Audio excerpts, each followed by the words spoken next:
story was created by a user named Ataraxic Metanoia. It was posted in the AITAH subreddit and is titled, "Would I be the jerk if I break off my engagement because of his new views about women? I am 28F. My 34M fiance and I used to have a great relationship, but for the last year, his political views have become a problem. I mostly bit my tongue about it, but it came to a head when he accused a woman at his job of lying about her sexual assault. I pointed out that when a woman accuses a man of rape, he questions it and says she is lying. He justified that by saying it's stupid to believe an accusation like that with no proof. I pointed out that he has no proof that she's lying either, but he's accusing her anyway. He often sends me articles of women, usually teachers, abusing boys. I brought up that he never says the boys are lying or asks for proof. He got very upset and kept repeating that I was trivializing male sexual abuse. I don't feel like I was. I feel that I was just pointing out the hypocrisy. He denied being biased against female accusers. I reminded him that when the allegations against Diddy first happened, he said, "Feminists were just trying to ruin a successful man's life."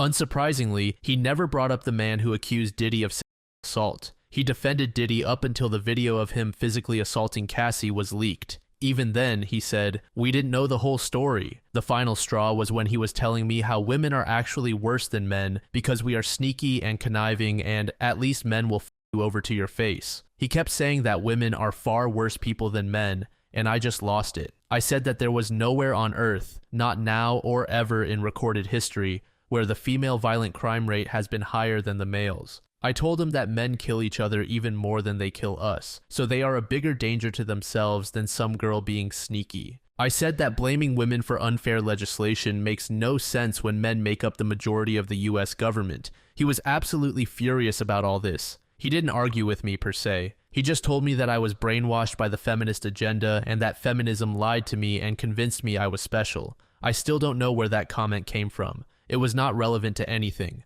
I, admittedly, was very pissed off and said, "Well, maybe patriarchy lied to you about this relationship being special." I threw my ring at the table, left the house, and haven't spoken to him since. Today, he sent me a long text stating how I belittled him with that comment and that I would be a good wife if I could just stop needing to be right all the time. I haven't responded, and I'm conflicted about if I will at all. I feel bad about throwing the ring. I really feel bad that I hurt his feelings by saying our relationship isn't special. But still, to be honest, I'm seriously questioning if I really want to marry him. He has always been argumentative, not just with me, with everyone. Normally, I just ignore it, but he was so egregious with his hypocritical BS. I shouldn't have taken the bait, and I don't feel like men are generally bad.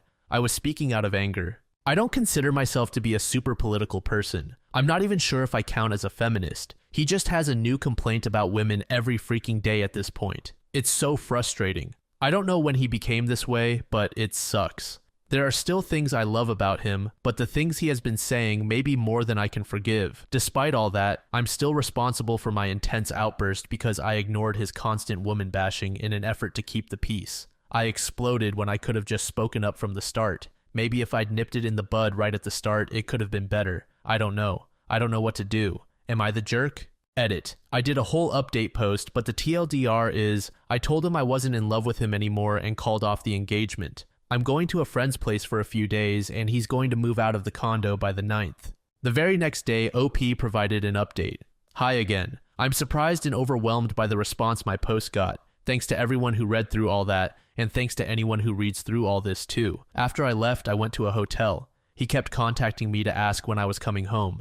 I told him I needed time to think and turned off my phone. When I turned it back on, I saw his photo on my lock screen and decided to call him for reasons that will make sense later. He said he wanted to talk face to face and I agreed, so I went home. He apologized for implying that I'm not special. I apologized for implying our relationship isn't special. We've been together for 12 years, so saying that was hurtful and untrue. Before anyone compares the harshness of our statements, his wrongs don't justify my own and vice versa. Disclaimer. This post isn't about the validity or ethics of gender roles. This is strictly an account of what happened with no wider social commentary from me. We discussed what we wanted for the future. He wants a traditional marriage and specified the following. I would quit my job and we'd start trying for a baby right after the wedding. I'd be a stay-at-home mom until the kids are old enough for primary school, and we'd raise them as Christians. He wants to protect and provide for our family, and I would be submissive. He assured me that I could still disagree with him and have a say, but he wants to ultimately have the final say in most things. He asked if I understood what he wanted, and I said yes. When he asked me if I still wanted to get married, I told him that I didn't. He has the right to change his mind, but it's not the arrangement we agreed to when he proposed. This post is long enough, so I won't detail how he got into this gender essentialism stuff or why I don't want the type of relationship he's asking for. Suffice to say, we are no longer compatible. He wants to do a trial run of his preferred setup so I can see that it's for the best. I told him that we had a very successful trial run of not doing that for 10 years until he decided to switch things up a few years ago. He was unfazed by this. So, about the lock screen. He has a small snaggletooth toward the back that he's always been shy about, so he never fully smiles in public. That photo is one of very few pictures where he is showing his real smile, and it's beautiful. Seeing that photo used to make me so happy. When I saw it this morning, I just felt sad. I know it sounds dramatic, but it feels like he died and was replaced by some kind of red-pilled pod person. When he asked me if I still loved him at all, I told him that I will always love him, but I'm not in love with him anymore. I get that many people had strong feelings about the things he said, and he definitely crossed the line several times, but this is still so hard for me to do. He's the only man I've ever been with and my best friend. I'm relieved that it's over, but still sad about how it ended. I accept that he's a different person now, but it's hard not to think of what could have been. 1 week later, we got OP's final update. To make a long story short, I was with a guy who became an extreme MRA. I posted about him and mentioned that I don't think I'm a feminist. I got a bunch of comments from people saying I am actually a feminist, but I don't know if they are correct. I also kept getting accused by men of being brainwashed by feminists. I told them that I wasn't raised around feminism, and I don't know any feminists at all. After my ex got into MRA stuff, I spent a lot of time learning, researching, and talking with them. I know way more about men's rights than women's rights. I don't disagree with everything the MRA said, but some stuff was kind of stupid. If I ever disagreed with them, they just said I was brainwashed by feminism. I'm thinking maybe I have been accidentally feminist this whole time.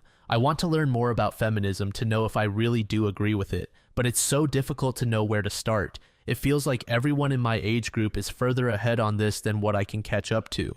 What are some good ways to get started and learn more about women's rights? User Hungry Industry 9817 said, so he wanted to have a trial run before they were married, have her quit her job and have him have complete control over her financially and make it hard for her to leave him? I am so happy she did not go for that. Under this comment, another user said, my brother tried that with his last girlfriend. He hadn't actually proposed at that point, but he was saving up for a ring, and she was regularly sending him rings she liked. She was basically his fiancée-to-be. When they met, he was conservative and she was as well, but not alt-right conservative. But then he got into a new church that basically made him nosedive from regular conservative to religious freak conservative. He would often bring her with him to Sunday school, where they would spend most of their time being berated by their fellow church members for having sex before marriage and how they needed to repent. Instead of spending time together, my brother wanted to go to Bible study groups, and when his ex said no, he whined that she only wanted him for sex. Eventually, my brother asked her to drop her job, which she loved, and abandon her schooling, which she also loved, in order to be his stay-at-home girlfriend.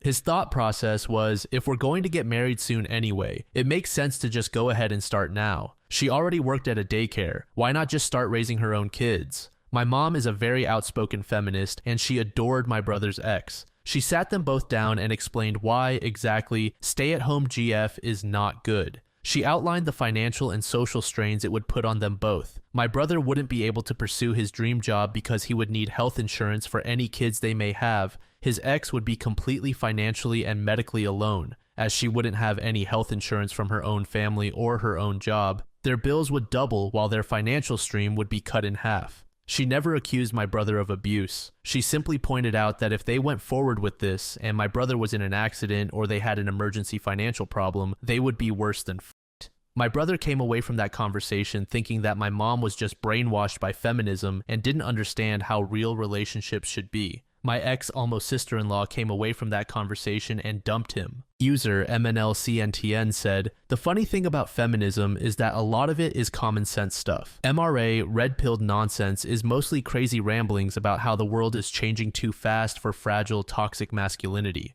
Most of their nonsense is about keeping women subservient, third world country shit. Feminism is about equity, respecting people's choices and giving people opportunities regardless of their gender. And before any of you red pill Redditors start replying, I'm a guy, None of your nonsense will ever make sense. User, at least designer 7976, said, I hate how so many people are like, you don't compromise enough, while thinking, either you do it my way or I do it your way, and I'm not interested in going your way, like ever. That feels 100% like this in, you'll have your say, but in the end I have the final word. He's not interested in her opinion at all, and just allows her to exist. This next story was made in the Entitled Parents subreddit by a user named Toasted France. The post is simply titled, My Entitled Sister. I know an entitled parent, and sad to say, she's my sister-in-law. She grew up doing whatever she wanted without consequence, so she's irresponsible. Her irresponsibility led to her having a kid and health problems. I have many stories to share, but I'll start with this one. One day, my wife planned for us all to go to the beach for a day for her mom's birthday. It would be me, her, the sister, and their mom. The sister got into an argument with her BF, so we invited her so she could have a break from him and her kid. But when we got to her house to get her, she was still arguing. She was telling us to bring her BF and kid instead, and we said no. Eventually, she came with us and brought her 4-year-old daughter. Now about the daughter, she was also raised to do whatever she wanted and get whatever she wanted. An entitled sister, who I'll call ES from here on, can't let go of her kid either, so even at 4 years old, the daughter will cry if her mom goes anywhere without her. That night, we had her sleep over so we could get up and go in the morning. The daughter wanted to sleep on the floor, but ES kept trying to convince her daughter to sleep in our bed so that she could sleep in our bed. So, the next morning, we all got ready to go to the beach. We left later than planned because ES took a long time getting ready. We also stopped to only get my mother-in-law a chair for the beach, but ES decided to go full-on shopping for an hour. Things still went downhill fast once we got to the beach. The moment we parked, my wife was stressed. We saw we had to pay to park there, so my wife went out to read the sign and figure out how to pay. Meanwhile, my mother-in-law had her door open to get out or to smoke. I don't remember. Then some foreign family attempted to pull into the spot next to us. One could tell the driver barely knew English, and you know sometimes people like that sound mean when they talk, probably just because they're just using the words they know. The man said to my mom, "Close your door, I'm trying to park here." My mom was just apologizing, and the man repeated himself about 2 more times in this moment. Suddenly, ES came from the other side and started cussing the man out. She was saying things out loud that just embarrassed the rest of us. She said stuff like, "Stop acting white 'cause you're not white," and "You can talk crap in your language, so can I." My wife's family is Asian. She saw the daughter of the foreign man show up and yelled more, "You're sending your kid to fight for you?" My wife came back to the car, and the driver kept telling her, "I'm sorry, I don't understand." ES went on for about 10 minutes yelling and cussing. She even went to that side of the car to yell more. When she did this, her daughter took off into the street, and my wife and I had to stop her before she got hit by a car. ES turned around and yelled at us, "Why aren't you guys watching her?" As if we were supposed to know she was going to leave her kid like that. Once she stopped yelling and cussing, the foreign family was gone and people were watching. I mentioned that maybe we should park somewhere else, and ES said, "What's wrong with this spot?" And we were just like, "Well, you did just make a scene here." Then she replied with, "I'm just trying to protect my mom, unlike some people," looking at us, as if she was ever there to protect her mom before. While we were on the beach, ES got to enjoy herself, while my wife had to sit with the daughter. She did once complain about this, and ES said, "Why not let mom watch her?" fully knowing that her mom had a bad leg and can't chase around a 4-year-old. Later that day, we walked around the boardwalk. My wife got some ice cream and just wanted to enjoy it. But the daughter saw the ice cream and wanted it, and I know for sure she already had some snacks all day. ES then told my wife, "Can you hide your ice cream from daughter?" She even tried telling her kid the ice cream was fake. My wife wasn't having it and continued to eat it. ES's BF said it was going to rain later that day, but she said she didn't care and still wanted to go. On the way home, it did start to rain, and ES was like, "I told you it was going to rain. We shouldn't have gone today." She never did tell us. On the way home, we stopped, and ES and my wife went into the store to use the bathroom and get us some food. To keep her daughter from crying from her disappearance, she gave her a full tub of cotton candy. By the time ES came back, all the cotton candy was gone. After we dropped them off, the backseat of my car was covered in trash and food. This happens every time we take them anywhere. This was a more mild story of my sister-in-law's entitlement, but there's more to come. If it were my choice, I would never talk to them again. The only reason I don't speak my mind around her is because my wife tells me not to, so she can see her niece. A few days later, OP provided an update. I know an entitled parent, and sad to say, she's my sister-in-law. She grew up doing whatever she wanted without consequence, so she's irresponsible. Her irresponsibility led to her having a kid and health problems. These are a few stories I have about her general lack of respect. My sister-in-law has no respect at all for anyone, not even herself. She never calls us unless she wants something. Sometimes she'll call my wife asking to come over, but sometimes my wife doesn't answer, knowing her sister. Instead of trying again to get confirmation, she'll come over anyway, uninvited, with her boyfriend and daughter. Last time they did this, she went through our kitchen and started eating our food, without asking. She gave her kid some of my wife's food. My wife said not to take that particular food, but ES said, just let her have it. She wants it. But it gets worse. She went to my wife after coming over and said, so you gave up on cleaning? My wife cleans the house all day, cleaning after her brother. Meanwhile, ES spent years living in a house leaving her trash and dishes wherever she last used them. Whenever ES leaves our house, it's yet another mess to clean up. She'll leave her trash around our house or leave something behind and never get it. It's the same with my car. Whenever ES comes over or is anywhere nearby, if she knows I'm home, she will always try to get a ride somewhere. When I first started driving, she treated me like a chauffeur, and to this day, she still does. The only reason I ever drive her anywhere now is if she pays me. While she and her kid are in my car, even if we tell them not to, they will eat and make a mess and not clean it up. And because she lets her daughter do whatever she wants, she won't even stop her from putting her finger in her mouth and using her spit finger like an ink pen on my window. And in the end, they never fail at leaving something behind. ES once asked me to drive her to the bus stop, which was only 2 small blocks away. She will also use her daughter to try to get a ride anywhere. Daughter misses you. You should give her a ride. Right now, I barely come home because of my job, but whenever I do and ES finds out, she is very quick to ask for a ride somewhere. ES and her BF have never lifted a finger in their life, and yet the BF landed a good job taking care of his autistic brother. Basically, he now gets paid good money to sit at home doing the same thing he's always done. After they got this job, they started acting different. They became even more entitled and more full of themselves. As of now, her BF has his license, and they always talk about how much money they have and how good their credit is, but they still try to get a ride from me. Funny story, in my previous story, I mentioned that ES and her BF were arguing. At that time, ES was ready to finally leave him because she was officially tired of his crap. But once he got that job, she said, we're gonna work things out.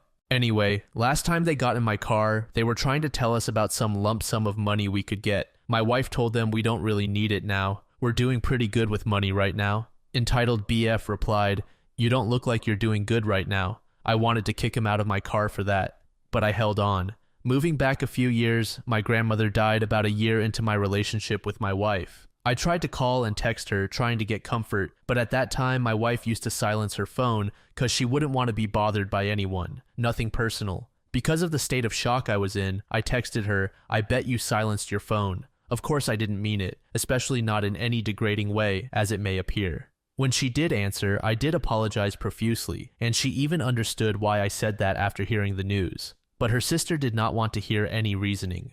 ES started yelling at my wife about me, saying, if it were my choice, I wouldn't let you date him. My wife defended me. His grandmother just died the same way ours did. ES said, I don't care. He shouldn't have said that.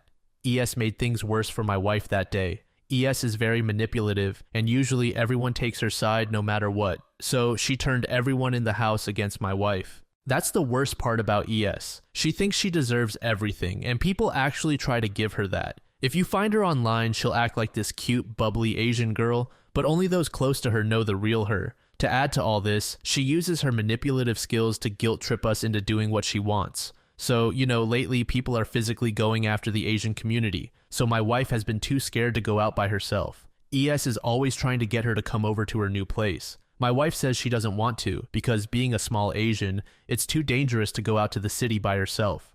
You would think, as a sister, one would understand that my wife is not trying to get hurt. But no, ES says, they're only attacking old people. My wife knows this isn't true. She said it again that she didn't feel safe, but ES said, but daughter misses you. Why can't you take the bus? That still isn't a good option. ES kept trying to guilt trip my wife to come over and didn't at all care for my wife's safety. The only reason I don't speak my mind around her is because my wife tells me not to, so she can see her niece. User NT Engineer said, there is an easy way to fix this, but it takes you and your wife to have an iron will. You just stop letting her push you around. If she has a key to your house, change the locks. Then if she comes over uninvited, you don't let her in. Literally ignore her and pretend she's not even there. You stop giving her rides. It's your car, so just stop. If she has all this money and her BF has a license, let him drive them around. Just say no. For a while, I'd even take it to the extreme. Kind of like ripping a band-aid off. Stop taking her calls. Don't talk to her on social media. Don't let her in your house. You can even let her know why you are doing this so she doesn't just think you are being mean for no reason. Then, after a period of time, you can slowly loosen the barriers you set up. Let her over only if invited. And if she says something mean again to your wife, tell her it's time to leave. If she goes into your kitchen, tell her it's time to leave. You have to stand up for yourself. Yes, your sister is entitled, but you are an enabler. This story was created by a user named LucyLam7. It was posted in the relationship advice subreddit and is titled Husband33M said he would kill me 33F if I cheated on him. Do I need to run? My husband has told me multiple times, if you ever cheat on me, I'd kill him, kill you, then kill myself. He seemed serious but calm at the time, just like he was stating a fact. When I brought it up later, he said it was a joke, but it wasn't said jokingly. I saw it more as a manipulation tactic than an actual threat. He's also mentioned things like how if he didn't have me, he'd have no reason to live and that he wanted to kill himself before we met, and then he didn't because he met me. My question is, for those of you who have experienced similar, did it escalate? Edit. Obviously, I don't plan on cheating on him, but I'm wondering how concerning these sorts of comments are in a marriage. Edit 2. I've put additional context in one of the comments, but I'm going to put it here too for new commenters. Yes, his comment like this was concerning at the time he first made it, but I didn't really take it seriously. Since then, I've heard it so many times that it doesn't bother me anymore. Recently, there's been a bit of a development, and now I'm questioning everything trying to work out if the man I thought I married was real. So, buckle up. This one's going to be a long one. I've left some of the finer details out for the sake of trying to streamline this, but let me know if anything is unclear in the comments. When I first met my husband on Hinge at the end of April 2022, he was super insecure and controlling. About 4 weeks into the relationship, he discovered, by going through my phone, that I'd had a thing with someone like 2 weeks before I met him and accused me of cheating on him. I'd stopped seeing the other guy, let's call him K, as soon as I'd met my husband in person, because I knew it was something I wanted to pursue, but at the same time I was telling husband I wasn't ready for a relationship, that we needed to take things slowly, that I wasn't his girlfriend. Apparently, this didn't matter because when he found out I'd cheated, he flipped out, threatened to kill himself, threatened me with violence, and overall made my life a misery. I was scared to go to sleep because I worried that he would hurt himself while I was asleep, or go through my phone and find things from before I met him to start worrying about. If he did, I'd get woken up asking who I'd sent this or that picture to. Like a month or two before he and I even started talking, I was told it was gross and that I needed to cut every guy in my life off. I did what he asked because I loved him and because I was scared if I broke it off that he would do something really rash. 6 months later, I was tired of having my location tracked everywhere I went. I was tired of him leaning on me for emotional support, so I tried to break things off. He sat there and cried and told me he would change and he wouldn't be the same person again. I asked him to leave the house and he said he would go sleep in his car. His brother lives a 5-minute drive from us. I said I wasn't going to let him sleep in his car, so I let him stay in the house on the couch on the understanding that he would not come into the bedroom. I woke up at 2 a.m. or so with him standing over me, telling me he was looking for something I'd already given him. I suspect he wanted to look through my phone again. I came home from work the next day to find a list of homeless shelters on a piece of paper beside his bed. I figured that I was supposed to see this and feel bad for him. The next day, he promised to change, so I gave him a chance to make things right. He promised me he would be the man I deserved, treat me like a princess, etc. Everything's been mostly good since then. He seemed perfect, and I thought I'd found my soulmate. Except for one night about a month ago when I was using his phone and I needed to go back in his browser history to find something. I found a load of links to male escort listings on Locanto and then a load of gay porn. When I asked him about it, at first he pretended he had no idea what I was talking about. He then said, "I don't even know what that was for." And then he told me that he was scared because his was unresponsive. He was trying to handle himself with pictures and videos of me, and it wouldn't get hard. He then said he freaked out, and that was his reaction, to see if it did anything. He said he started with the listings and then went to porn, had a flick through, and then closed it when it didn't do anything for him. I said I didn't understand because we had made love the day before, and it seemed to work fine then, and that he had a doctor's appointment the next day, so he could have asked about it then. I asked him if he had tried gay porn before, and he said yes, when he was much younger, and that it didn't do anything for him. I said I was struggling to understand how he would turn to this suddenly if he'd never been interested before. He ended up getting really defensive and screaming at me that he was freaking out and I can't believe you think I'm gay. I said it was no problem if he was bi or bi-curious, but that the escort listings were a massive concern to me, and he knew how I would have felt about it. I ended up speaking to someone close to him about it, and then it came out of the bag that something he'd told me at the start of our relationship was a complete fabrication.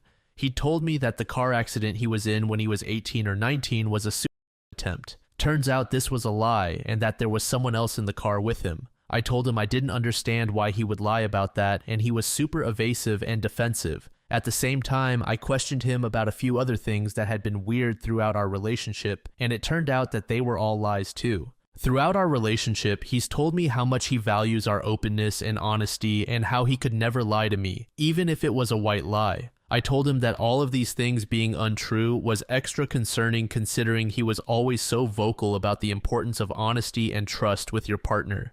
I told him that I was struggling to trust him at this point and asked him if there was anything else he had lied to me about or hidden from me throughout our relationship. Told him it was a lie amnesty and that I just wanted everything else out on the table so we could go ahead with a clean slate and a bit of therapy.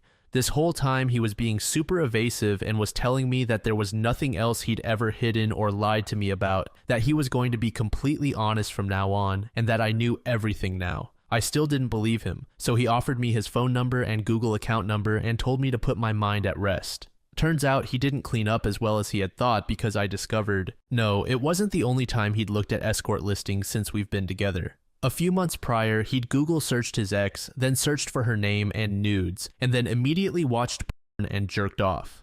The day after my birthday last year, he had been searching for booty call apps. Right before we met, he'd been signing up to no less than 15 hookup apps. He'd signed up for my transgender date the night before we met in person. That was after talking for a week and telling me he was smitten with me and couldn't wait to meet me. 4 weeks before we met, he was swapping pics with men on FetLife and talking about what he wanted to do to them, while telling them he likes trans and femboy stuff, also liking a lot of pre-op MTF pics on the same site. He'd had some sort of contact with an escort previously, but couldn't tell me when or what for. Even though he told me repeatedly how he didn't see the appeal of OnlyFans or sex workers, he was still searching them more than he ever admitted to watching porn. He later admitted that he didn't realize that Google still saves your searches even if you clear your browser history. I tried to understand why he had done these things, while also feeling like the person he'd always portrayed himself as was a complete fabrication. When I asked him about searching for nudes of his ex, he immediately flew into a rage. No build-up, just straight to fury.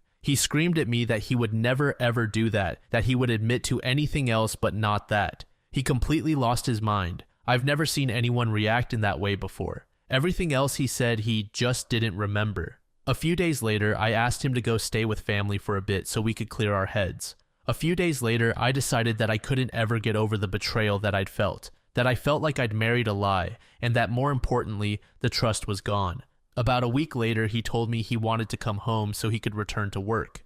I told him he could stay in the house as long as he respected that we were still separated, and that I didn't want him coming home and pretending like everything was back on track. He said he totally understood. So far, it's not been like that, and he talks about when we do stuff and talking about how much he loves me, and it's kind of sent me back in time 2 weeks. I don't know how I feel, and I don't know what to do. He's since admitted to everything, even though he said he would never do some of those things, and his excuses, reasons just don't gel. He's also admitted he's got a problem with lying and that he doesn't know why he does it. I told him that I hate that I even felt like I needed to second guess him, and that I do not want to be the kind of wife who looks through her husband's phone. Part of me is hopeful that with enough counseling, we can make this work, but the rest of me fears that now the trust is gone, the relationship is done. Maybe I just don't love or respect myself enough to see how messed up this really is. Maybe I'm gaslighting myself. TLDR. Husband said he would kill me if I cheated on him. Multiple times. I didn't take it seriously, but I've since discovered he's been looking at male escort listings, searching for his ex's nudes, and compulsively lying. User WasabiFew2106 said, "My ex was this way. said those words to me over and over again year after year until they almost felt like they didn't mean anything. Then one day, he was having an episode and we were arguing and he walked off and came back with a loaded gun. I thought I was going to die that day. Instead, he just stared at me, then took it and locked himself in the bathroom. It switched from me thinking I was going to die to trying to stop him from shooting himself. Long story short, it can absolutely escalate and you'll never know when. Leave and never stay around anyone who would say or even vaguely infer anything like that. Under this comment, a deleted user said, "A very similar thing happened to me, but it wasn't a boyfriend. I will never forget the coldness that swept over me when the gun was pointed at me. A part of me died that day, and I can't get that part back. Knowing that somebody you are supposed to trust, somebody that is supposed to love you, can so flippantly get so close to taking your life is absolutely crushing. It's like a part of me went numb and just never recovered. The after effects of abusive relationships like this are awful." User Lady Clepsydra said, "Yes, in my opinion, you should run. A man who would kill you for cheating would kill you for other things, like thinking that you cheated when you didn't. You may be 1000% sure you will never cheat on him, but you can't be forever 100% certain he won't ever think that you did, especially since his threat reads as violent and scary. What I have learned is that scary, violent men are also often controlling men who are also overly jealous, and they see stuff like having a male friend, normal socializing with a man, or I wore a short skirt and someone catcalled me as disloyalty. You know, because they are controlling, so you are in danger pretty much all the time." This next story was posted in the same subreddit by a throwaway account. The post is titled, "I am 43M and my 21F daughter won't speak to me. I want her back in my life." This is my first time posting on Reddit.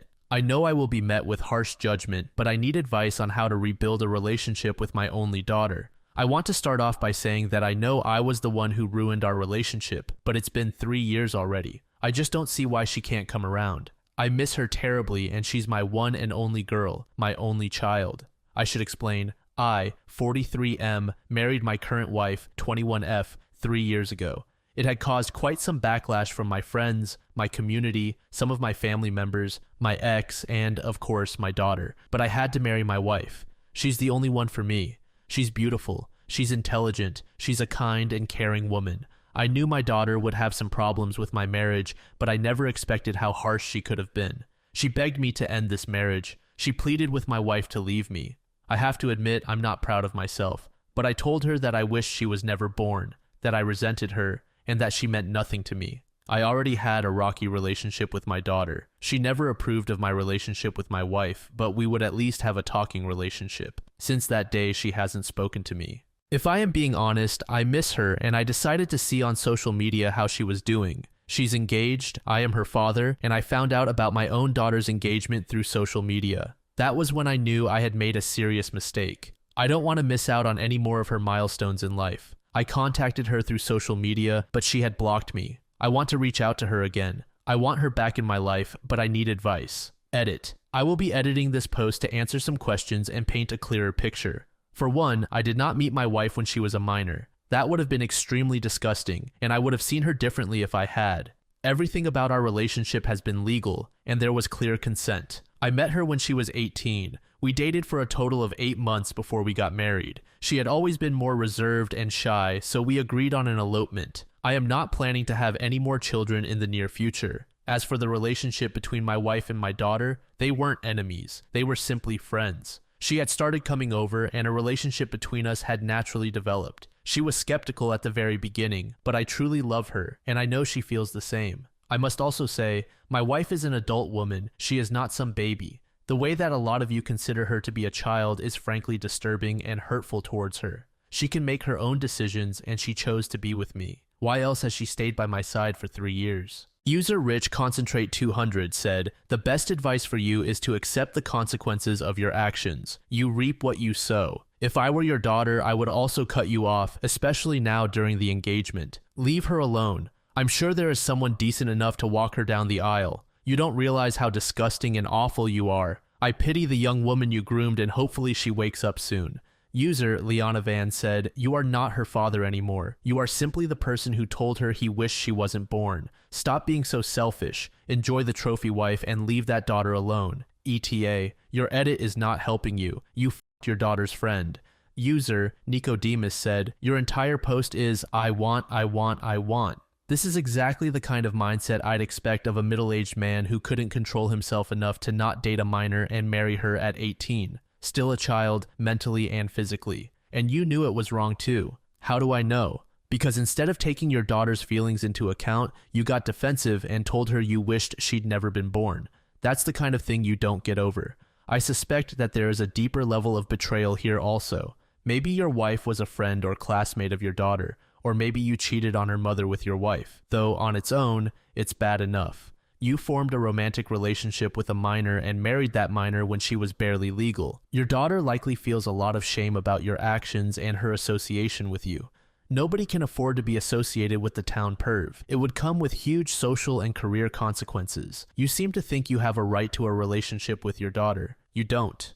Just as your wife became an adult at 18, so did your daughter. She can conduct her adult relationships as she sees fit, just like your wife. You've made your choice. These are the consequences of that choice. You can't fix the relationship. You've done all you can, which is reach out. Your daughter made it clear that she wants nothing to do with you by blocking you. The very best thing you can do is show her that you respect her decision and autonomy as an adult and leave your daughter alone. She might come around one day. In the meantime, just be happy with the life you've got. About a month later, OP came back with an update. I expected a lot of backlash when I posted my first post regarding my issues with my daughter, but I hadn't expected the death threats and the accusations that I am a pedophile. I met my wife when she was 18 and an adult. That is that, and just know I am unbothered by the death threats. It just shows how immature some people can be. Now, I did end up meeting with my daughter, and I suppose I'm just posting this to get this all off my chest. I received a message from my daughter. She had unblocked me and sent me a brief message. She wanted to meet up, and I was feeling hopeful. I thought maybe she realized that she needed her father in her life. Though she followed it up by saying that my parents had pressured her into at least trying to speak with me. That hurt a bit. I thought she wanted to meet up and reconcile out of her own volition, but even if it was just pressure from my parents, I was still happy. This was my chance to make things right. On the day when we were supposed to meet up, I made a huge mistake. I lost track of time. I was busy with my wife. She was too cute to ignore, and well, one thing led to another, and by the time I remembered, it was already 30 minutes after we were due to meet at the local park. I can't forget the look my daughter gave me. She almost seemed as though she didn't care and even expected this. I tried to explain myself the best way I could. I kept it vague and said I lost track of time, but she wasn't having any of it. I tried so hard to get through to her and explain that I was sorry, but she just coldly told me to make my parents leave her alone. She told me that I wasn't her father anymore, that she'd never forgive me for everything I did. She told me that if I or my parents ever bother her again, she would stop talking to my side of the family completely. I had to admit, I was getting a little angry as my parents had done nothing wrong, but I held my tongue. To add salt to the wound, she told me I wasn't invited to her wedding and her maternal uncle would be walking her down the aisle instead. I felt broken. I wanted to make things work. I had to make things right. I kept trying to get through to her, but her fiancé showed up and they left. Just like that. I couldn't even get another word in. She didn't even introduce me to the boy. I just feel like it's all over. My parents have been blowing up my phone, blaming me for screwing up and embarrassing them, but at least I still have my wife by my side. I feel so alone, but with her, my life doesn't seem like a complete shithole. She's all I need. This story was created by a user named Friendly Engineer. It was posted in the AITAH subreddit and is titled, "Am I the jerk for telling my sister that I won't change my wedding?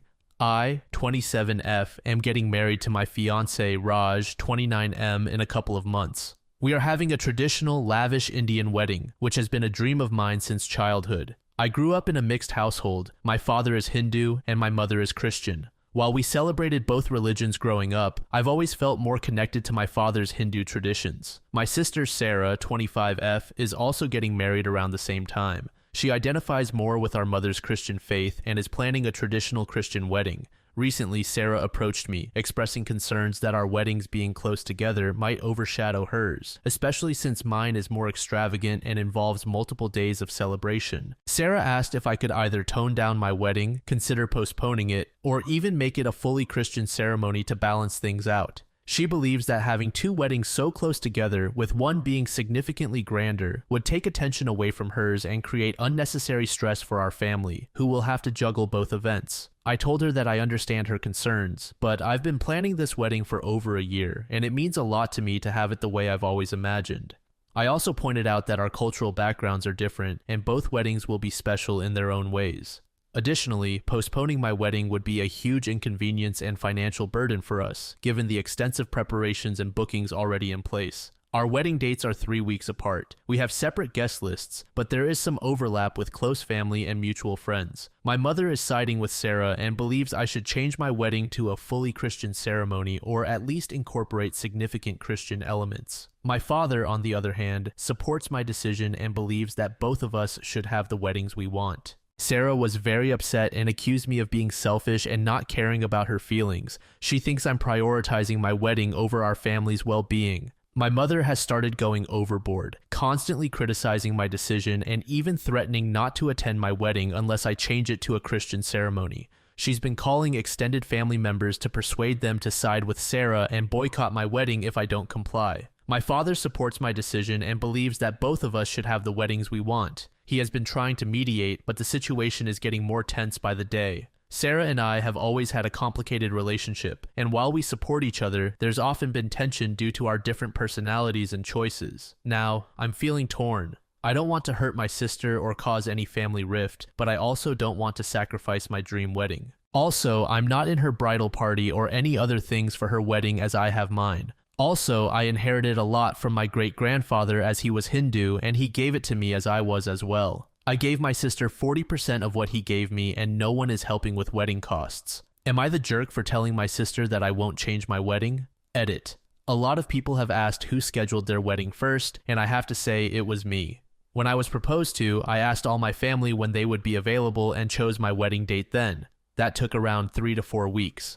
During that time, my sister and her boyfriend were having a fight and weren't talking, but I don't know why. Once he proposed, my sister asked that we have our wedding on the same day, same venue, and that I have a Christian wedding like her. I declined and she decided to go cry to our mom, but my dad wouldn't take any of my mom's complaints. She ended up choosing a date 3 weeks later. Update. So I went to try and talk to my sister, but she didn't let me in unless I told her I would have a Christian ceremony. I declined and left. My mom called me later on telling me I am a piece of shit for ruining my sister's big day. Honestly, I would have had my wedding months ago, but when a priest checked mine and my fiance's horoscope, we didn't have a date until a year later. I have talked to all my vendors, and though they don't do password protection, they agreed to it. Later on, I found out my mom wanted to change my bridal lehenga and my party decor. Luckily, they didn't let her. Also, my wedding has all of our distant relatives as well as close family.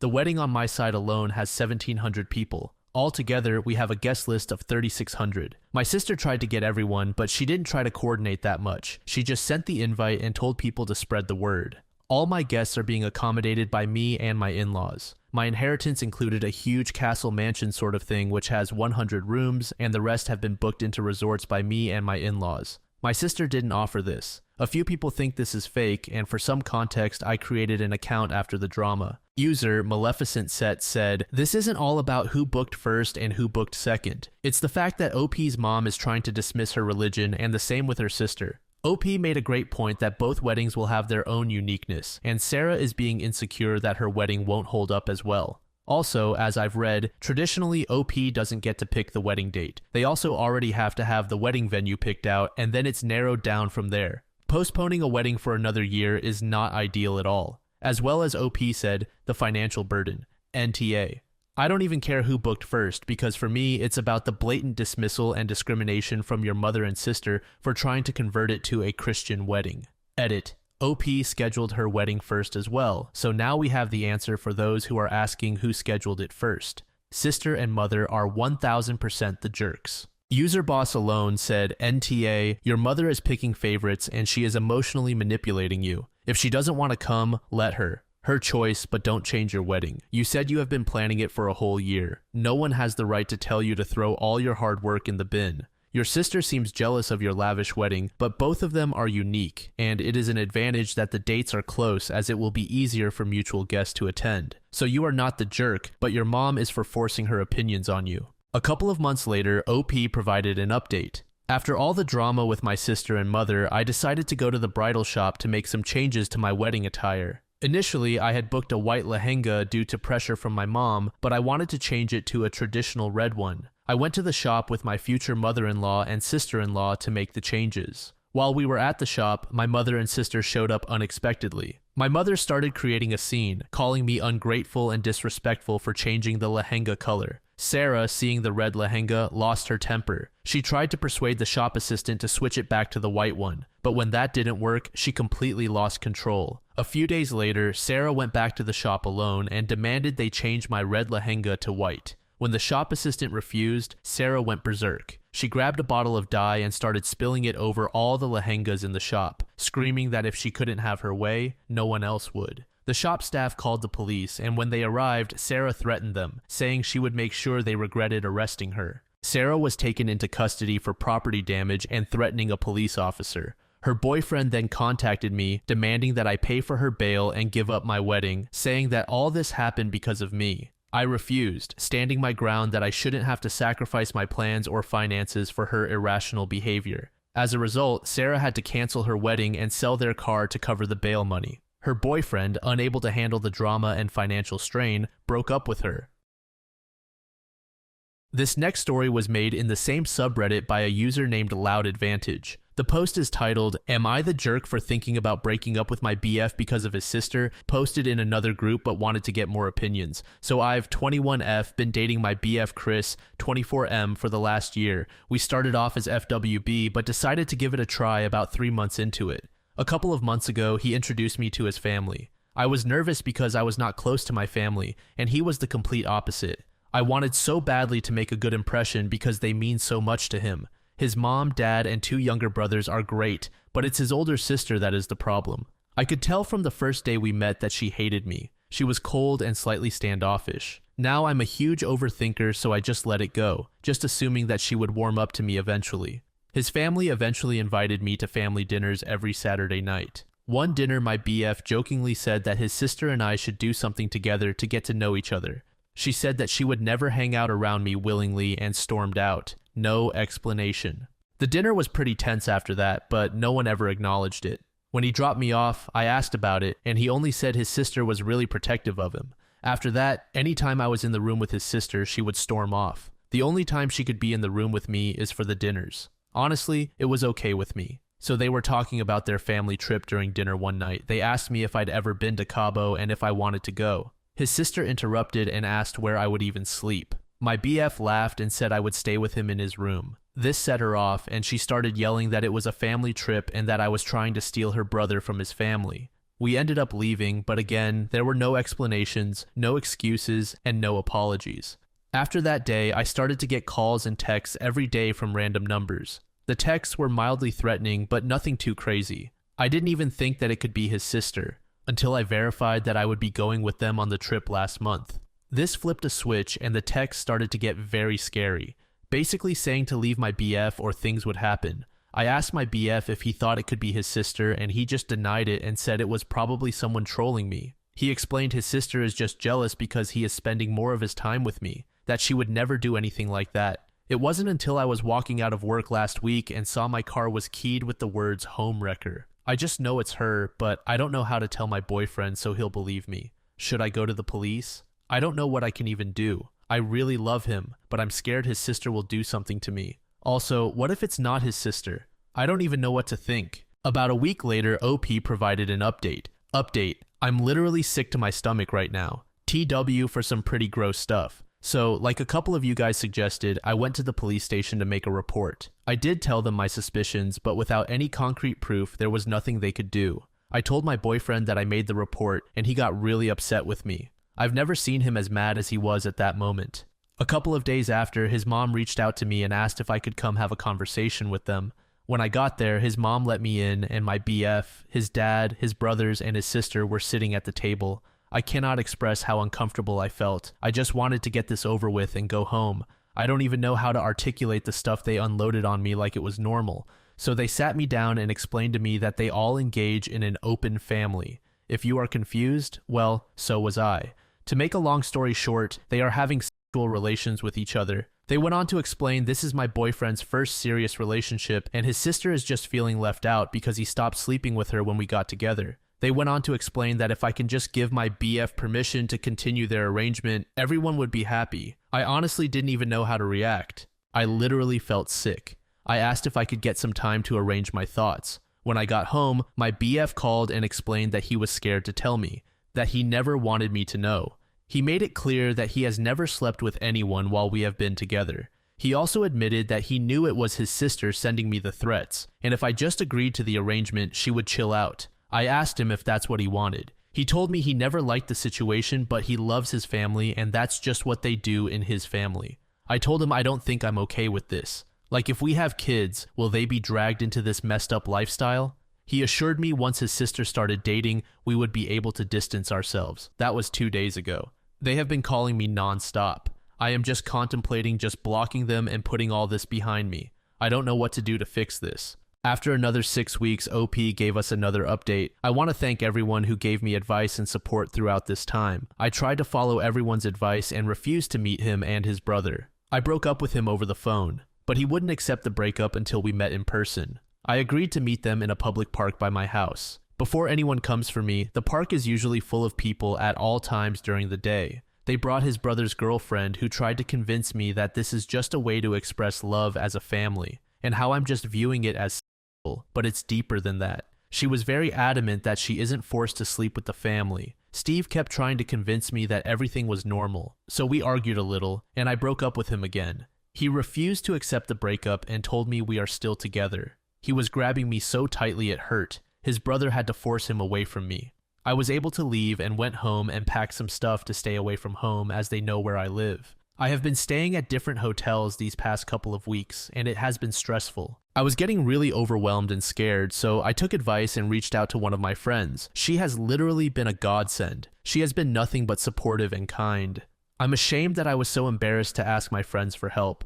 I always thought that I had no one but myself. The only good thing from this situation is that it has opened my eyes to really see the people around me and how much they care and how many people I really took for granted. I am currently staying with my friend and her husband. They are both trying their best to help and keep my ex away from me. I know that I was dumb for trying to work it out, but I was really under the assumption that he was being forced into it and would be willing to leave them behind. I mean, obviously, I didn't even know him really. Now, they are posting things about me on social media, and people are saying horrible things about me. They continue to find ways to message me and threaten me. I don't know why they won't just leave me alone. I've reported everything, trying to at least get a restraining order or something to keep him away from me. I'm stuck because I can't do anything unless he hurts me physically. So I'm sorry if this isn't the update you wanted, but it's all I have. Yes, I'm alive. I've broken up with him as much as I can, and now I'm forced to just wait to see if he leaves me alone or finally hurts me. I'm as safe as I can be at the moment, and I guess that will be enough right now. Thank you again to everyone who reached out with advice, even if some of it was mean. I needed to hear it. This final story was made in the same subreddit by a user named Hotflan. The post is titled, "Am I the jerk for letting you know I am divorcing you by sending you a thread on the website that you used to ignore me? Hi, Stefan. Maybe you will finally listen. And if you're wondering if you can just speed home and stop me from doing this and leaving, it's too late. I'm sending you this after I've already loaded everything in the car and left. Don't worry, I spoke with our landlords and took my name off the lease. I've set up a direct deposit for the next month's rent. After that, you're on your own, buddy." I guess you're wondering why. I'm guessing you'll act like you're completely blindsided, right? Because you've done absolutely nothing wrong and you're a great husband and father-to-be, aren't you? Well, let me break it down for you in a language you understand. I, 29F, have been married to my husband, 35M, for 5 years, and we've been together for nearly 10. On paper, everything seemed fine, but in reality, our marriage has been anything but. I've reached my breaking point, and I need to know if I'm the one in the wrong here. From the beginning, my MIL has been a nightmare. She made everything about her from day one. At our wedding, she wore white, claiming it was a family tradition. It wasn't. She constantly criticizes me, from my cooking to my appearance. I'll never forget the time she called me fat at a family gathering, right in front of everyone. And what did my husband do? Nothing. Not a single word to defend me. It didn't stop there. She has accidentally destroyed my belongings, including my grandmother's necklace, which she threw out because it looked like cheap costume jewelry. She's gone out of her way to make me feel small and unwelcome in my own home, but every time I tried to talk to my husband about it, he'd brush it off, saying I was overreacting or being too emotional. And then there's my husband. He's always on Reddit, constantly giving strangers relationship advice, which is laughable considering how he treats me. He spends more time rating women's boobs on Reddit than talking to me, literally. And just so you know, the last pair he rated weren't a 4 out of 10. They were a 10 out of 10. Yeah, he's got plenty of time to do that, but can't be bothered to remember anything about my life. He'll forget my birthday, our anniversary, even simple things like what I'm working on or what's important to me, but he has a perfect memory for his work schedule and things that matter to him. When we fight, he becomes incredibly hostile and always throws in a sarcastic buddy at the end of his sentences, like I'm some acquaintance he can barely tolerate.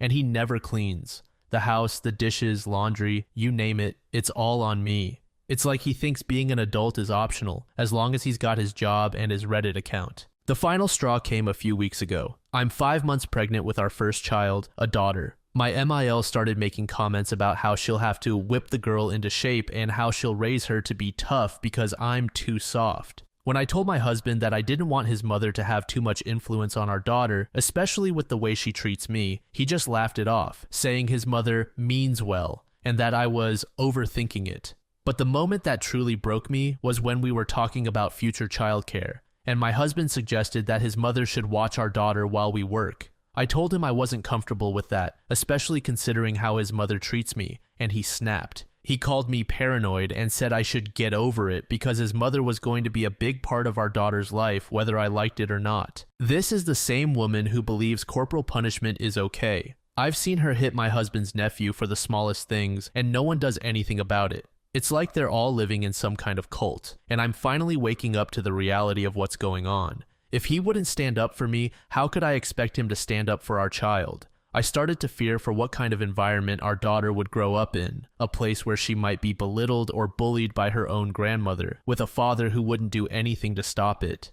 And did I mention that he missed our first ultrasound? His mother needed him to help her with something urgent. It turned out to be fixing her Wi-Fi. He chose that over seeing our daughter for the first time. That told me everything I needed to know about where I stand in his life. So I packed up and left. I'm done living like this. Oh, and in case you're wondering, I've already contacted a lawyer. You can't scare me into complying anymore because I have all those texts. You know exactly which ones I'm talking about. So, Stefan, I wish you all the best in your future marriage, with your mother and the women of Reddit whose boobs you don't even deserve. Am I the asshole for leaving my husband after he neglected me for years, let his mother mistreat me, and made me fear for our future daughter's safety? A couple of days later, OP provided an update. Some people on Reddit have been pretending to know me and spreading false claims. They've said I'm a deadbeat who doesn't work and that Stefan has 2 jobs to support me. They even fabricated a story about a neighbor who supposedly is a good friend of ours, saying I've been sleeping around and moving in with the guys I supposedly had affairs with.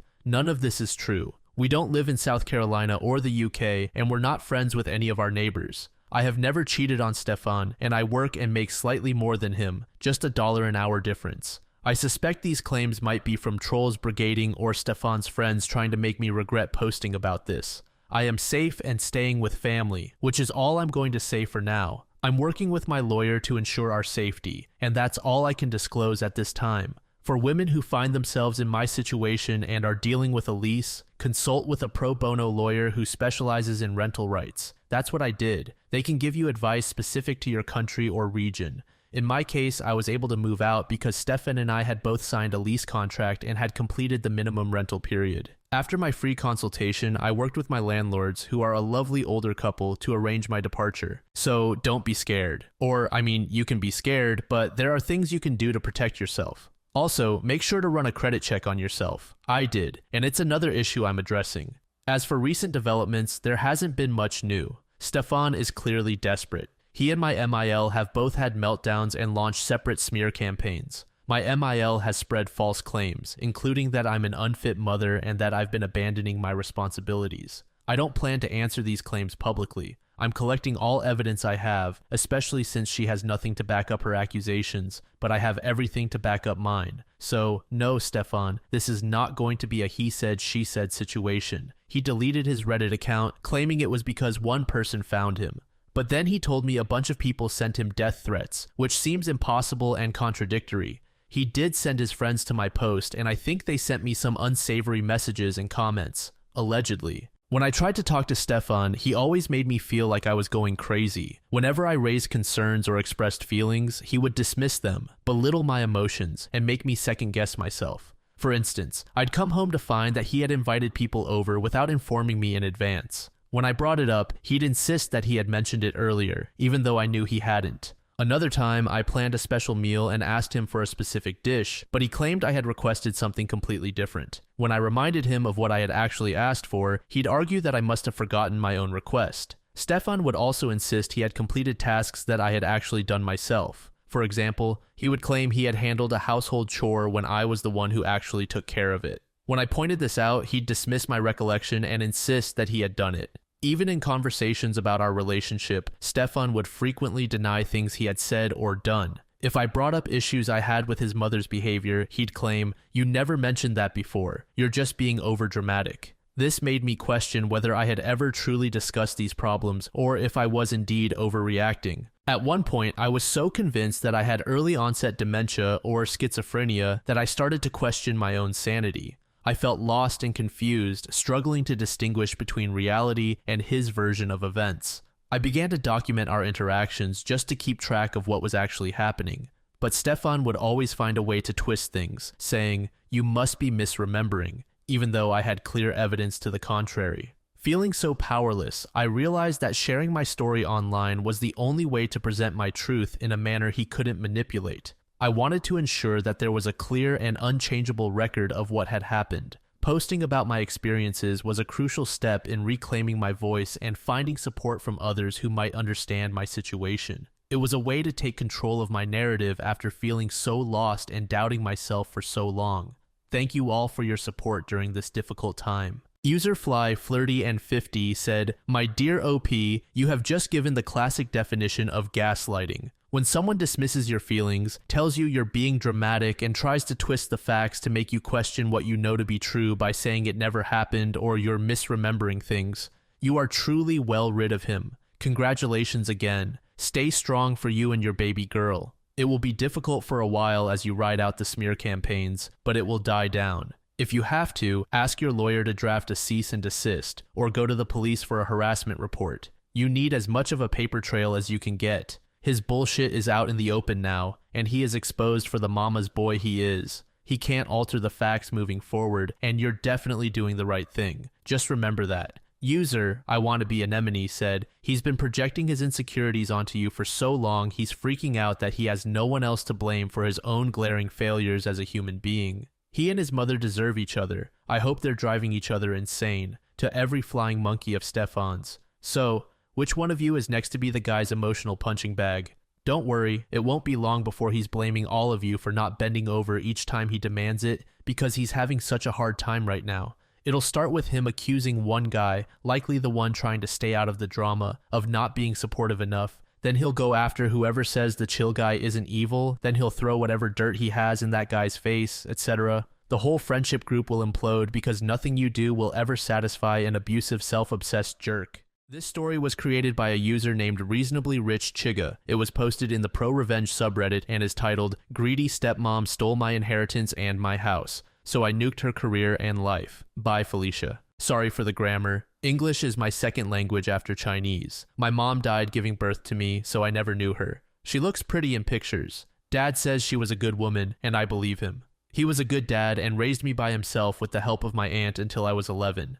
My aunt has her own kids that are a few years older than me, but we were all friends growing up and still are, which includes my aunt. Like my mom, my aunt is a good woman. My dad worked crazy long hours to provide for me. He owned his own convenience store. He was manager and cashier for most of the day and had one other employee as his helper. I was just a kid, but would also help at the store after school, sweeping and stocking shelves. For the longest time, my dad's helper was a Chinese guy, but then he had to quit because he had to take care of his ailing parents in China. So my dad replaced him with a white guy who did okay for a while, but then he graduated college and moved on. Finally, my dad hired a Chinese woman to be his helper, and this woman would eventually become his second wife and my stepmom.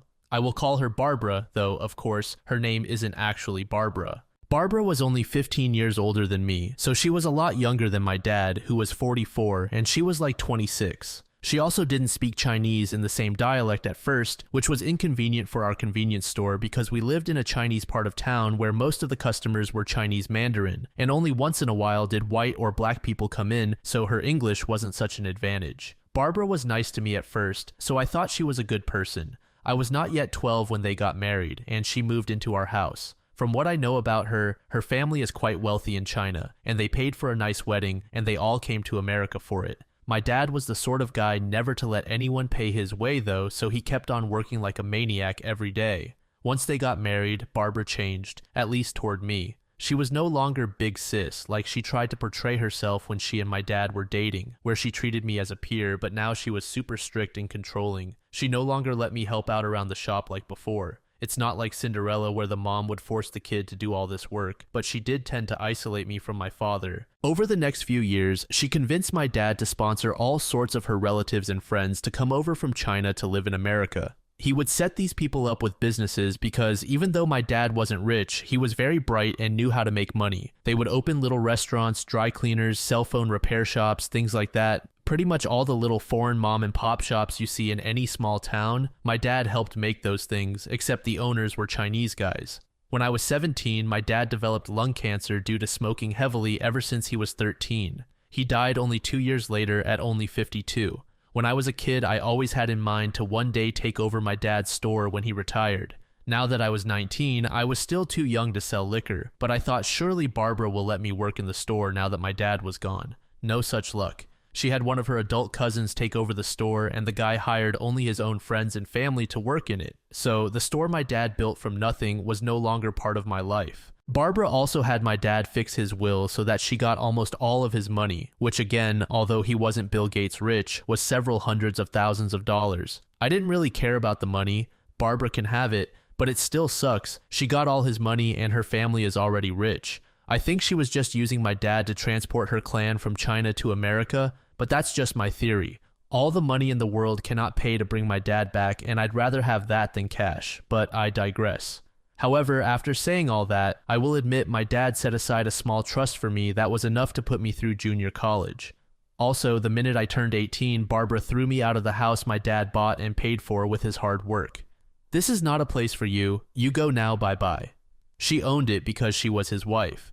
And now that my dad was dead, Barbara could move her new boyfriend into the house in his place. Her new boyfriend was a big fat scumbag from Taiwan, who from what I hear was a big shot mobster in his home country. But in America, he just played mahjong all day and lived off his wife's money in my dad's house. Honestly, I think he was hanging out in America to avoid gang trouble in Asia. Also, I think my stepmom got with him because he has connections in China and Taiwan, and maybe some fraud is going on. Before I got kicked out of my dad's house, my stepmom used my dad's money to invest in a couple of apartment buildings. I eventually heard that she was renting out rooms to various traffickers, and basically they were bordellos. This was all stuff I found out later, along with the news that she not only made big money off rents, but the traffickers were giving her a kickback on money they earned. I will say this for Barbara. She's a very beautiful woman, physically, and it's easy to see why my father was attracted to her, though if I think of her as not my stepmom, she personally does nothing for me. She often got men to do what she wanted because she was pretty. I'm also quite certain that she gave them more than eye candy, but aside from one very important case, I cannot prove it. What was that case? Well, I moved in with my nice aunt, who sheltered me while I went to college for a degree in computer engineering. My smaller inheritance paid for a couple of years of school. My aunt was nice to me, and even though she was still taking care of her own children, she had one son who already married and had his own family, but 3 daughters who still lived at home and were unmarried. She didn't ask me for rent. Her own husband had passed away long ago, so I got to play man of the house, taking care of the yard and fixing things like cars and computers while I lived there. After a couple of years, I lost touch with Barbara and just conceded that she won. I also got a job at a computer hobby store where I am souping up computers to make them go fast. It's a good experience, and though the money isn't so great, at least hey, it is some money, and I am starting to make a name for myself in the world, or at least in our small city. When I say small city, I really do mean small city, and it is even smaller in the sense that Chinese people in that city tend to live all in one part of it and everyone knows one another. Eventually, I meet my own girlfriend Kay, who is much the same age as me and going to school to be a nurse. After Kay and I are dating a few months, I start to meet her family. She knows about my living situation, that I live with my aunt, and that I have a mean stepmom who threw me out of my dad's house. But I never said Barbara's real name before. So I met Kay's family, and she has an older brother, Mike, who is about 26. Mike is Chinese like all of us, but he is very heavily tattooed, and he had spent some time in prison because he was a banger as a teenager and did time until he was in his early 20s. He worked for a landscaping company cutting grass and all that. He is what we call in our neighborhood a cowboy, but I don't know how accurately that translates in English to what I am trying to say he is. Well, anyway, after coming to Kay's house and seeing him around a couple of times, Mike overhears me answer one of Kay's questions about my stepmom, and Barbara's name comes up. Mike is saying, "Oh, excuse me, May. Hey, OP, did you say X? In my neighborhood, everyone calls their little sister May. So I say, yeah, that's my stepmom. Oh, he tells me, no offense, OP, but I'm your stepmom. So he describes how he does a lot of houses in my dad's old neighborhood, and while my stepmom's boyfriend is with his own friends playing mahjong, he comes over and he and Barbara have sex without a condom because she wants a baby and is like now 36 and is wanting to go fast, and her boyfriend's is too slow. Evidently, Mike has sex with all sorts of women in the neighborhood and outside of it too. He brags about all the white and black and Mexican ladies he also landscapes. I haven't really thought about my stepmom other than talking about stuff in the past, so it was interesting hearing what she was up to. I mean, other than f***ing my girlfriend's brother. Mike tells us that Barbara uses her apartment buildings as a giant cat house where pimps set up their women. Barbara never actually told him this, but he deduced it like an Asian thug version of Sherlock Holmes. He says that a lot of people he knew in prison got put in jail that way. Also, that my stepmom was running for a seat on the city council, playing up the fact that she was a hardworking woman of color, blah blah blah, and had aspirations for even higher office. It's clear she wants to make herself a little empire. Kay asks her brother if he would help us put my stepmom in jail. She had her accounts set up, so it was really hard to prove she actually knew exactly what her tenants were doing in her buildings. But anyway, if the buildings were shut down, it would at least hurt Barbara's cash flow, and it would put an end to at least some abuse of women. Mike said that he would have kept his mouth shut because he liked that my stepmom was basically showering him with money so that he could keep giving her the D, but since his little sister was asking for help, he was willing to forego the money. I piped up and offered to pay him, even though no way I could pay as much as Barbara. He said it's fine. You don't need to pay me anything, but if you hurt my little sister, I'll cut your balls off. Deal. So our plan we came up with was that Mike would set up his cell phone in an out-of-sight place in Barbara's room while they had sex. Basically a sex tape without her knowledge. Mike didn't care about his reputation in America and had plans to leave the country again anyway and go back to China, as his own father had a business opportunity for him there. The idea of being in a didn't bother him at all. Having spent time in jail and also being part of a gang subculture, he also didn't have any trouble scoring drugs, and evidently he did these drugs with Barbara all the time in her house. So on the day he made a at her house, he also made sure to show that Barbara was doing drugs. He minimized his role so that it appeared that it was Barbara who scored the drugs and was offering them to him. He did make sure, at my suggestion, to have her say in natural conversation what day and year it was, and that this was her passed away husband's house, and that her current boyfriend was playing mahjong at a friend's house. Furthermore, Mike added a special touch where, in the throes of sex, he made Barbara denounce her Taiwan boyfriend as a weakling and a fool, not a real man, that only Mike was capable of giving her an orgasm. Really hair-raising stuff. All of it was in Chinese, but that was okay, as the audience would also be Chinese.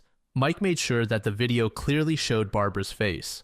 The video was obviously not a professionally made porn, so thankfully we did not have to actually see any clear private parts, but it was very obvious what was going on in the film. All told, the video was 20 minutes long. We edited out most of the portions because those were unimportant, really. When I say we, I mean Mike and me, because of course Kay didn't want to look at her own brother in a porn. I didn't care to see Barbara either, and thankfully I didn't really have to see any clear picture of her naked, though it was obviously her, and she was obviously naked. We shaved the video down to those parts where it was clearly showing Barbara's face, her doing drugs, talking about drugs and offering them to Mike, her mentioning the date and that this was her passed away husband's house, them in bed for a few seconds obviously doing it, and the funny part where she made fun of her Taiwanese boyfriend.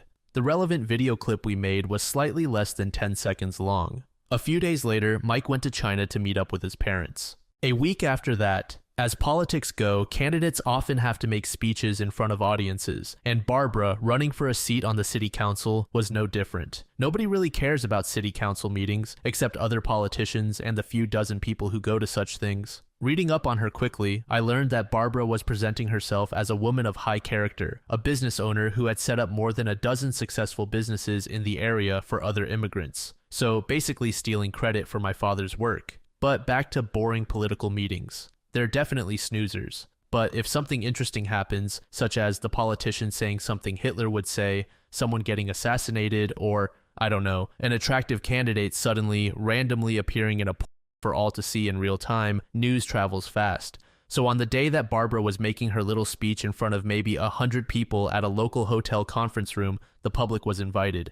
Oh look, her boyfriend the Mahjong King was there too, and all of Barbara's cousins that my dad had sponsored to America and set up for business were there too. Nobody took notice of the young guy in dark sunglasses and beanie sitting in the front row holding a backpack. Even more so because the room was darkened except for the stage. Barbara was going to be the fourth speaker out of maybe 6. While the first speaker made his speech, I silently slid a Bose Bluetooth speaker out of my backpack and put it near the stage. Such a speaker is about 20 inches tall, 8 inches in diameter, and when set to maximum can be quite loud. I tested it at home to make sure. Yep, it would do. As I predicted, the level of excitement of the first 3 speakers was about as entertaining as listening to Jessica Simpson try to rap. So it was really a trial to wait for Barbara's turn. So she finally gets on stage and talks about being a good family woman and so on. I pull out my smartphone and use its projector app along with a homemade projector box I built at work so that it could make a nice big image on the close behind wall. 10 seconds of Barbara telling us where she was, what date it was, how delicious ecstasy is, and what a cuck her boyfriend is. Thanks, Bose speaker. The audience is so stunned I have time to loop the video and play it again. Barbara is standing there with her mouth open, eyes wide. Someone in the crowd yells out in Chinese, "Hey, that's Mike!" Everyone knows Mike, especially a lot of the ladies. Just as the crowd is starting to reach a crescendo, I grab my speaker and projector box, stuff them into the backpack, and slip out a side door where Kay is waiting with her car running. Before I made this getaway, I made sure to shout out, "This is not a place for you, Barbara. You go now. Bye." I then went to Kay's house and we were so happy we got engaged. By that weekend, I was packed up and moving with Kay to stay with her uncle, who lived in a big house near my new school where I am now finishing my degree. Kay is now a full RN. She brings in most of the money, but soon I'll play a bigger role too. From what my aunt tells me, Barbara and her boyfriend broke up, and by broke up, I mean she fled the city because he literally wants to kill her. She lost her bid for city council, obviously. Thanks to an anonymous tip, her bordello apartments were also shut down. Because of Barbara's shame, lots of her relatives who owned businesses thanks to my dad lost customers, and a few have already gone out of business. The rest are failing fast. My dad's old house fell into foreclosure, and now a nice white family lives there. They're the only white people on the block, so Godspeed, round eyes. Barbara's GIF made the rounds on tons of people's Facebooks before it got deleted because of community guidelines. Mike shared this trailer all over the internet to people he knows, and in our neighborhood, everyone knows one another. Since it was only a few seconds, lots of people also posted it to their Instagram before it got deleted. Barbara's life is pretty much nuked. The full-length version got posted to various pay sites, but it hasn't leaked to any free streaming services. This is according to Mike. Never misses an opportunity to make some cash. Hey Dad, I forgive you for not leaving me that much other than showing me how to be strong and to stand up for myself. That was the best inheritance of all. See you in heaven unless this stunt makes me bound for hell instead. Love, OP. This next post was made in the AITAH subreddit by a user named Visible Yesterday. I, 56F, have been married to my wife Angela, 56F, for a year, and we're planning our first anniversary celebration with a trip overseas. I was very excited to spend this time with my wife, but unfortunately, my ex-husband Dan's recent hospitalization is putting a damper on my plans. Backstory. I met Dan in college and we got married shortly after graduating when we found out that I was pregnant. At the time, it felt like the right thing to do, but looking back, it was a bad idea. I resented having to put my career aspirations on hold in order to be the full-time caregiver, and Dan resented having to be the main financial provider.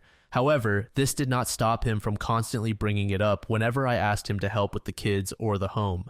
He also never defended me when his mother would stop by unannounced, and the household wasn't up to the Queen's standard. I felt so exhausted and trapped, and if it weren't for my kids Junior 34M, Sarah 32F, Michelle 29F, and Mike 29M, I would have left years ago. Unfortunately, Dan did not have the same values as me and blindsided me with divorce papers. It was a rough process, but after the first year of our divorce being finalized, I got my groove back, and within the next 4 years, I was able to get a nice apartment and a good career. Present day. A couple of weeks ago, Dan was rushed to the hospital, and while the doctors were able to save him, his health took a turn for the worse. His wife is now essentially working to provide for their kids, while her parents watch them to save on daycare. I learned all of this through my children, as I do not care to have any direct contact with Dan, but almost every time I talk to them, they always bring up how stressed and tired they are over having to look after their father. I thought I was just being a sympathetic ear, but a couple of days ago my children came together to confront me about my lack of willingness to offer assistance to their father, and as their mother I should want to care for him to make their own lives easier. My children know that while I have a full-time job, I can make up my own hours, and they want me to come into his house at least twice a week to make sure he's clean and fed or pay for a nurse to come do it. I refuse, stating that Dan and I have been divorced for years and that their stepmom can handle that. That's when they told me that she didn't care about their dad like they do and is most likely hoping for him to pass so she can collect on his insurance policy as the legal wife.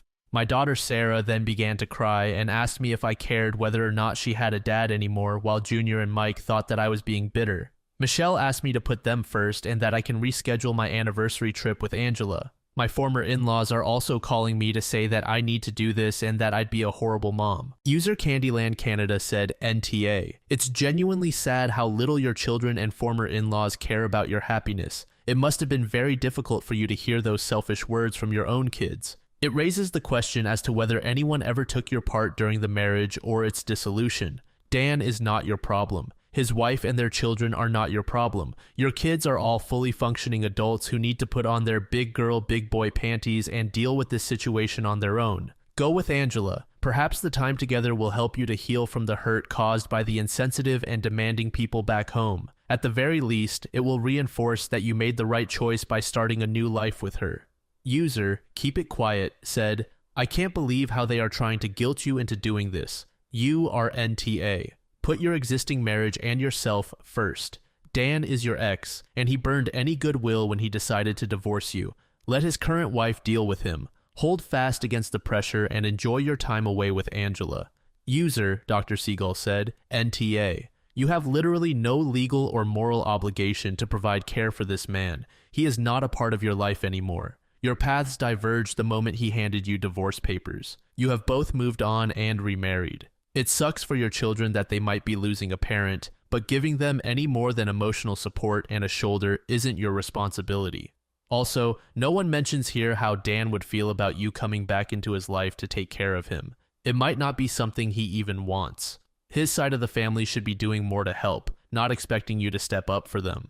Also, I would imagine you giving in and doing this will cause a rift between you and your wife. I doubt she signed up to share your commitment with your ex. User Coco Sneeze said NTA. Turn this completely around and ask your children how long are you supposed to put your life on hold, and are you never allowed to be happy and live your life? Tell your children that between the 4 of them and ex-in-laws, they can split costs of a hired nurse or healthcare professional to go to your father's house twice in a week. Why should you pay for his care? You don't have the bandwidth and mental strength to be their father's career, and it's really manipulative and cruel of them to emotionally coerce you to become your ex's career. In the update, OP said the following. I forgot about the password to this account, and my stepdaughter showed me what to do, and once I accessed this, I saw that I got a few messages from people asking for an update, so I thought I'd share. First, a few people seem to be confused, so let me be clear. I am a woman who is married to another woman. My own parents passed away years ago, so their opinion is irrelevant. My wife and I both have children from previous relationships, but we didn't meet until after our children were adults, so my wife and I are the only ones who have lived together.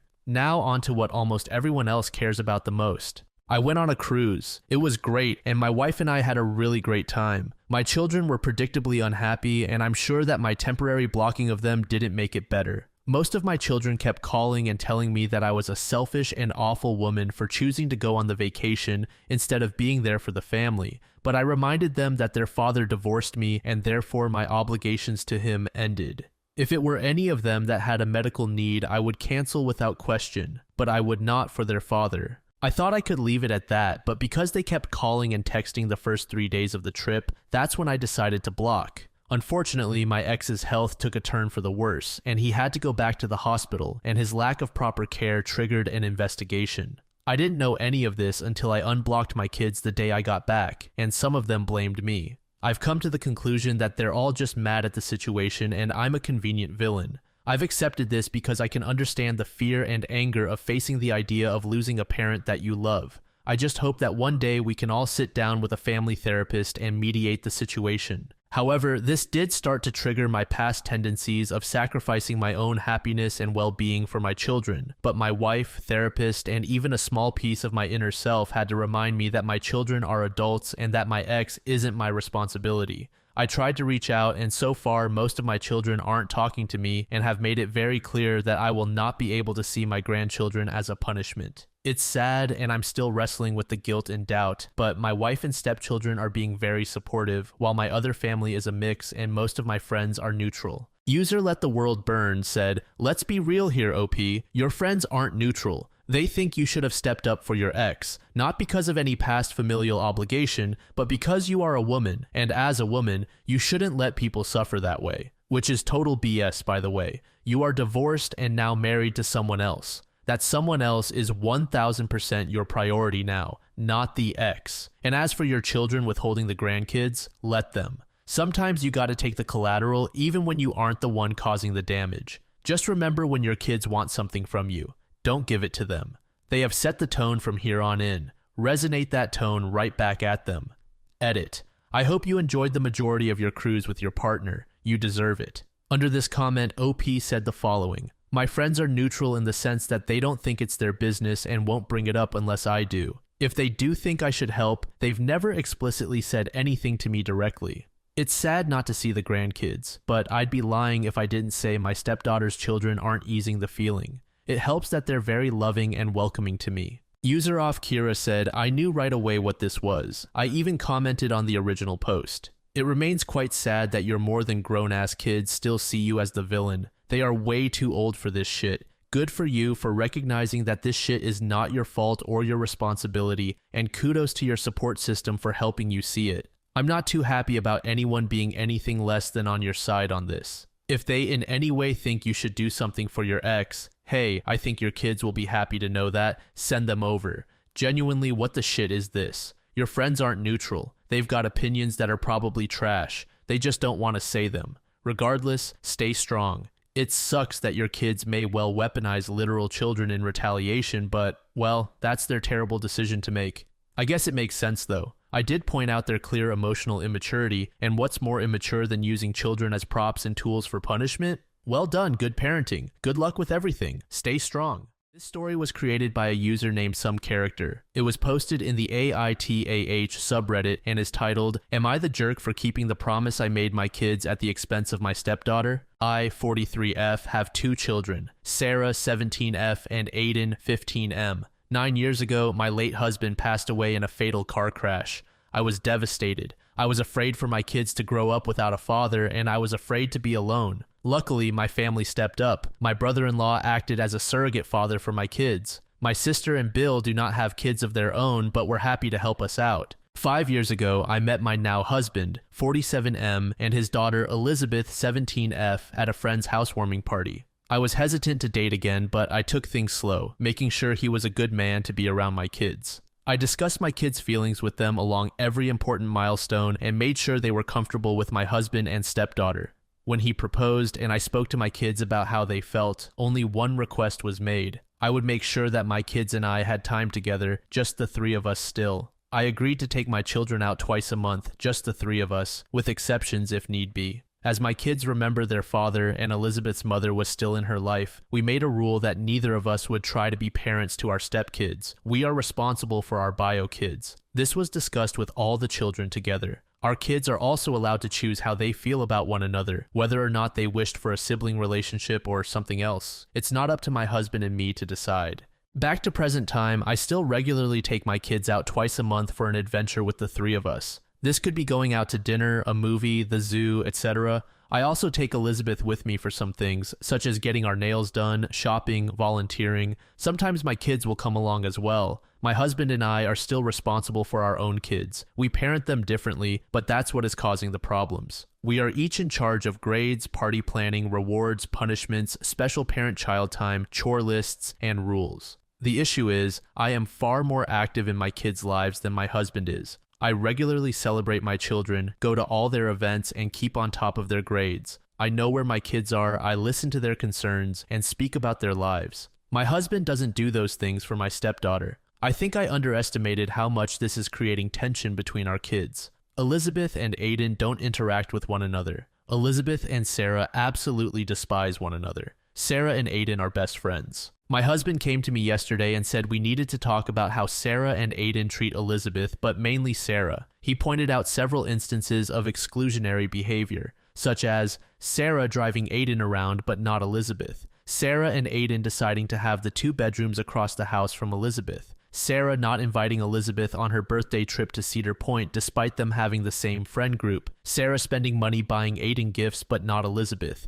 Aiden refusing to allow Elizabeth to use his technology, Sarah and Aiden only doing things Elizabeth doesn't enjoy while at home or stopping when Elizabeth wants to join, Aiden refusing to cook for Elizabeth, Sarah buying all 3 of them locks for their bedroom doors, which my husband claims was only to make it look like Sarah did something nice for Elizabeth. My husband claimed that I was the cause of this problem by setting the example of excluding Elizabeth with the promise I made to my kids. He demands that I stop the practice and start to treat Elizabeth like my own kid. I said no, as that is not part of our agreement. Elizabeth isn't the one asking me. He isn't willing to step up and act as a father to my kids, and my children come first. I will always make them feel valued. I'm the only one who ever plans anything for the kids. Since we've bought a house together, he has only planned birthday parties for Elizabeth. Nothing else. He doesn't plan family trips, dinners, celebratory events, none of that. I know he won't put in any effort for my kids as he barely does for his own. When I've brought this up to him in the past, he said it's not my problem and reminds me of our agreement. Oh, and since I didn't add it in, I'm going to speak to both of my kids separately and then together to get to the bottom of their behavior. The very next day, OP gave us an update. I did not expect this to blow up, nor did I expect to be posting again after only 24 hours. A lot has happened in that time. First, I want to address some information that was previously left out in my original post. It seems I am not a very good writer. I also apologize in advance for using a lot of lists in this post. It helps me think to have things written out. 1. Aiden is a boy. I accidentally wrote 15F, but I fixed that. My mistake. 2. Both my husband and I were unaware of the dynamic in our household. We both work long hours during the week and don't spend much time together at home. For context, my work schedule is 8 to 6 Monday to Thursday. I have Fridays and Sundays off, and the option to come in on Saturdays when I wish to. My kids and I go to sleep around 8, Elizabeth stays up a little later, and my husband goes to sleep around 7. He works 12-hour shifts from 6 to 6 every day and wakes up for work around 5. He also has Fridays and Sundays off. I usually plan for the weekends on Monday, which we typically are out of the house for. We, as in me, my kids, stepdaughter, and hubby. 3. I do spend time with my stepdaughter, as stated in the previous post. 4. My husband and Elizabeth have different ideas of spending time together. For me and my kids, it's getting out of the house. For those two, it's staying home, playing board games, or watching a movie. This activity started because my husband wasn't in a good financial situation post-divorce and he couldn't afford to take her out often, so they did spend a lot of time together. 5. Elizabeth's mother, Bailey, is in jail and has been for 5 months. She committed a small crime and was sentenced to a year. She keeps in contact with Elizabeth via phone calls, letters, and visitation. Saturdays are usually spent now with me and Elizabeth going to visit Bailey, unless I need to work. Her father doesn't bring her. 6. My kids and Elizabeth did get along. The exclusion doesn't happen during family trips or when I'm around. 7. Sarah has a car, but Elizabeth doesn't, though she has a license. Sarah has been working since she was 15, and I agreed that I would pay half in insurance, while Sarah pays the other half in gas. 8. Aiden was also not on the Cedar Point trip.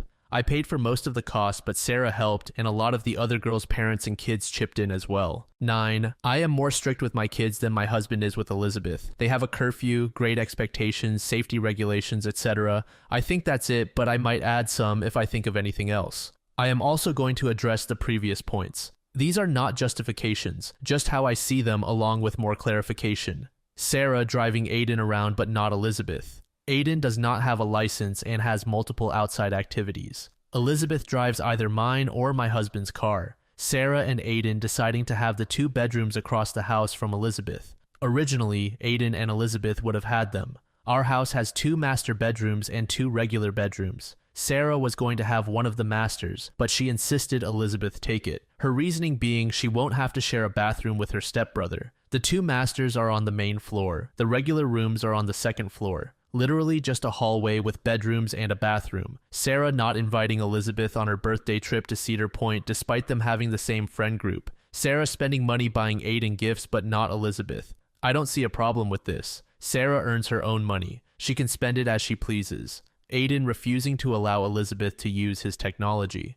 He and Sarah are both gamers, but Aiden is 10 times more invested in it than Sarah. Sarah and Aiden only doing things Elizabeth doesn't enjoy while at home or stopping when Elizabeth wants to join, not sure, but definitely not okay. Aiden refusing to cook for Elizabeth. Aiden cooked a lot as a kid and developed a passion for it. He cooks dinner for the entire family, including Elizabeth, and will cook separate things at Sarah's request, like lunch or breakfast, and she will also buy him ingredients for new recipes either of them wishes to try. Sarah buying all 3 of them locks for their bedroom doors, which my husband claims was only to make it look like Sarah did something nice for Elizabeth. This one I also see no issue with. Privacy is important, and all 3 have installed their locks.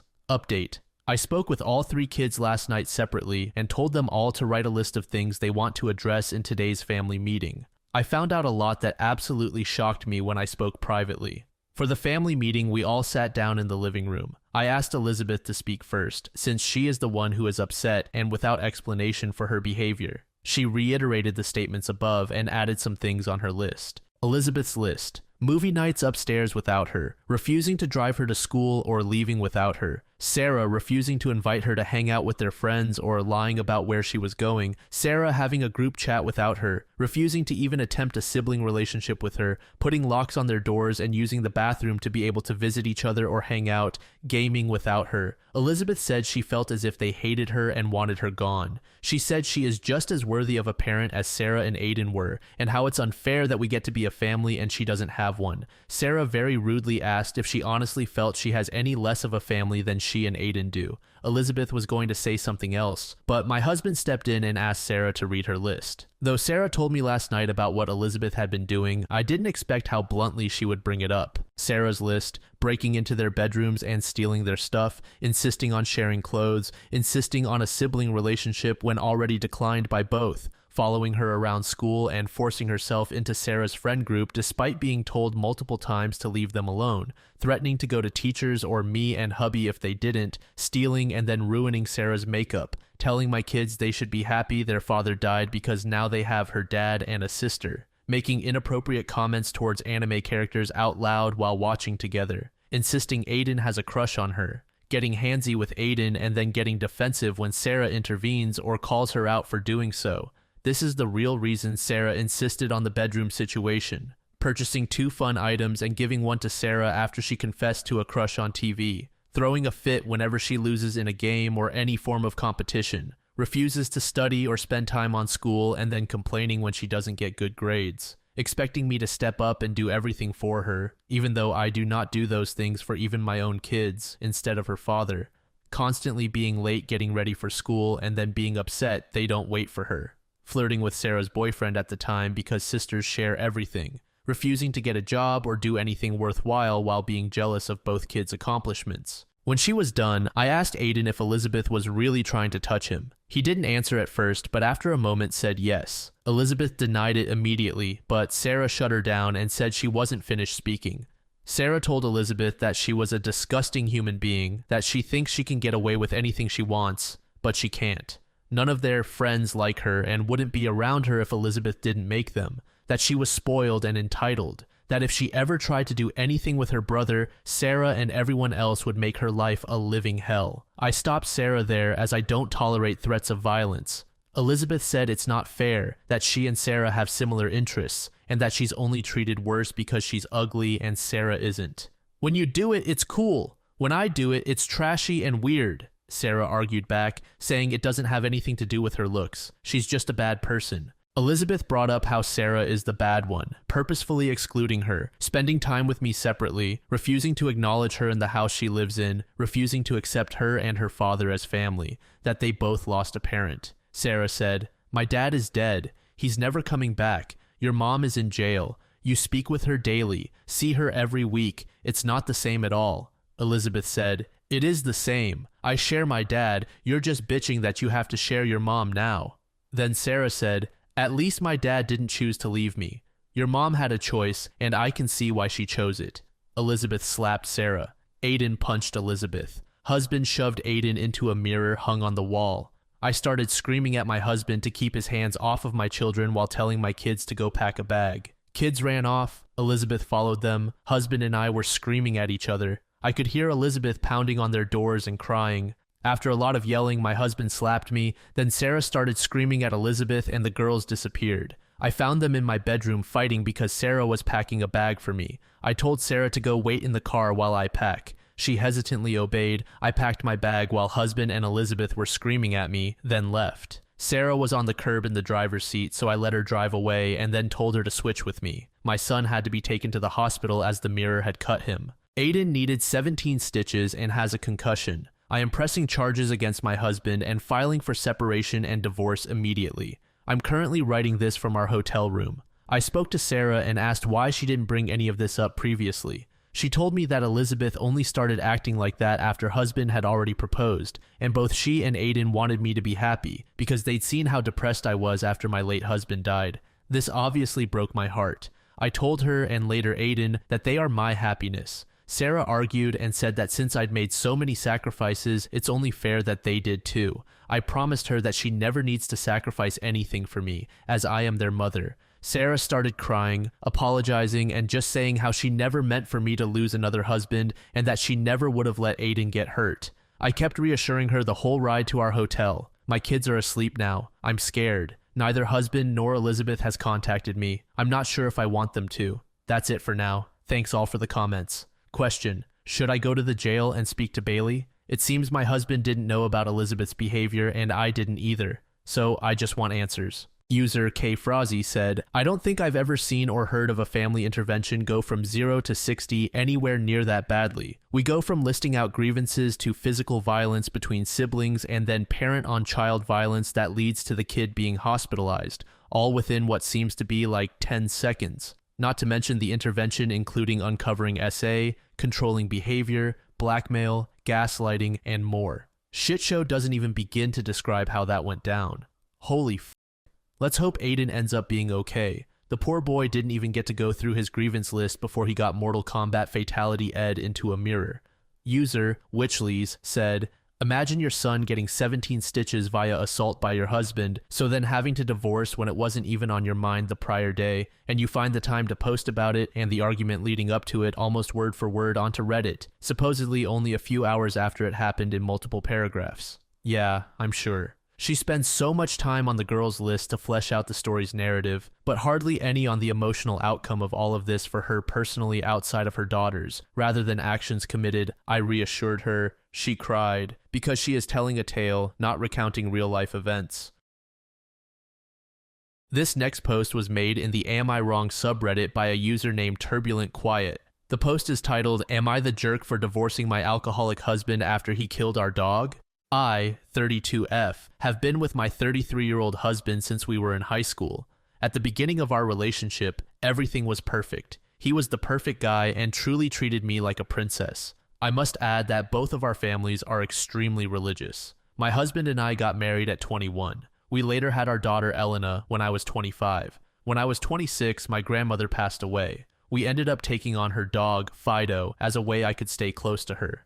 2 years ago, things took a turn. My husband got laid off from his job and struggled to find a new one. Luckily, his parents were wealthy, so they still paid for everything for him. He felt less of a man because he couldn't provide for his family, and he began to become more and more depressed, and that is when his drinking began. Last year, he began to become more and more aggressive with his drinking. He started to do things like punching walls, verbally abusing me, or forcing himself onto me. I tried to talk to our parents about this, but they were in agreement that we said vows, and I promised to be there for him in sickness and in health. My parents told me divorce was off the table, and I wouldn't be let into their homes if I did because it was a sin. So, for months, I put up with his alcoholic behavior because I knew I had nowhere to go, and I always hid his behavior from our daughter, and she idolized him. Because of all of this, I dealt with it, even when his abuse turned physical. Last month, Elena was at her friend's house, and I was sitting on the porch reading while Fido ran in the lawn. My husband came speeding down the road, swerving while at it. I noticed he wasn't stopping, and I immediately stood up. Next thing I know, he lost control of the car and spun into our lawn and hit Fido. My entire world shattered. I ran to Fido's lifeless body, crying. My husband fell out of the car, drunk, reeking of booze, claiming it was an accident. Neighbors saw and called the police. My next-door neighbor ended up grabbing me and took me to the animal hospital. Unfortunately, I felt Fido take his last breath on the way there, and he was pronounced dead at the hospital. My husband was arrested. I couldn't believe it. He took the last thing I had left of my grandmother. The next day, I contacted a lawyer and filed for divorce. I called and told my parents, in which they ripped me a new one, saying they understand my hurt, but it's my Christian duty in marriage to help him through this patch. They even said it was just a dog.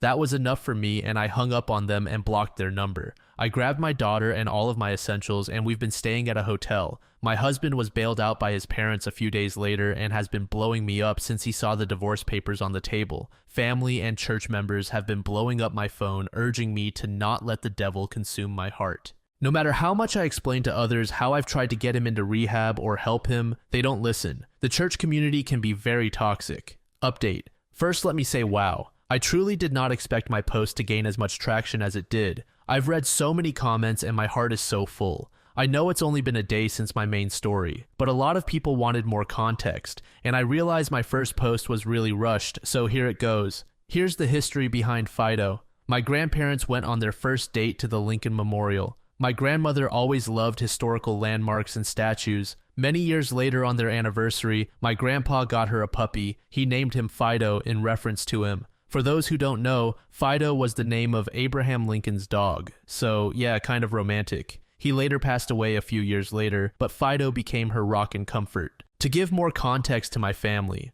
I grew up in a hypocritical, strict religious household. My father was abusive to my mother. He'd hit her, verbally abuse her, and disrespect her all of the time. My parents had the belief that the men are the breadwinners, make all the decisions, and a woman is to support them. My mother was the stereotypical housewife who never made any decisions on her own. I like to refer to them as selective Christians, meaning they follow the parts of the Bible that is convenient to them. My parents were homophobic, attended church every Sunday, in the choir, had very strict views on sex before marriage, the regular Christian beliefs.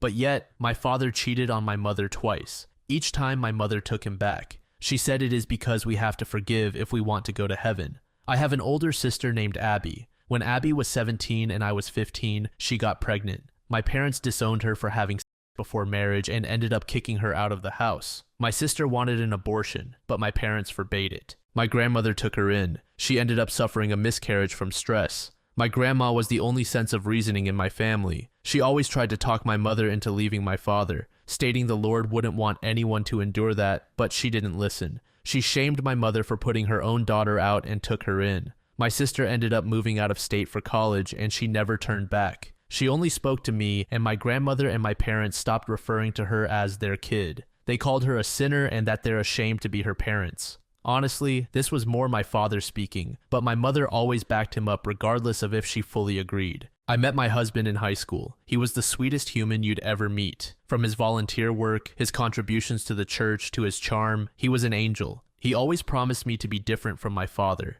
He gave me a voice, respected and loved me. Fast forward a few years, I'm married, 26 years old, and have Elena. My grandmother passed away after complications from a fall. I was crushed. She was my best friend. She was a mother figure when my own mother wasn't. I luckily convinced my mom to let me take Fido. Having Fido felt like I had both of my grandparents with me in a sense. Fido was my grandmother's pride and joy, and he quickly became ours too. My husband loved Fido. They were the best of friends. He took Fido everywhere he went. We referred to him as our second child. When the drinking started, it was hard. I tried for months to talk to him. I begged him to seek alternatives. I even tried to get him to work for his dad, but he declined. He felt like he was failing as a husband because he couldn't provide. All of his siblings and peers had well-paying jobs and lived more extravagant lifestyles, but we couldn't. I tried to tell him I didn't care about that, but he didn't listen. I own my own photography business. I offered to have it be a joint business venture, but he declined. Months and months went on and the aggressiveness started. When he was drinking, anything I did annoyed him. If I cooked the wrong meal, did something too loudly, or even existed, it annoyed him. He'd go into a rage. He'd punch walls, throw things, hit me, or verbally abuse me.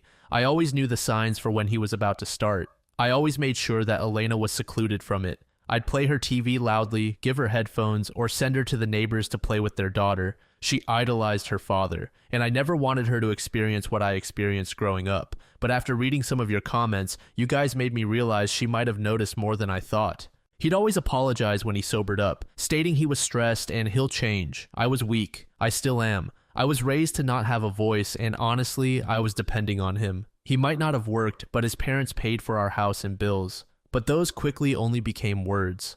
I had to start to wear long sleeves and makeup to hide my bruises.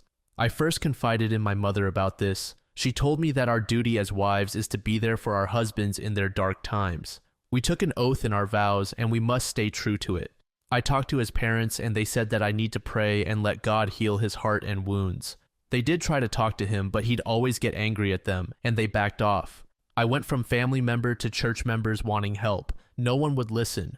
Like seriously, everyone treated this like it was normal. Few did speak out, but it never went far. When my sister found out, she was furious. She urged me to move with her and start over, escape from my husband and the toxicity of the church and parents. I wanted to, but I was scared. I mean, Elena still loves her father, and he never showed her any aggression. And she loves her grandparents.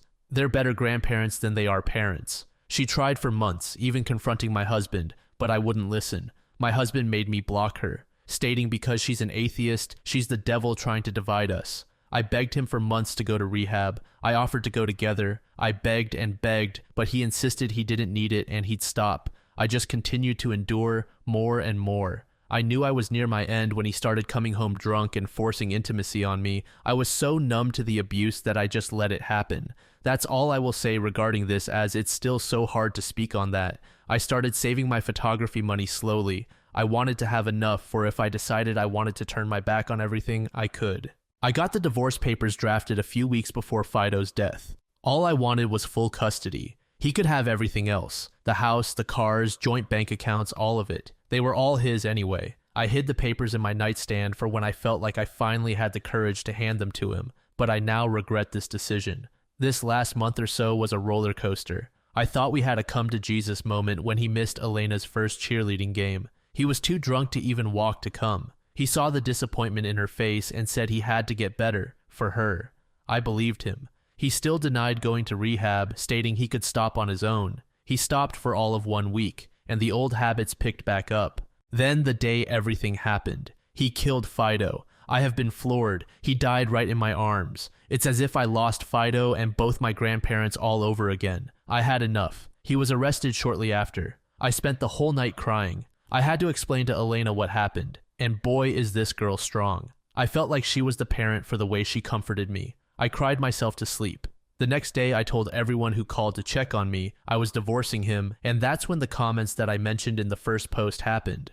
I called my sister, who was the only person to comfort me. I didn't have any friends. I was always socially awkward. She's all I have outside of my daughter. When my parents yelled at me, the comment of Fido being just a dog was enough. That's when I called my lawyer and told him I was going through with the divorce. I blocked my parents and his family. I left the papers, grabbed the essentials, and left for the hotel. His parents bailed him out and he went home and saw the papers. That is when the texting and calls began. I finally picked up that night after I got Elena to bed and answered to him sobbing. He apologized over and over about Fido, saying it was an accident and he'd never do that on purpose. He said for real this time he's done and he'll go to rehab. He promised therapy and to never do anything to hurt me again. Now I know what you all are thinking. It's BS. But I know this man. I know when he's telling the truth, and he is. I feel like he finally had his come to Jesus moment. But is it bad that I feel it's too late? I told him I needed time and hung up. It's been non-stop texts and calls. That's why I came to Reddit. It was more me needing a vent more than anything. And boy, did you all make me feel supported. First comment I saw was, that could have been your daughter he hit while she played in the yard. That made my heart sink. I'm afraid that he could relapse at any moment. I know it's a part of my religion to forgive, but I don't know if I can. Here's the update so far. I've been talking to my sister. She's working with her husband to come get us. Her husband will take me to the home to get the rest of my things. Her husband is 6'7" and 300 pounds. So my husband has always feared him a bit, so I don't think we'll have any problems. Elena is taking this all so well. I plan on having a conversation with her about the extent of what's happening when we're settled. Right now, I'm lost. I was with that man since I was 17. 15 years, you guys. He saw me at my weakest moments, and I knew the man he was. This hurts. That's the part that hurts more than the death. Right now, I'm not ready to talk to him or my family. I just need space. And for all of you that are saying this is fake, what do you want from me? You want pictures of my bruises, text messages, the tire marks from the grass, pictures of my swollen eyes from crying? What?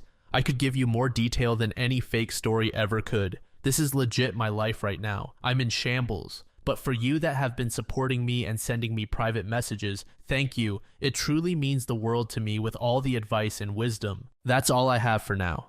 It'll probably be a while before I update you guys again. The plan is to move with my sister and try to get the divorce finalized uncontested. Again, thank you all for the support. It's truly helping me get through this awful time. Right now, I feel like I failed. I failed my grandpa, my grandmother, Fido, and my daughter. This could have been avoided if I left a month ago when I had the papers. My sister was right. And honestly, I've come to the realization that if this is what being a good Christian feels like, then I don't want to be one anymore. User Pandoratastic said NTA. He has already accidentally killed one member of your family. It is right that you should protect the remaining members of your family from further accidents. I cannot speak for your religion, but I believe that he already broke his vows to you through his abuse of you. In my opinion, once he broke his vows to you, you should no longer be bound by the vows you made to him. User Make It Make Sense said, do what's best for you and your daughter. Maybe this will be the wake-up call he needs to get his life together.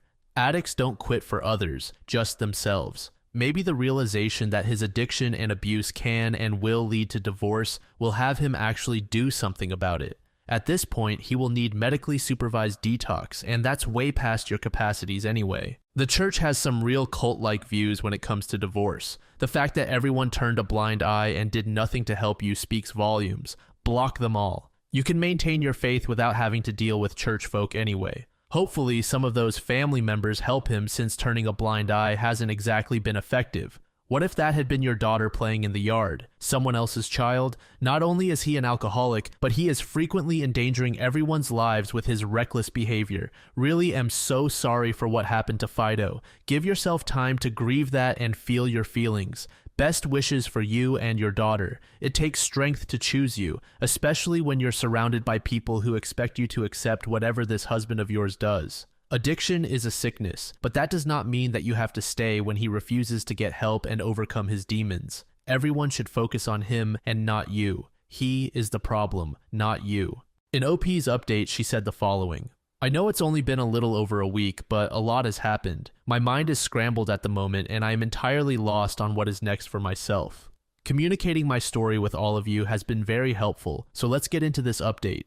The day after my last update, my sister Abby, her husband, his brother Eddie, and his son Junior showed up with the U-Haul to officially move me and Elena. Looking out the window of the hotel and seeing the truck made everything seem real. I was officially leaving. We dropped Elena off at her friend's house so that she could hang out with her for a while and say her final goodbyes. Well, actually, we just didn't want her to witness anything crazy. A lot of you recommended a police escort, but my BIL stated that he carries and doesn't think we'll have any issues, so I said okay. I was praying that my husband was not home and that we could just move everything out smoothly and without any fight. Honestly, I wasn't ready to see him and didn't want to have any conversation. But just my luck, I see his car sitting in the driveway, the car that he used to take Fido from me. I know it sounds ridiculous to say, but looking at the car made me break down before I could even get out of the car. Anger took over me, and all I wanted to do was to smash the car with a baseball bat. Abby hugged me and calmed me down. She reminded me that I am taking this step for Fido, that God has a new plan for me and it's time for my next journey. I collected myself and we got out and went inside. As soon as we entered, my husband heard and ran down the stairs screaming my name. Before I could even react, he had his arms around me, hugging me, saying that he was so happy I was home. I looked at my Bill and Eddie and they took him off of me. He looked at everyone here and saw the U-Haul out front and asked me what was going on. He knew something big was happening as he hadn't seen Abby in years. Abby instructed Eddie and Junior to start packing and loading all of Elena's things and looked at me and said, "Sis, it's time. Let him have it." I took a deep breath and told him that I am leaving with Elena and going through with the divorce. Before I could finish, he started sobbing. He dropped to his knees and began begging to hear him out and to not make any impulsive decisions. He started pleading that he was sorry, how he loved Fido and would never do anything to hurt him. He said he realized the severity of his drinking and everything he's done after that and doesn't want to be that person anymore. He ran to the kitchen and came back with these papers stating that he was enrolled in rehab and is starting therapy soon. He said he made a promise to God, but now he cannot break that promise. He said, "I'm back. The man you married is back. The devil has left me and I want my family back. Look around the house. Not a single alcoholic drink in sight. Please don't leave me." My sister grabbed me and gave me a look. When my sister gives this look, I know she means to stay strong and to not fall for it. Honestly, I was starting to melt, so I needed this from Abby. I then let him have it. I will try to quote everything I said to the best of my ability. I think it's so good that you realize your mistakes in this and you're doing the necessary steps to get better. But it shouldn't have taken you killing Fido to get to that point. I want to forgive you, but I cannot. That was the final straw. For years, I begged for you to get this help.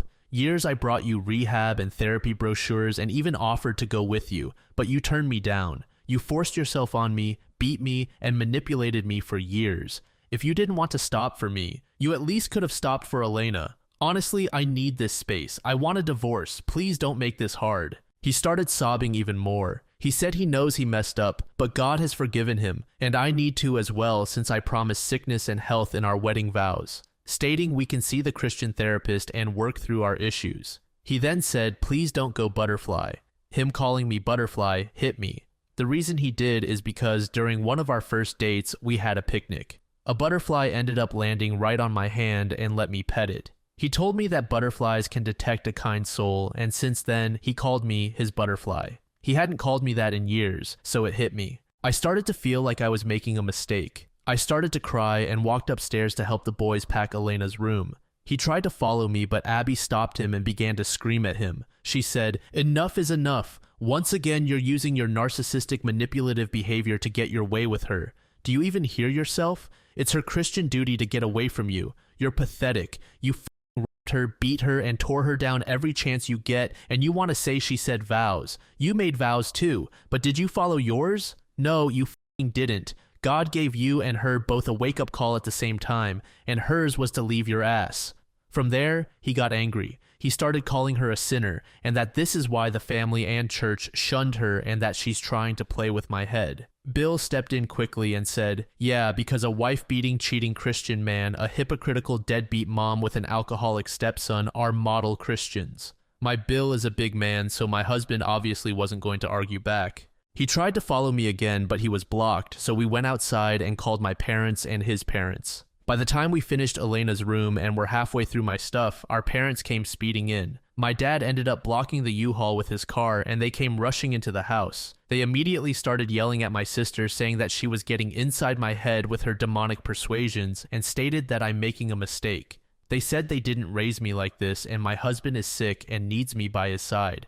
This made me cry even more. My sister is so much stronger than me. Even 4-on-1, she held her own. She screamed at them that they're all pieces of shit and have no idea what it means to be a good person. She stated that they love to say how someone is going to hell, but don't realize that hell is being around them. Junior ended up calling the police as the screaming got louder and everyone was in each other's faces. All I could do was sit in the corner and cry. I admit I'm weak. My husband tried to come comfort me, but I pushed him off. The police ended up arriving and they separated everyone. My mom tried to tell the police that Abby and her husband are trying to kidnap Elena and me and that they're going to traffic me. I quickly told the police that this was not true and that I was trying to get away from them. I explained to the officers the situation and that I am trying to leave. They identified everyone and instructed everyone to move out of the way and to let us move the rest of our stuff. My husband told the police that this is his house and he can have his guests where he wants. He got in the officer's face and stated that I am not leaving. The officer told my husband that he ran his name from his ID and he is already out on bond, and if he doesn't want to go back to jail, then he needs to get out of their face. His dad had to grab him to move out of the way. At this point, I didn't even care about everything else. We only had about half of my things, but I just wanted to go. I grabbed the rest of my important things, my grandparents' chest, and all of Fido's things, and I instructed my sister that I wanted to leave. She told me that I have the right to all of the things that I owned. I told her I didn't care and wanted to leave. We closed the U-Haul, and as we were trying to leave, my husband kept pleading with me to stay. He begged me not to take his daughter from him. Our parents also begged the same. They said I am robbing her of having a relationship with them. I remembered what all of you said, that I need to get her as far away as possible. I quickly got in the truck and we started to leave. As we left, my sister flipped them the bird and we took off. We picked up Elena and we hit the road. We didn't make any stops outside of food and gas. I am now living with my sister, enrolled Elena into a new school, and I am still struggling. I've been getting blown up in messages from everyone trying to get me to come back home. I haven't been able to eat, sleep, or do anything productive. I am so grateful for my sister and BIL. They've been so supportive and have taken great care of me and Elena. They told me to not worry about working at all until I am ready and focus on getting better. I've enrolled in therapy, and one of the commenting Redditors from my last post connected me with a group in my area for women who suffered from abuse. These meetings start next week, so I am nervous to face all of this. I received emergency custody of Elena due to her father's recent charges. Elena, on the other hand, has been surprisingly well. Yesterday, my sister and I sat down with Elena to explain everything. Let's just say all of you were right. Elena told us that she was aware of her dad's drinking and what he used to do to me. She stated that she'd pretend to be asleep when he was on his rants and often saw me crying. It broke my heart when she told me she saw me put makeup over my bruises several times before. What broke my heart the most was when she told me that she talked to my mother about it. My mom told her that men are providers, and it is our duty to support them, regardless of their behavior. She told her to just ignore it and respect her father. The last thing I want is for my daughter to think this is okay. My sister gave her a long speech about loving herself and how her father's behavior was not okay. Elena expressed her sadness about Fido, and I believe with everything I will be enrolling her in therapy too. The thing that she said to Elena that stood out to me was, "Your mom kept lighting herself on fire to keep your dad warm and not valuing the fact that she's getting burnt." She's so right. I've never valued or looked out for myself ever. I made it clear to her that she can still talk to her father and family if she pleases, and I won't stop her, but she insists she doesn't want to. Honestly, I am a mess at the moment. I don't know how this divorce is going to go. I do not know how strong I will remain. I don't know how my husband's conviction will be. I don't know anything. This will be my last update for a while, as I simply want to work on myself for a while. I will be deactivating all of my social media and blocking everyone supporting my family or husband. Thank you to everyone who has been commenting and supporting me through all of this. The amount of help and resources you guys have provided me has been great. For all of those still claiming this is fake, please say that to my depression. I am so sorry this update is all over the place. I am so mentally drained right now, so I can't really think straight. Again, I don't know if or when I will update, but bye for now. Over half a year later, OP gave us her most recent update. It's been almost 8 months since I've touched any social media or logged into Reddit. I feel I owe you all an update. I can tell you it's been up and down. For starters, I am still living with my sister, and honestly, it's been a breath of fresh air. It's weird being in a house full of love and understanding. Elena has loved her new school and made a lot of new friends. I've still been in therapy and support groups trying to get myself in a better headspace, but it's been hard. Terribly hard. My husband ended up only getting probation and court-ordered rehab. I know, I rolled my eyes too, but I guess when your family has money and connections, they give you slaps on the wrist. We're still not divorced, as he's contesting everything. I believe he is planning to delay it as much as possible until I run out of money and can't afford my attorney anymore. But I got a new attorney a few months back, as my sister Abby's mother-in-law is a lawyer. After Abby and her husband explained the situation to her, she offered to take my case on for free as long as I promised to continue therapy sessions for myself and Elena. Right now, I still have custody of Elena, as right now he's ordered not to have unsupervised contact with her due to his recent charges and abuse allegations. Honestly, Elena is a strong girl. We've never tried to block her from talking to her dad, but she doesn't want to. He FaceTimes her iPad often, but she declines. My family and husband haven't stopped trying to reach me, from getting burner phones to text me, contacting my sister, flooding my photography business email, personal email, or through my lawyer. It's been nonstop. My husband goes through emotions of sorrow to anger, telling me how much he misses me and how long he's been clean, to ranting about how much he's taking care of me and committing a sin. The same for my parents. They're all accusing me of turning Elena against them and letting my demon sister manipulate me. These messages even started turning into threats. Things took a turn about 5 months ago, back in April, when I filed for full custody of Elena and a restraining order following the threats. They were all ordered not to contact me whatsoever. I thought this would be the end of it, but I was wrong. In mid-April, me, Elena, Abby, and her husband were at home when we heard banging on the door. Her husband opened it, and to our surprise, it was my husband and my parents. How did they find me? How did they track me down? Well, we later learned that I was so mentally drained with everything that I forgot to shut off location sharing from Elena's iPad. He demanded to speak to me and started screaming my name. Abby's husband told them to leave before he calls the police. Hearing his voice made me break down, and I once again, as weak as I am, cried like a baby on the couch. In hindsight, I know I should have taken Elena and left, but I was just frozen in fear and trauma. Abby, the fierce warrior she is, went to the door, pushed her husband out of the way, and went to town on the three of them. She told them to get the f off her property and that I don't owe them a damn thing. My mom got in Abby's face, and the two had a screaming match. My mother raised her hand to slap Abby, to which she responded, "I wish the f you would. You're no mother to me. I'll fight you like a stranger off the streets." Elena was crying terribly, and I yelled for her to go to her room and lock the door. My husband tried to get inside to grab her, but Abby's husband pushed him out. He started to scream for me to talk to him and that he's sorry and he's changed. I don't know. Seeing him on his knees crying and screaming for me made me go to the door. I took a good look at him, and honestly, guys, he looks bad. He's lost weight. His clothes were dirty, he had bags under his eyes and face red. But most of all, he was sober. I'm staring in his eyes, and I can legit see the sorrow and remorse. I know he loves me, and for a second I was ready to hug and forgive him. But then I just think of Fido and hear Elena crying at the top of the stairs, and for the first time in almost a year, I realized I didn't love him anymore. I told him I wanted him to leave and to please just allow the divorce. My parents turned their anger towards me and started yelling at me about forgiving him.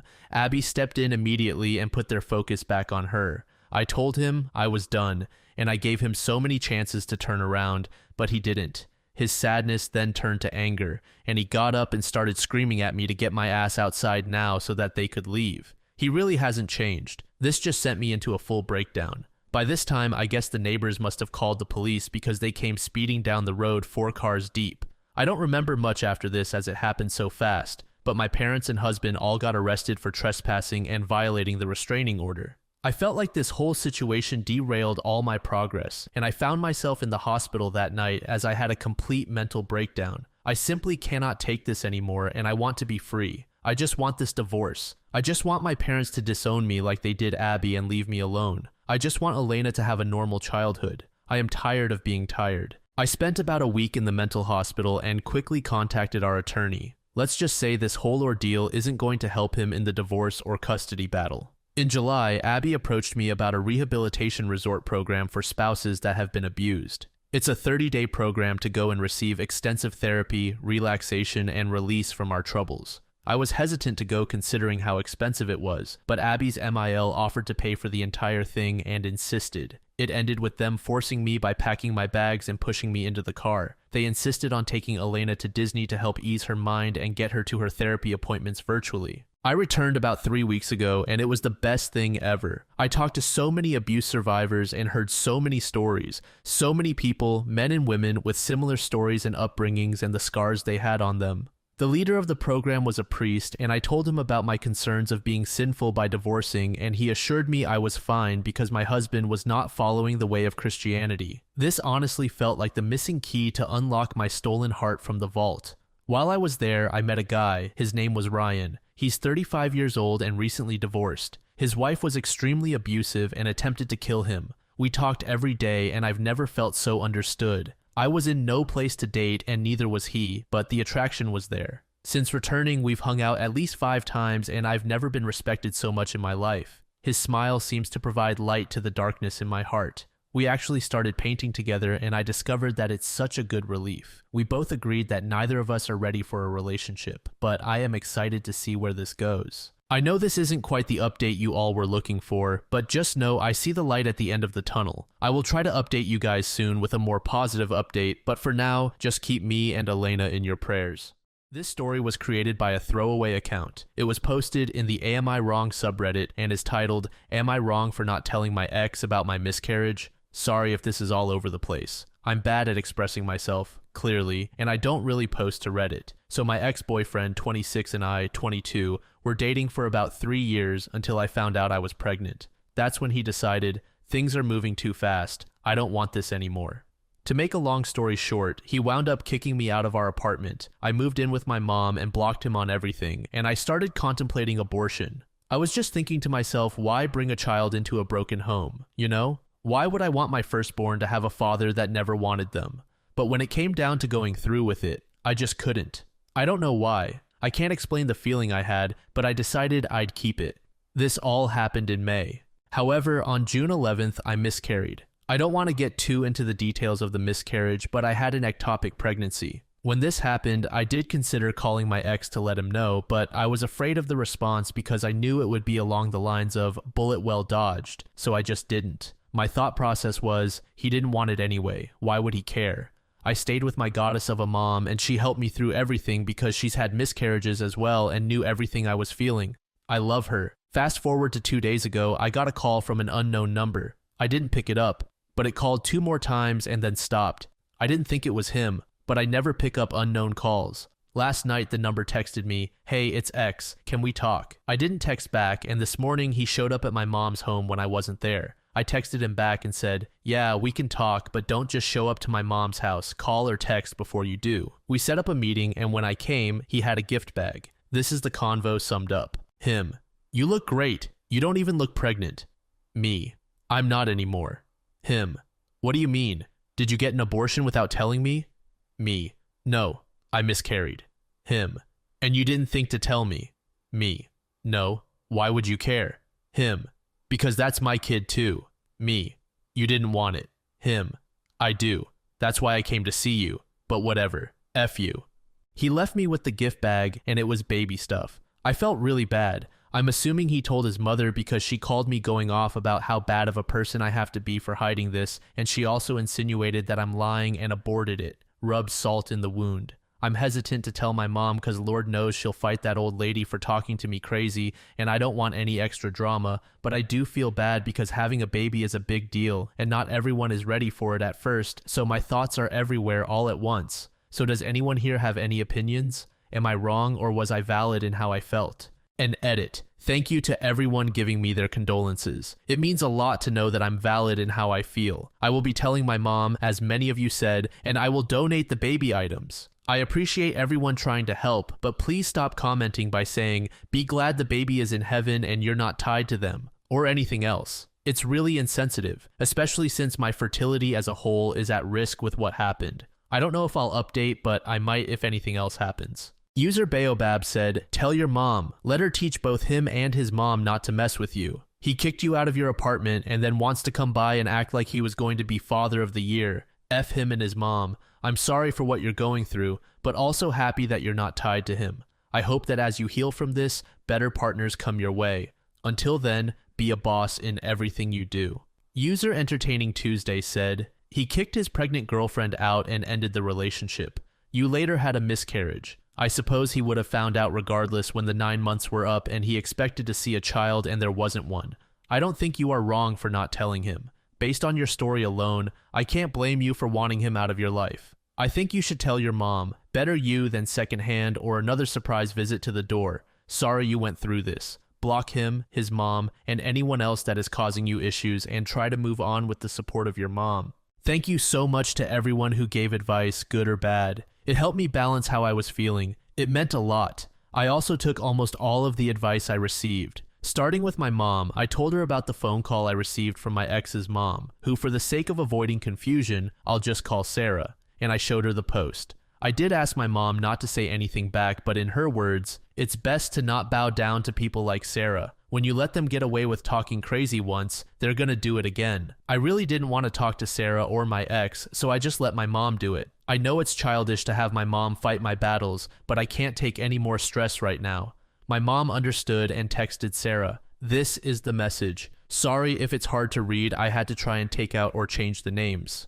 Hi Sarah, this is Mom. I was just made aware that you made a call to my daughter, called her a liar, and accused her of secretly getting an abortion. First, I want to say that this situation is none of your business, and as a mother, you should know better than to slander a woman who has just lost her child. You, of all people, should be the last person calling others evil considering the son you have raised. Were you aware that when X found out she was pregnant, your son decided 3 years was too soon for commitment and told her to leave their apartment? Or do you just not care? We don't owe you an explanation about my name's pregnancy, but I will give you that courtesy and send those hospital reports. But once I do, if you continue to disrespect us, my son, and I will be seeing you and yours. I can promise you that. I thought this message would be the end of it because hours went by without any word. They can't reach me because I blocked them, but my mom was waiting for a reply back. Until again, my ex showed up unannounced with his mom this time, which really pissed my mom off. Sarah said they just wanted to have an adult conversation, but my mom told them to leave and come later because we were busy.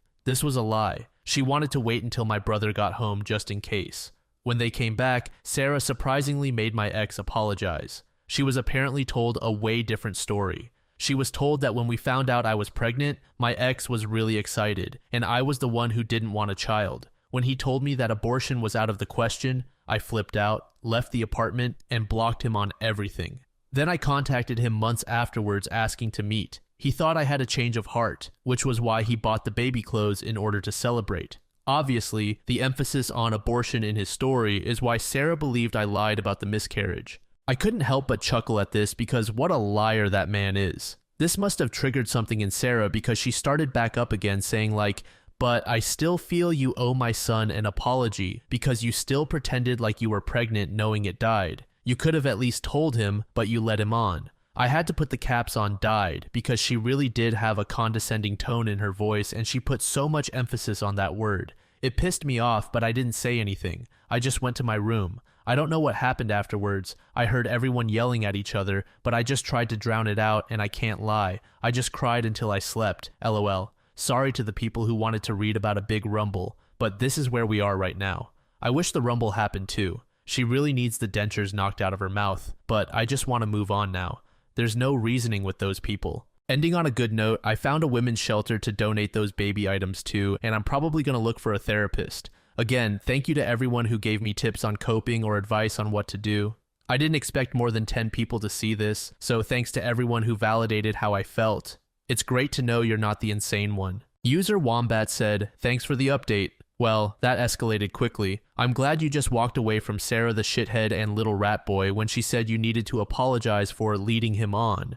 It sucks that your mom and your brother kept trying to argue with Sarah the shithead. The correct response from your mom would have been, I don't appreciate you showing up uninvited, but I'm glad we had this conversation. Now, frankly, you're wearing out my patience. You need to leave. You're starting to bother me. Please get off my front walk and go stand in the street. That's public property. You can stay there all night if you want, but I wouldn't. Never know who might show up this time of night. Goodbye. Don't make me ask again. User Phil Independent said, all I can say is that no matter what else, you got that jerk out of your life. You might have easily sacrificed the best years of your life to a guy who was only pretending to love you.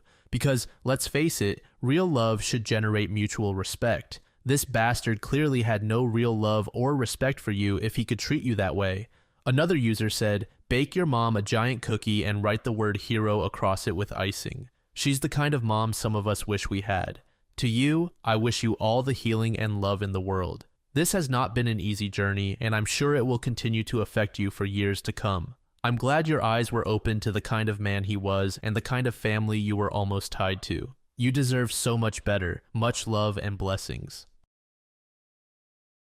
This next post was made in the AITAH subreddit by a user named It's Not You. The post is titled, Am I the jerk for getting angry at my wife for kissing her best friend? My wife 28F and I 30M have been married for 2 years and were dating for 4 years before that. Let's call her Maya. Maya has a best friend named Ella, 28F. They met in middle school while I only met Maya in college. They're really close, but always say that their relationship is platonic. Ella is really touchy and likes to get real close to her friends a lot, especially with Maya.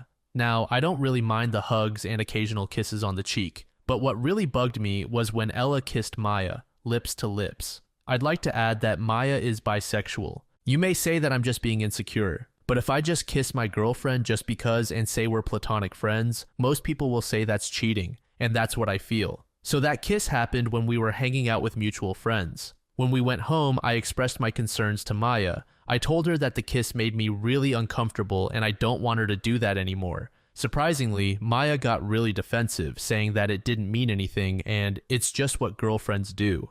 We had a little back and forth leading to me sleeping on the couch, but I don't really think I'm in the wrong here. 1 month later, OP provided an update. Since someone asked, here's an update. It's been about a month since I last posted and a lot has happened since then. I stood my ground against Maya and demanded an apology from her. We got to arguing and she left to stay with a friend. Guess what? She went to Ella. I honestly can't with the audacity. Your partner is worried you might be cheating on them, but instead of reassuring them, you went to that person's house to cool off after your argument. To be honest, I was still second-guessing my confrontation, so I talked with some friends and they reminded me that what I did was right. They gave me some advice such as if I really want the marriage to work, we could go to couples therapy, or if my line ends here, I should just get divorced. You might not have agreed with me, but I chose the former. I tried to contact Maya, but to no avail. Instead, Ella called me and cursed me on the phone, telling me that I was an asshole for arguing about their so-called friendship. About a week later, Maya contacted me and said that my blatant gaslighting and insecurity led her to believe that we shouldn't be together and that she will be divorcing me.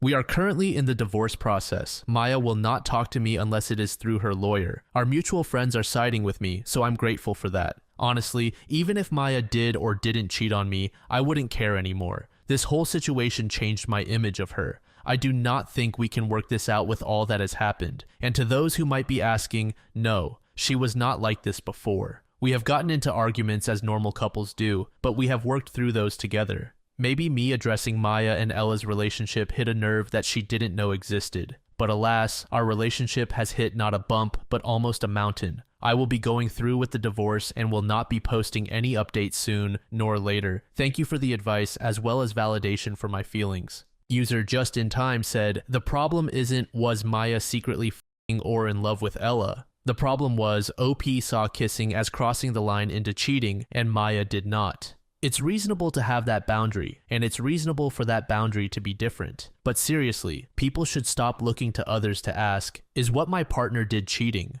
And instead, maybe around the time you become exclusive with someone, have that awkward conversation of, hey, I don't see kissing my friends as a thing, or I consider any physical touch beyond hugs and kisses on the cheek to be cheating, and actually take those things on board. User Radio Supply said, this is bizarre. I guess context is everything. I'm a bisexual woman married to a man. My best friend is a bisexual woman who is aromantic and never wants a partner. When we meet, we kiss hello and goodbye on the lips as we have since we were teens out of pure affection. I'd be devastated if my husband thought we were romantically involved. He knows, he's seen it, he thinks it's wonderful that we have a close friendship and have adopted each other as sisters.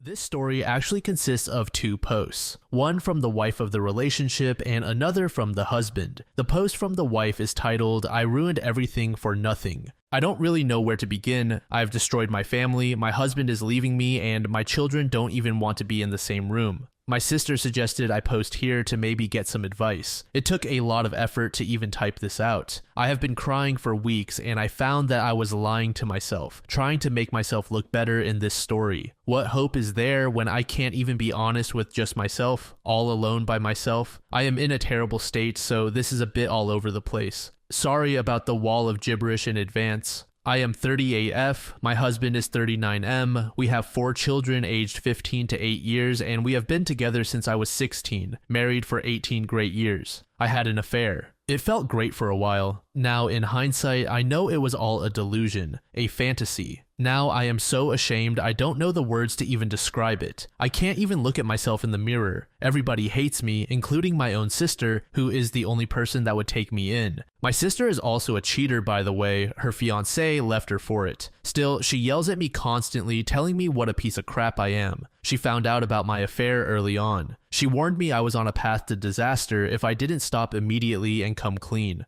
I was too selfish and stupid to see that. I was too wrapped up in myself to listen to her. So I refused to stop, and she, in turn, cut me out of her life until she picked me up. My husband started divorce proceedings and doesn't even want to talk to me. I don't know how or even if I can fix any of this. He has said he would come and talk to me the last 3 days, but he hasn't shown up. I can't blame him. I hurt him so badly. I broke him, my family, my children, and myself, and I wish so much I could take their pain away and just disappear. All I do is stay in bed, staring at the ceiling, hating myself. Whenever it is quiet, it feels like my heart is trying to escape from my chest. I get panic attacks where I struggle to breathe. I am hardly able to eat. Whenever I fall asleep in my nightmares, I see my husband's pain and him looking at me without love in his eyes. The therapist I've been seeing believes this maybe started for me about 3 years ago. My best friend from school died suddenly from cancer. She never married. She was a partner in a law firm and had an extravagant lifestyle. I have always admired her. I have an okay career in marketing and have been a stay-at-home mom for long periods when our children were small. The time at home with my children was the best time of my life.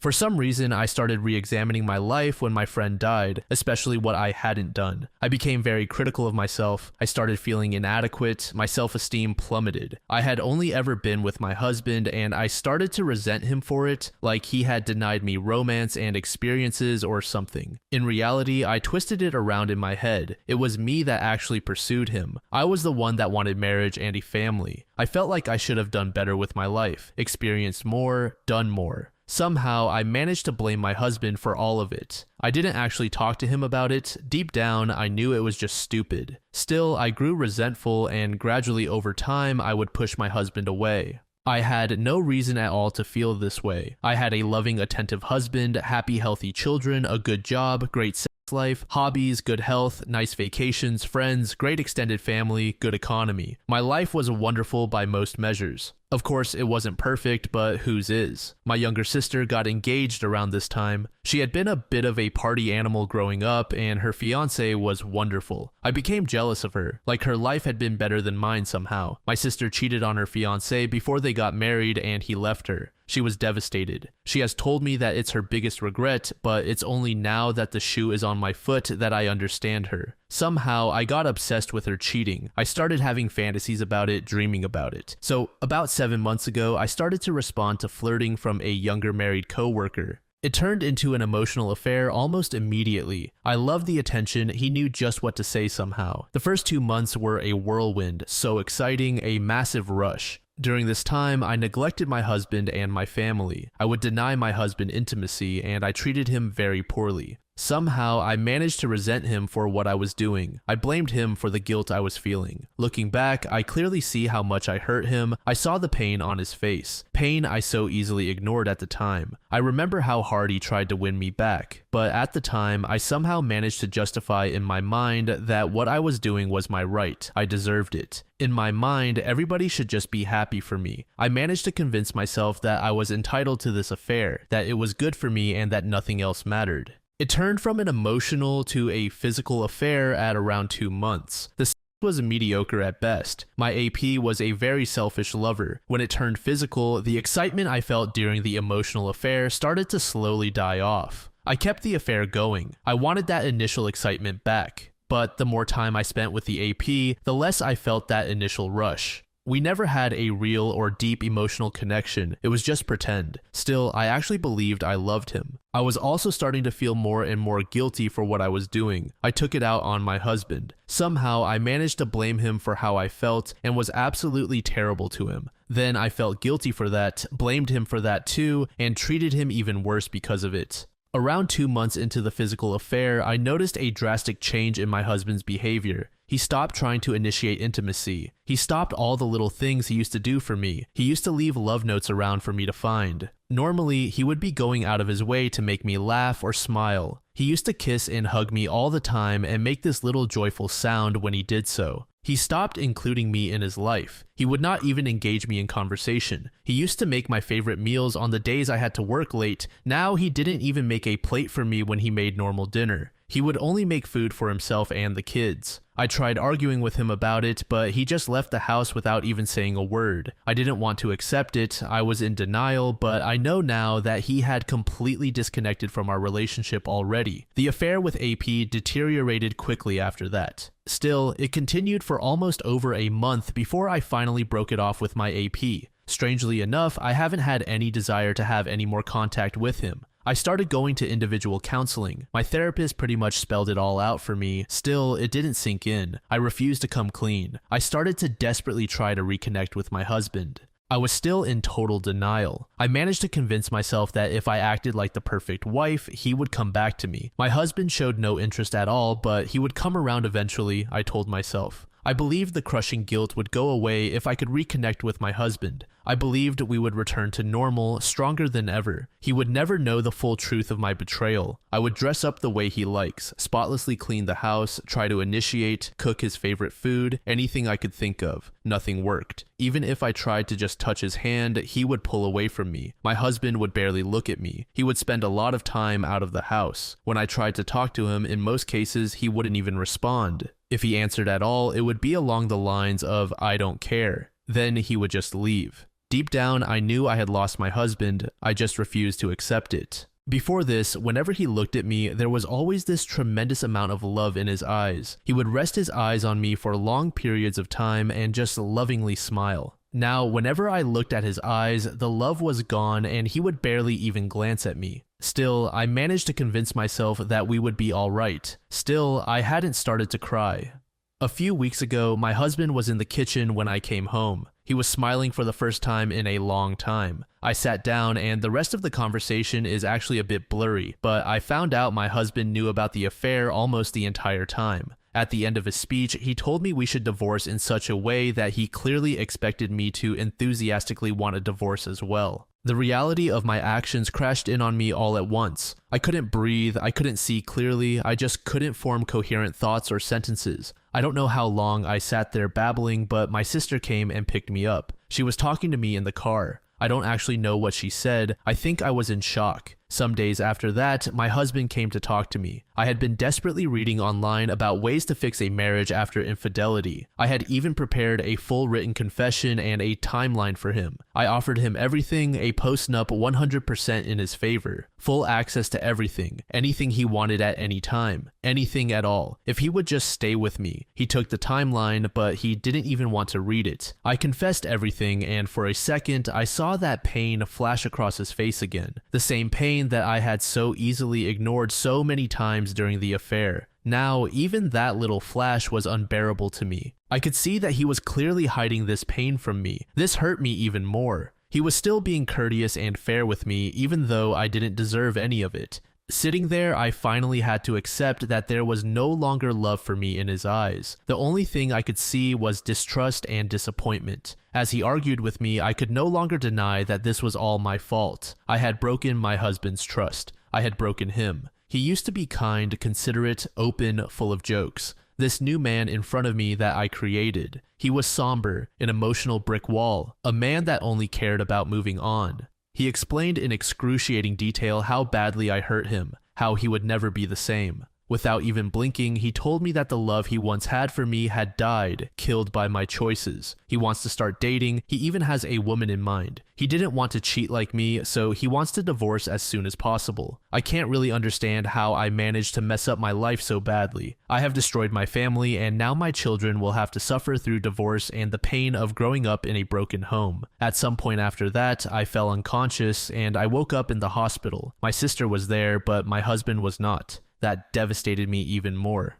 When I came to, I started calling everyone, confessing what I had done. I called the AP's wife, his parents, our friends, my employer. I resigned as well. Basically, I called everyone I could think of. Everybody hates me now, and I deserve it. Still, my husband isn't talking to me. I destroyed my family, broke the love of my life, traumatized my kids, and for what? Some cheap thrills? I don't understand how I could do this. Can I get my husband to talk to me? How can I even ask him to do that? How can I ever face my children again? What do I even say to them? I desperately want to repair this, but how could I even start? Is it even possible? I am completely lost. I don't know what to do. I don't see any way out.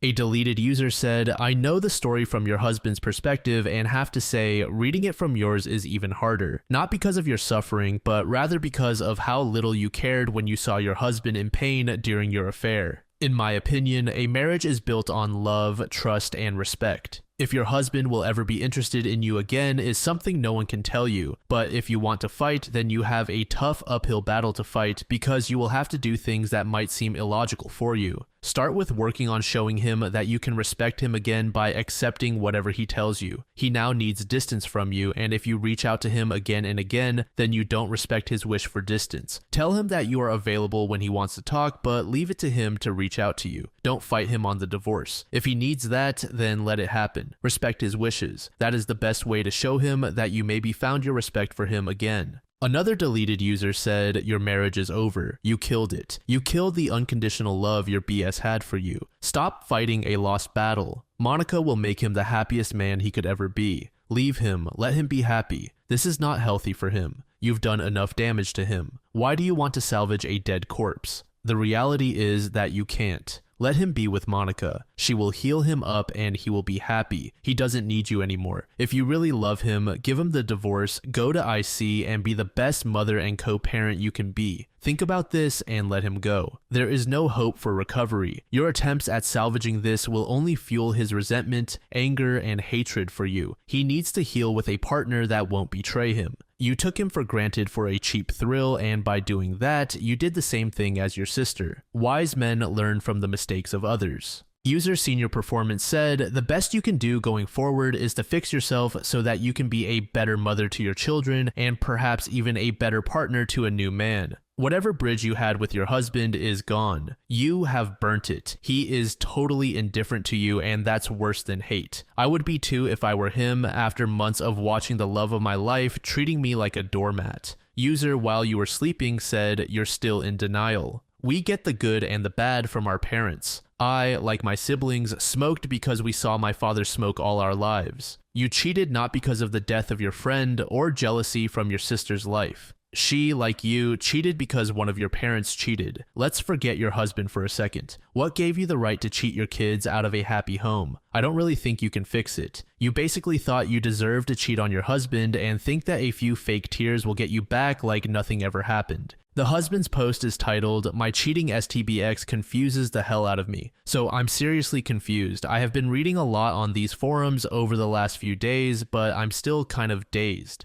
TLDR, my wife cheated and I checked out. I thought she would be happy for us to go our separate ways, but she completely freaked out. I just don't understand what she is trying to achieve. I discovered my STBX cheating about 7 months ago. I went through all the heartache, the denial, the pain, the pick-me attempts. I was seriously depressed for a long while. I never confronted her, but I was a total mess. She must have known I knew. She just didn't care, I guess, or at least I assumed that. About 2 to 3 months ago, I was just done with it all. Done with her, done with the marriage, I just didn't care anymore. I completely checked out of the relationship and started preparing for a divorce and my new life to come. I avoided my wife as much as possible. I tried to stay out of the house when she was home. I would not engage in conversation. When she asked me a question, I would only answer yes, no, maybe, or I don't know. I even left the divorce lawyer's bills out in the open. She must have known I was checked out and preparing to divorce. Kids even asked me about it. Even they could see what was going on. I even did the "we both love you" speech.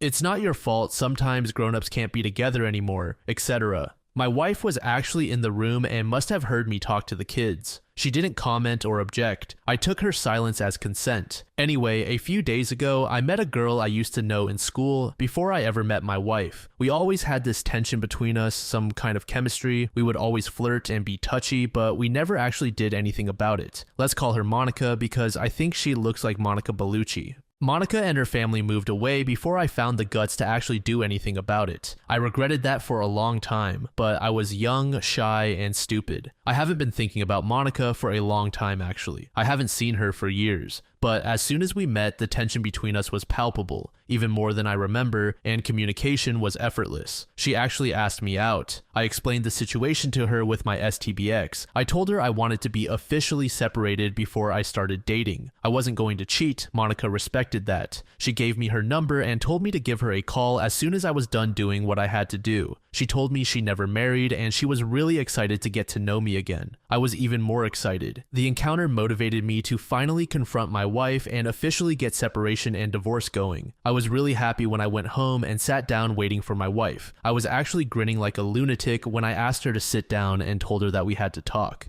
I told her I've known about her cheating for a long time. I told her I assumed that she knew I knew, especially since I checked out of our relationship for the last 3-ish months. She didn't seem to mind that I no longer cared, so I told her I want to start dating and get on with my life. I concluded my speech with, "All taken into consideration, it's time for us to get divorced. Don't you agree?" Her reaction was totally not what I expected. She started crying, not just regular crying either, like a desperate, soul-breaking noise. I have never heard anything like it. She was blabbering excuses, asking for second chances, that the affair didn't mean anything. We could fix this if we try counseling. I was a bit shocked. I thought she would be happy. I told her she could go and be with this guy without guilt. He is obviously more important to her than her family. If he wasn't, why go with him in the first place? She must have known this would destroy us. She can't possibly be that stupid, can she? I told her if she believed we needed to fix our family or our marriage, the time to do that would have been 7 months ago before she had the affair. Now it's too late. It's broken beyond repair. I didn't think we had any problems in our marriage. She didn't talk to me, and I am not a mind reader, so whatever it was, I had no way of fixing it. Since she started this affair with the other guy, she obviously thought something was wrong or missing. Something that was so wrong that it couldn't be solved by talking to me. Something had to be so lacking or so wrong that she was okay with having our children grow up in a broken home from there on in. If not, why do it? I clearly and calmly explained that there is no way for her to unfuck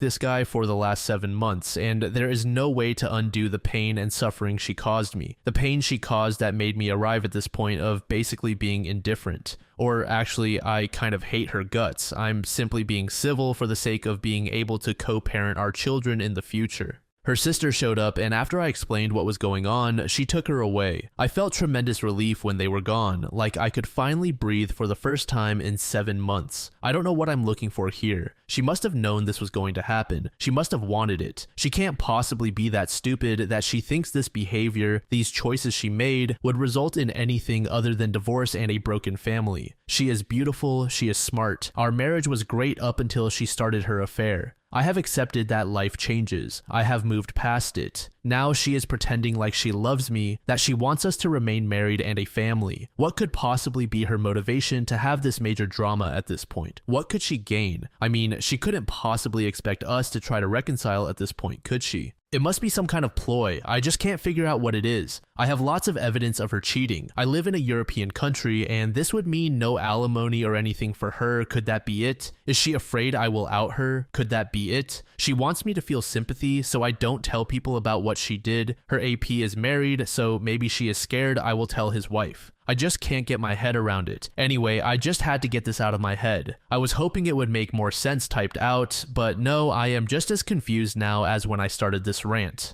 User the Cult of Abe Lincoln said, "You absolutely should tell his wife that he is cheating on her. I believe it's a sign of respect as a kindred spirit whose soul has been crushed by infidelity. I guarantee you will cause her pain, and I almost as much guarantee she will thank you for it. You have to think it's all about the kids at this point. I would strongly encourage you to focus on being the best father and, no matter how much it hurts, not allow them to see that their mother has ripped your guts out and stomped on them. Kids are smart. They'll figure it out. Be the best man you can be for them. You'll regret doing anything less." As for Monica, she sounds real cool, and she's understanding of what you have going on, which is awesome. I would advise strongly against rushing into anything, however. You have a massive variable changing, and it may be best not to upset the equation with another. I have seen many men sign up for the first replacement they can find, and most came out worse for wear. That said, you sound like you two have great chemistry and history, so best of luck. After all, it sounds like she's willing to be patient, so why not? You'll regret it if not.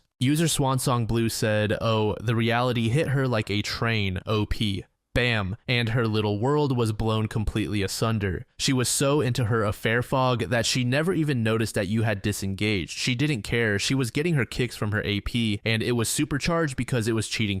They were both cheating. Your announcement came as a bolt from the blue. She literally didn't see it coming. The game is up, and that is why there are all of these tears. You are so much better off. Sorry if that sounds a bit trite, OP, than most betrayed. In most cases, the cheater has done the mental and emotional acrobatics to justify their actions and disengage from their main relationship, while poor old betrayed is hit sideways. You've got the reverse. You have come to terms with it. She is the one who's been knocked suddenly sideways. Don't relent. She cheated incessantly and without a care for you or your family. Given the chance, she will happily go back to doing just that. Sounds like you have already put your future in order. Good for you. Take it steady. There is no rush. Seriously, consider blowing her AP's world up, OP. He didn't give a shit about yours. You might also have to consider getting your kids' DNA tested. It won't stop you loving them, but it will set the record straight and inform your wife how very seriously you are taking this. Good luck. A deleted user said, she's now realizing her gravy train is about to leave the station and is trying to pull emotional blackmail to have you stay. Expect her to suggest an open relationship so she can still use you as an ATM and babysitter while she goes out and cheats on you. Just divorce her. You've already done the hard part by disengaging your emotional connection, so that part of you is dead to her. Why prolong the misery? Just make sure you get that 50-50 access and document everything. File first and don't move out until custody is formalized. User Fragrant Spray said what she wants is to have sex with the other guy and come home to a husband that is faithful to her, takes care of the kids, and pays the bills. She wants the outward appearance of a happy family, but is not willing to make any effort on her end. She's not poly, she's a cheater who is using you and is upset that she may no longer get the benefits your stability provides. She's not sorry about the affair, she doesn't even seem sorry that she got caught, but she seems sorry that she has to deal with the consequences of her actions. There is zero reason to believe, if you tried to fix it, that she wouldn't have another affair, or continue this one as soon as she was sure you weren't going anywhere again. Time to get papers filed, not because of the other girl, but because you can't and shouldn't trust your wife to be a reliable partner. User DeGrubs said, classic affair fog. Dopamine is a serious high that keeps you from thinking clearly. It's built into our biology to drive procreation. She probably does love you and her family that she just nuked from orbit. Right now, she's trying to save the marriage that she never intended to destroy. At some point in the near future, she'll be reframing this to be about your marriage being broken. She'll have to in order to be able to live with herself. Path forward, keep being the gray rock. Limited NC outside of children and divorce logistics. Since you are firmly in the D, there's no point in discussions about why. It was done and the marriage was killed. Watch out for love bombing and hysterical bonding. Use your leverage to get her into infidelity IC. Affairs happen because of brokenness that keeps the WS from stepping back before it starts. You want the mother of your children to be the best, healthiest mother possible, out the AP. You want to snap your wife fully out of the fog just for your kids' sake. Relationships spawned from affairs seldom work, and they don't deserve to be in that circus. This story was posted by a user doing the most. It was made in the Cheating Story subreddit and is titled, "My ex who cheated on me with her trainer just reached out after a year of silence. Now her life is falling apart and she wants me back. Hey everyone, I, 28M, just had a weird situation pop up and I honestly don't know how to process it. Maybe getting it off my chest will help. Names are fake, obviously. A little over a year ago, I was in a serious 3-year relationship with Megan, 27F.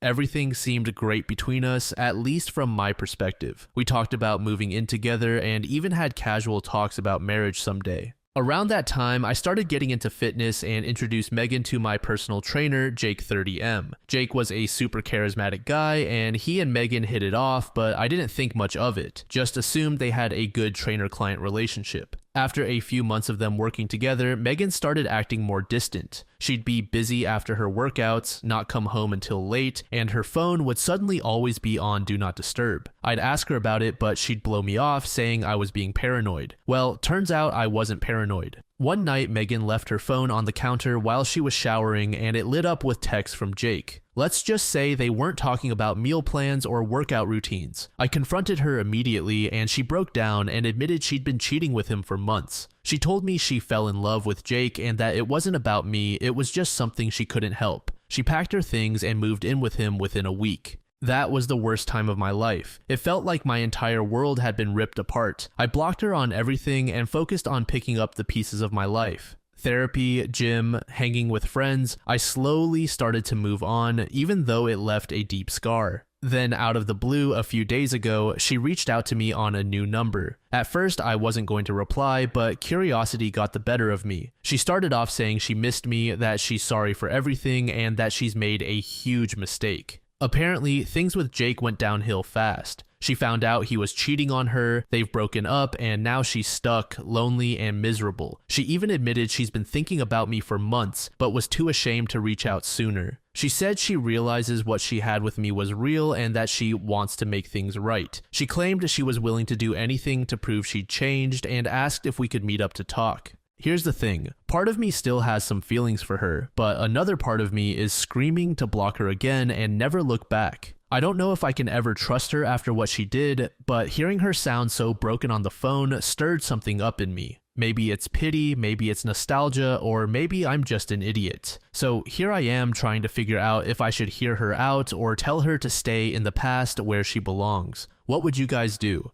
Edit, I'll post an update after we talk. Right now, I haven't responded. I wanted a general consensus first. User Affectionate Neat said, what could she possibly say that would make you stupid enough to trust her? If you take her back, when she cheats again, it's on you. User Ada Ian said, my life is in shambles and I made a mistake. Whatever will I do? I can just get back together with that guy who has no self-respect until I find a new one. Is that the guy you want to be? If so, then more power to you, but if not, then block her again and keep moving forward. User Heavy Arms said, you'll have to live in that relationship knowing you were undeniably a second choice. She's not wanting to get back together out of love because love would have kept her from cheating. Her plans fell through and she's hoping you'll be a willing fallback. Both of you are different people from the start of your relationship, and it has been a year of silence since a messy end. You don't have to scorch the earth, but I don't see the point in a nostalgia-based relationship after the trust has been shattered. She's shown you she'll leave you if she can land someone she decides is better. It's up to you if you want to live like that. User Cal Beach Boy said, don't you realize that you're just her plan B, her second string? If things worked out between her and her gym jock, she wouldn't have known or cared if you were alive or dead. Since she thinks she has a chance of you taking her back, she will start love bombing you until you are back under her spell. That will last long enough until another plan A shows up or her AP takes her back. Your mission, Jim, should you decide to accept it, is to string her along for a while and keep her just close enough to see you got over her betrayal and are happy without her.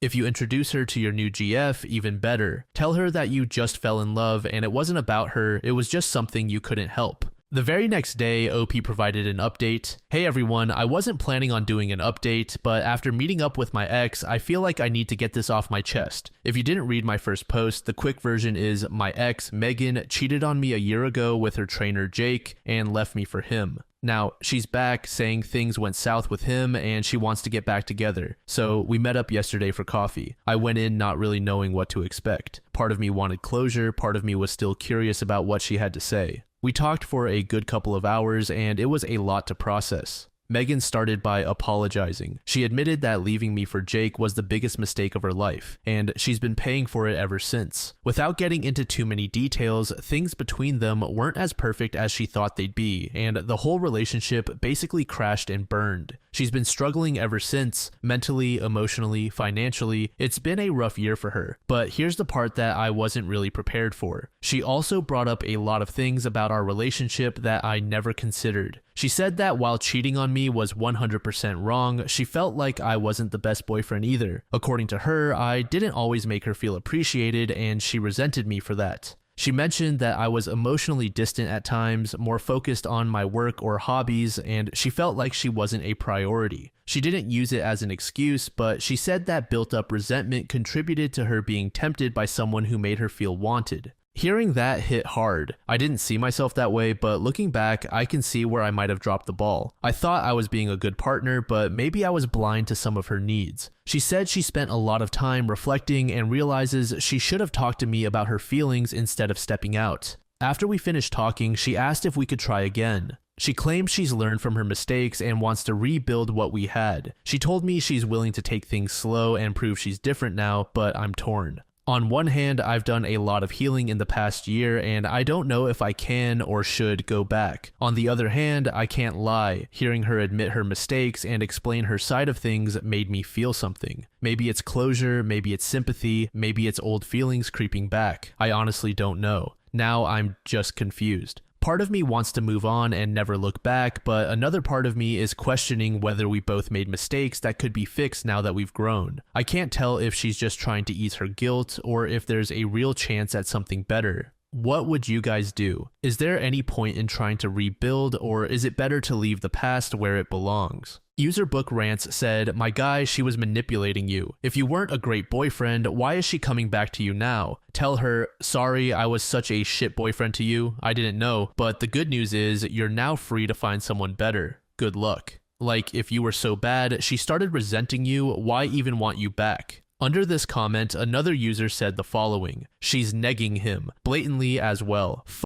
that chick. She broke your trust and then tried to blame you for it, and now she wants your stability. But there's a big mess she got herself in, not to mention the risk of STDs with that trainer. This is not what you deserve. You are lovable and you are worthy. Do not settle. Never run after men, women, or buses. There will be another one along in 10 minutes, so to speak. Massive hugs. Don't derail your life for someone like this." UserCheck12 said, "I have a one chance policy. Never get back together with exes even if we end on good terms. You did not end on anything but extremely bad terms. A grown woman talking about how she should have talked to you too late. Also, I think some people can cheat and some can't. I won't no matter the situation, but someone like her is 3 times as likely to cheat again, especially on the person they cheated on. If you don't believe me, there are plenty of stories on here. My wife cheated on me once when we were dating. I thought we worked through it. Now she's having an affair and we have kids. What do I do? You don't want to be this guy." This next story was made in the Off My Chest subreddit by a throwaway account. The post is titled, "My boyfriend beat the ever-living snot out of my brother. I'm honestly just glad someone finally did." This is a long one, just a heads up if you don't want to waste time reading about my idiot brother, which I fully understand. I am sick of being related to him. So growing up, I, 19F, had a hard time keeping romantic partners. My brother, 22M, is very overprotective, and it usually ended with him scaring off whoever dared try and date me. At first, everyone, including our parents, thought it was kind of cute and cliche, the big brother protecting his little sister like a proper movie trope, and I didn't really mind since none of the relationships I had were serious, plus I didn't realize just how far he would go to keep guys from me. But as I got older and started looking for something a bit more serious and long term, my brother quickly ramped up his behavior. At the start, it was just the basic stay away from my sister threats. Nobody actually thought he would hurt someone, it was just a boys will be boys kind of deal. Well, as it turns out, boys grow into men, but that doesn't mean they have to actually grow up. So as we got older, my brother's behavior quickly escalated, from joking threats to actual threats to trying to disrupt my dates to just straight up sabotaging and damaging my personal property to stop me from seeing anyone. Seriously, who slashes their sister's bicycle tires to stop them from going to the beach with their friends? That wasn't even a date, but there were going to be cute boys at the beach, and that just would not fly with my brother. So yeah, our parents, bless them, they tried their best to curb his brotherly instinct as it were, but the things he did were away from home and hard to prove. If the boy I was dating suddenly blocked and ghosted me, I knew 100% my brother had gotten to them somehow. I didn't just take this lying down, of course. I repeatedly told my brother off, and I got really good at avoiding him, but he refused to stop his behavior. Reading the title of this post, you already know this ended up biting him in the ass. It finally mostly stopped when my brother moved away for college. He couldn't spend every free minute from school stalking me or going through my phone or threatening my male friends. For the first time in years, it felt like I could breathe. You never realize how f***ed up a situation is until it suddenly stops or changes. Sorry this is getting so long and rambling. I've just had this slowly bottling up since I was like 14 years old, and this is cheaper than therapy. Also, this third glass of wine I'm slowly emptying whilst typing is starting to work against me. Anyway, finally getting to the point of this post, after I turned 18, I thought, finally, I am a grown adult woman and I can do whatever I want. My brother disagreed. Not long after my brother moved away, I met this really great guy, 20, who I've been dating for a bit over 2 years now. We are serious. I've met his parents, they're great. He has met mine. They were mostly worried about what my brother would think, but I had managed to keep BF a secret from him for over 2 years now, and I was honestly sick of it. Deciding that my brother had controlled enough of my life, I brought BF with me to the yearly family cookout to make us official, public, and finally confront my brother and make him realize he can't make choices for me anymore. Things were going great. BF finally got to meet my grandparents, cousins, uncles, and aunts. The whole freaking gang was there, having a great time. My brother arrived late, having traveled halfway across the country from his college. Me and BF were sitting at the table, laughing about something or other when my brother approached us. The following is paraphrased slightly, but the gist of it went like this. Bro, who the f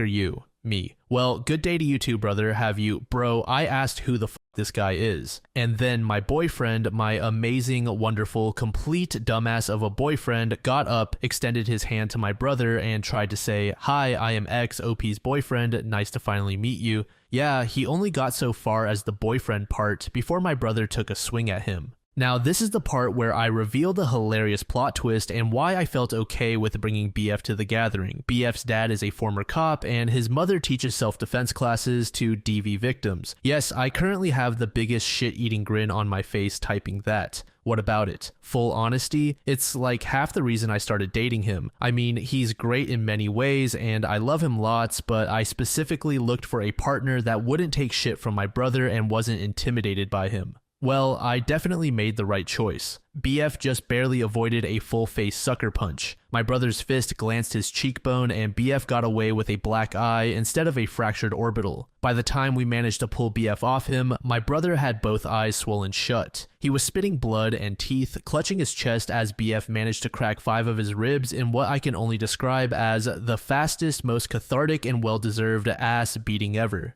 From there, things moved quickly. I barely remember the order of what happened next. My brother got taken to the ER to have his face stitched back together. No great loss there. He wasn't exactly a looker before BF rearranged his face. The police came and took everyone's statements. BF somehow avoided arrest. I think because all 30 or so witnesses agreed my brother was the instigator and 100% at fault, even if he had to drink through a straw for several weeks after. Everyone had gotten sick and tired of brother's antics years ago, so he got no support from family. After it was all over, me and BF headed home. I was half laughing and half crying from exhaustion the whole way in the passenger seat. After we got home, BF took a shower to wash the dirt off, and when he stepped out of the bathroom, I don't know what came over me, but I pushed him on the bed and his brains out. Maybe it was the literal years of catharsis hitting me all at once, seeing my tormentor finally get up, or maybe it was just some primal cave woman part of my brain that had seen something it liked, but BF was like the most attractive person ever at that moment and every moment since. I know I should feel at least a little bit responsible for what happened.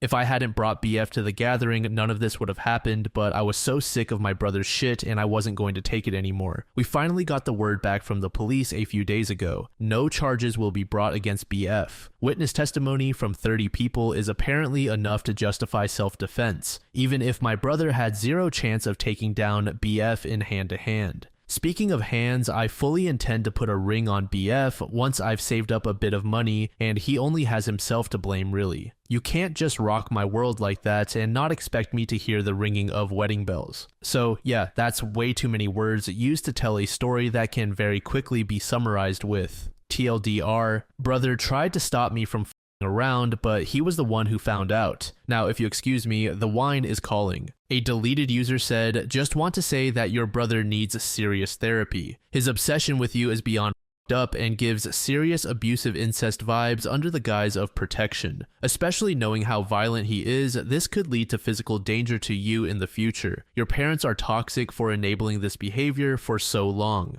I would try to seek an order of protection for both you and your BF. This is extremely abnormal behavior, and I'm just worried about you. Also, enjoy your wine and absolutely relish in this moment of pure karma." User Useless People said, "My brother is so similar to yours, same age gap and everything. I don't think mine would go as far as yours, but holy f***, The amount of people he has chased off or ruined for me is insane. My now partner is a lot more manly than he is, and the only reason my brother hasn't done anything is because he's intimidated by my boyfriend. I'm so glad I'm not the only one with a brother that is way too protective to the point it crosses a line. User JCashBy said, your brother has issues. Big issues that even an ass whooping will not cure. He tried to assault a total stranger simply because he was dating his of-age sister. He did not know him at all but felt comfortable enough to hit him. I hope this is the end of his behavior, but I suspect it is not. I wonder what other shit he is into besides this that you do not know of.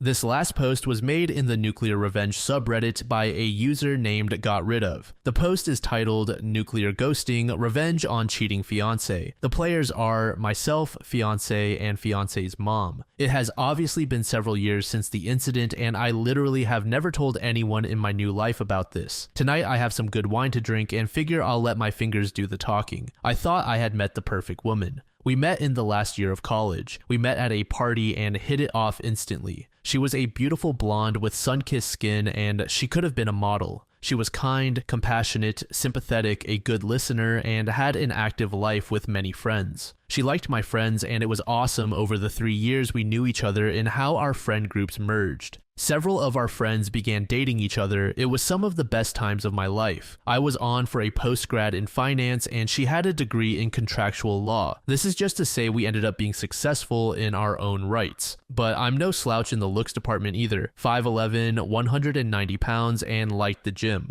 I wasn't a super athlete, but let's just say I was built. But I was and am very shy and didn't have a lot of prior relationships before meeting her. The first evening we met, we were smitten. First night we talked all night. Then it went to texting and calls daily, then dates weekly. Then after a year she moved in. I loved her family and her family loved me. Mostly her mother, as her father was as standoffish as he was to everyone. It was a whirlwind romance. After 2.5 blissful years of overseas vacations, hiking trips, and luxury vacations, I proposed to her. She said yes. I was over the moon. She was doing all the planning for the wedding. We were talking about our futures together, buying a house, children, and family trips that we were going to take together, and all such things like that. Then it happened. One evening after we both get home to our apartment, she is a little distant. I think I noticed it right away as we were always very affectionate towards each other. This would only happen about once a week for the first month. After proposal, then it was more frequent. I would have been none the wiser except that I used to listen to a lot of Reddit on YouTube. So I waited and observed. These bouts of ignoring me would only last a couple of hours, then she would be right back to normal. But after 6 months, she was like this almost every night.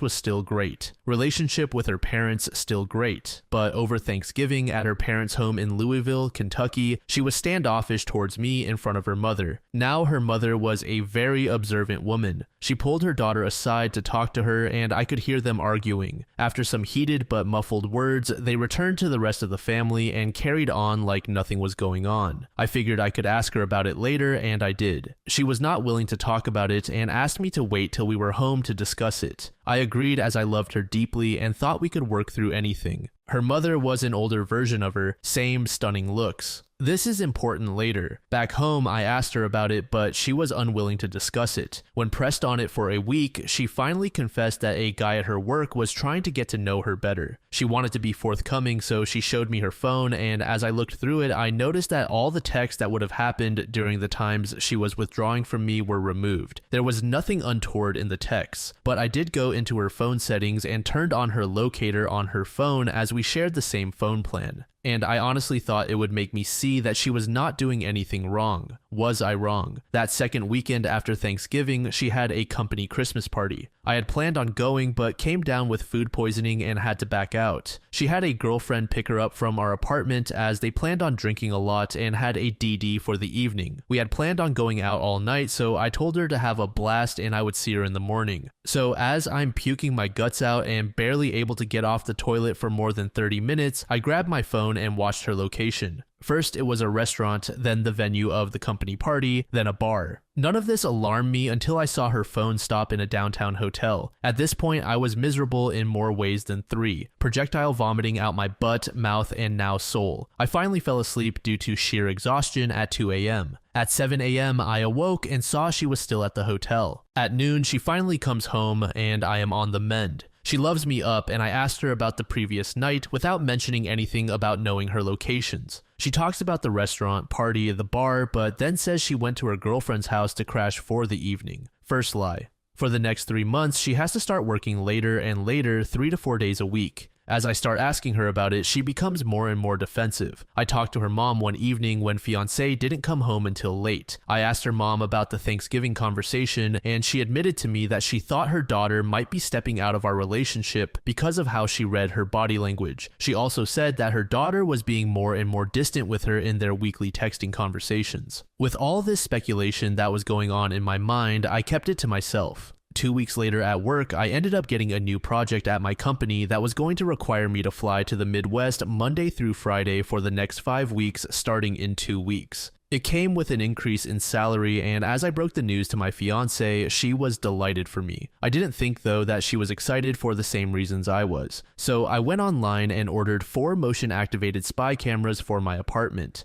I put one in the living room/entry area, one in the kitchen, one in our bedroom, and one looking down our hallway. They were very small and connected to the internet via a hidden network, so they couldn't be spotted on the Wi-Fi network. I secured the cams with a password and waited. On my first week out, she had girlfriends over the first 2 nights and never worked late once. The third night, a guy came over. I was enraged. I'm sitting there in my hotel room screaming at the monitor and calling her every name in the book. Then they went all the way. First on the couch, then in our bed. She bent in ways for him that I didn't know were possible. What was the worst was as I am watching them get it on, I call her to see how her day went. She hears her phone ringing and holds her hand up for him to stop giving her and answers the call. I asked why she was breathing heavily, and she said she was at the gym working out. As soon as the call is over, she goes right back to doing the dirty. When I got home Friday evening, I ignored her and went right to bed, and early Saturday got up and went cycling. I was so upset that I didn't even realize that I biked over 50 miles from our apartment. The furthest I had biked before was 30 miles, but that day I went 105 miles. Getting back absolutely exhausted, I showered. Then she and I went out that evening and had fun with our friends and had a lot to drink. Is it breakup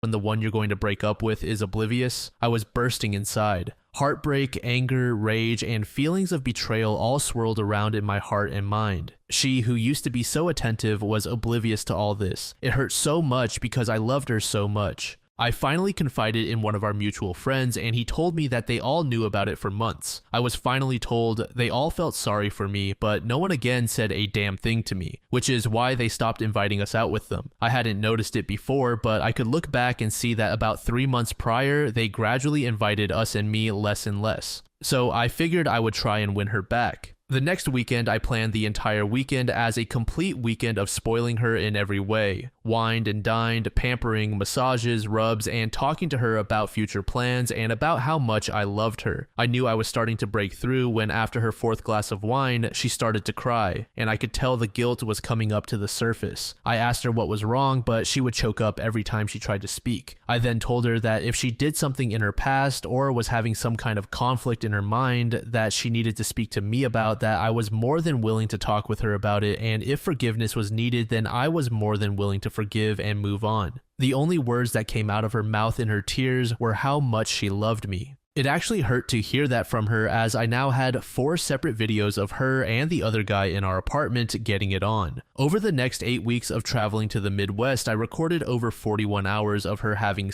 with what I found out was her co-worker. She never worked late once while I was gone. I tried every weekend to be extra attentive, and each week she got more and more distant. After watching this for 8 weeks, I was done, so I devised a 12-step getaway plan. Gather evidence, get her out of the way in order to execute my plan. I scheduled a 2-week exclusive getaway trip for us at an all-inclusive resort in Barbados. She was ecstatic. Then a week before the trip, I claimed I had to back out and told her to take a friend. I knew it was over when she showed no disappointment that I couldn't go. She scheduled co-worker to go with her, terminate our apartment lease. It would expire 3 days into her trip, and I was the sole signature on the lease. Find a job in another town. The company I had been assisting in the Midwest had offered me a job with a slight increase in salary. Find a new place to live. I got an apartment in the above said location. When she is gone, perform the following. Take her to the airport, go back home, and pack all her things on the same day. Get a new phone number, phone, and email. Cancel all social media. Monday, separate us completely in regard to finances. Withdrew all money from our joint accounts and then closed them. I put all her money in an envelope and packed it with her things. Have the movers pack all my things up and ship it west. Take all her things to her mother's house 600 miles away. All my fiance's belongings fit into the back and bed of my F-250 crew cab Tuesday through Saturday. Give her mother the evidence. Start my new life. I didn't want to do anything that was illegal, so I made sure that nothing of hers was missing. It was so hard to pack all her stuff nice and neatly away. I never cried so hard in my life. I have read so many times on Reddit about partners saying they will never do it again when caught, but they don't stop. My hope was that she would genuinely confess so we could forgive and move on. She never did. Twice she came really close, but her secret was too hard for her to reveal. Tuesday morning, I left our apartment north of DC for the last time. It took 10 hours to get to her mom's house. What happened when I got there, I was not prepared for. I arrived at her mom's house around 8 in the evening. I figured she would be surprised to see me since I was coming down unannounced. Since they lived in a gated community, I had to buzz her house from the front gate, so she was waiting for me outside when I drove up. I could tell that she had been crying when I walked up to see her. I asked her what was wrong and she hugged me, bawling that she thought her husband was cheating on her with a much younger, skinnier, and prettier woman. Dumbfounded, I just held her for what was probably 10 minutes. She soaked my right shoulder with her tears and snot. When she finally composed herself, I asked if we could go in and talk. We went in and I asked where her husband was, and she indicated that he said he was going fishing with his buddies at a remote cabin an hour away. Then she said he hates fishing. She gave me all the indications that she had picked up on, and apparently it had been going on for about a year. So, doing a little bit of research, we found a credit card hold charge for a 5-star hotel that was only 20 minutes away. One call later confirmed her husband was in fact there for a 4-night stay cheating with his mistress. 2 peas in a pod, I said. What? She responded. 2 peas in a pod, I said again. Your husband is cheating on you and your daughter is cheating on me. That's why I came here to drop her stuff off and move. I showed her the evidence in a binder of screen captures I had made. After looking at the first 3 or 4 pages, she looked at me dumbfounded. We both hugged and cried for a good 30 minutes. At that point, she said, "Stop crying," and looked at me and said, "Well, tonight there is nothing we can do about it except for you and I to knock out these 3 bottles of Moscato and in every room of the house." She grabbed 2 wine glasses and a bottle of Moscato wine and walked out to their private pool deck saying, "Are you coming out here or are you going to get revenge?" Now, I won't go into much detail because I don't want to get blue balls, but that night and for the next 3 days, we non-stop. I put myself in every hole her beautiful body could offer. I must have in or on her 25 plus times in that period. After those days were over, we passionately said goodbye and I drove to my new destination. She kept me informed as to everything that happened when now ex-fiancé got back. The day fiancé got back was epic. I canceled my phone the morning of the day she got back, so when the plane landed and she called for a ride, it indicated the phone was disconnected. She apparently had her lover take her home. He dropped her off and left. When she came to the door, a strange couple answered the door and she freaked out. I can't tell you how many times she tried to call me because again, the number was no longer valid. She went to her girlfriend's to stay for a time as co-worker was already married. When she called her mom in a panic, her mom told her that I had come down and dropped off all her things and mentioned that all her monies were down there as well. Her mom didn't tell her that she had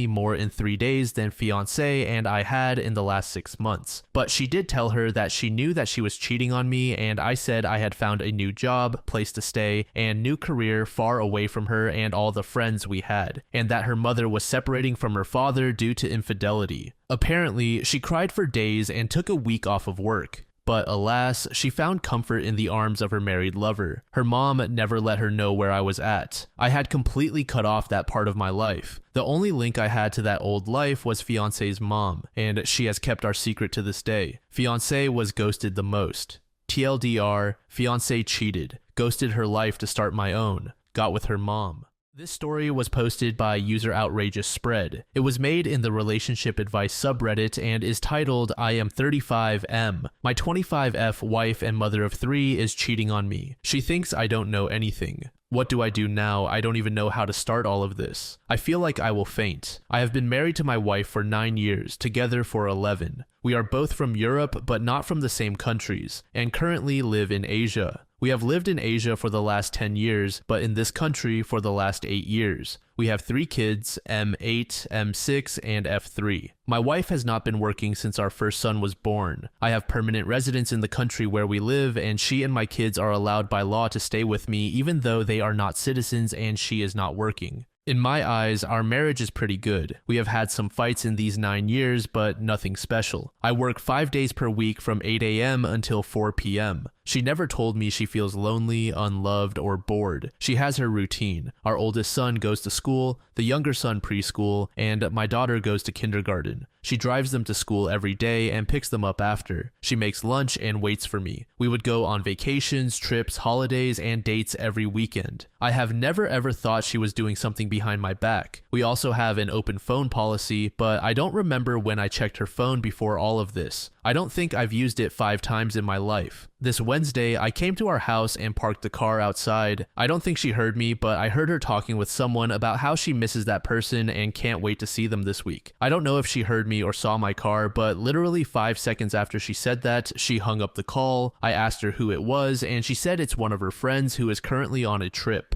To be fair, I didn't suspect it was an AP. I know I am an idiot, but I couldn't imagine that. Also, that friend was really on the trip, which I know, but things were off. She was trying too hard that day. She was always nice and in a good mood, but that day, everything was a little bit too much. I had a really weird feeling, but I said I would wait until the next day and that I was probably making things up in my head. I came to work on Thursday and was just asking myself if I was paranoid or what. It bothered me why she ended the call immediately when I was in the house if that was her friend. During the day, I called her and asked where she was. She said she was in the house, but I heard noises around her. I seriously thought she was cheating on me. I left work, jumped in the car, and went to my house. It's about a 30-minute drive. When I arrived, she was not there. I called her again and wanted to ask her where she was, but didn't want to look suspicious, so I asked her if she could look for some things in the house. And while she was on the call, she was saying she was checking those things. I knew then that she was cheating. I came home and she was lovely as always. She wanted to go out with me and the kids later. I seriously don't know how I remained calm then and how I didn't kick her out immediately. I pretended for the rest of the day that I was just tired. Yesterday, I told everything to my best friend. He was furious about why I was waiting and said that I should confront her right away, but I didn't have any evidence. I said I would look at her phone and laptop when she goes to sleep. I came home and she behaved well. We even had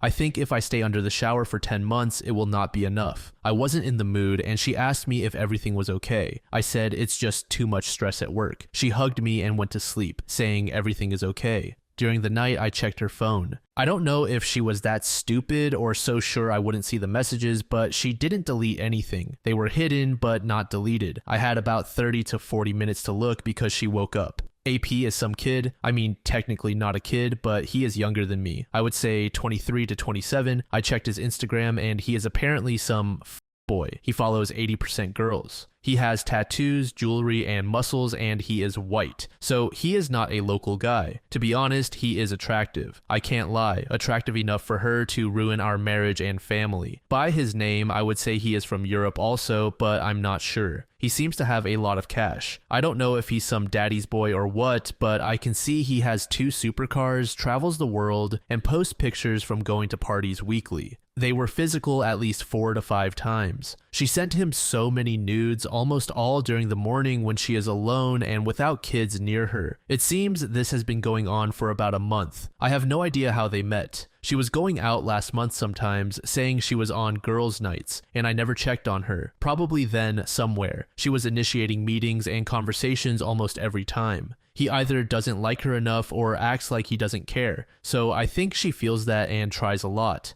They had twice during the evening when she told me she was with her friend, and the rest of the times during the morning at his place. When I was in the house 2 days before, she wasn't with him but wanted to be, but he said he was busy and she was already in the city. I said to myself I would not say anything to her. We woke up today, I wasn't working. She wanted to spend time with me, but I was in my home office most of the day thinking how this could happen to me. I went out tonight for dinner with my best friend and showed him everything. To be honest, I have no idea what to do right now. I will definitely divorce her. Of course, I will contact a lawyer tomorrow, even though it's Sunday. My biggest problem is that we live in a foreign country on a different continent. I have a feeling that if we divorce, she will go back to her country with the kids. I can't allow that. The house and both cars are all in my name and paid for by me. We have a significant amount in the joint account. I have my own bank account where I have savings. She doesn't have her own account. I also have one house and one property in my country that my grandparents gave me during our marriage. It's in my name. Now, what do? I can't stand being near her anymore. I want to confront her. Do I confront or talk with AP? Maybe he has a girlfriend or wife. Do I kick her out of the house or do I leave? Obviously, if we didn't have kids, everything would be easier, but I love my kids more than anything, and I will fight for them to stay here. I will also do a DNA test, even though I am pretty sure they are mine, but you never know. Good Lord, I can't believe what I'm writing. Anyway, any advice is more than welcome. I only told this to my best friend. I am too embarrassed to tell anyone else. I plan to confront her today. Thank you.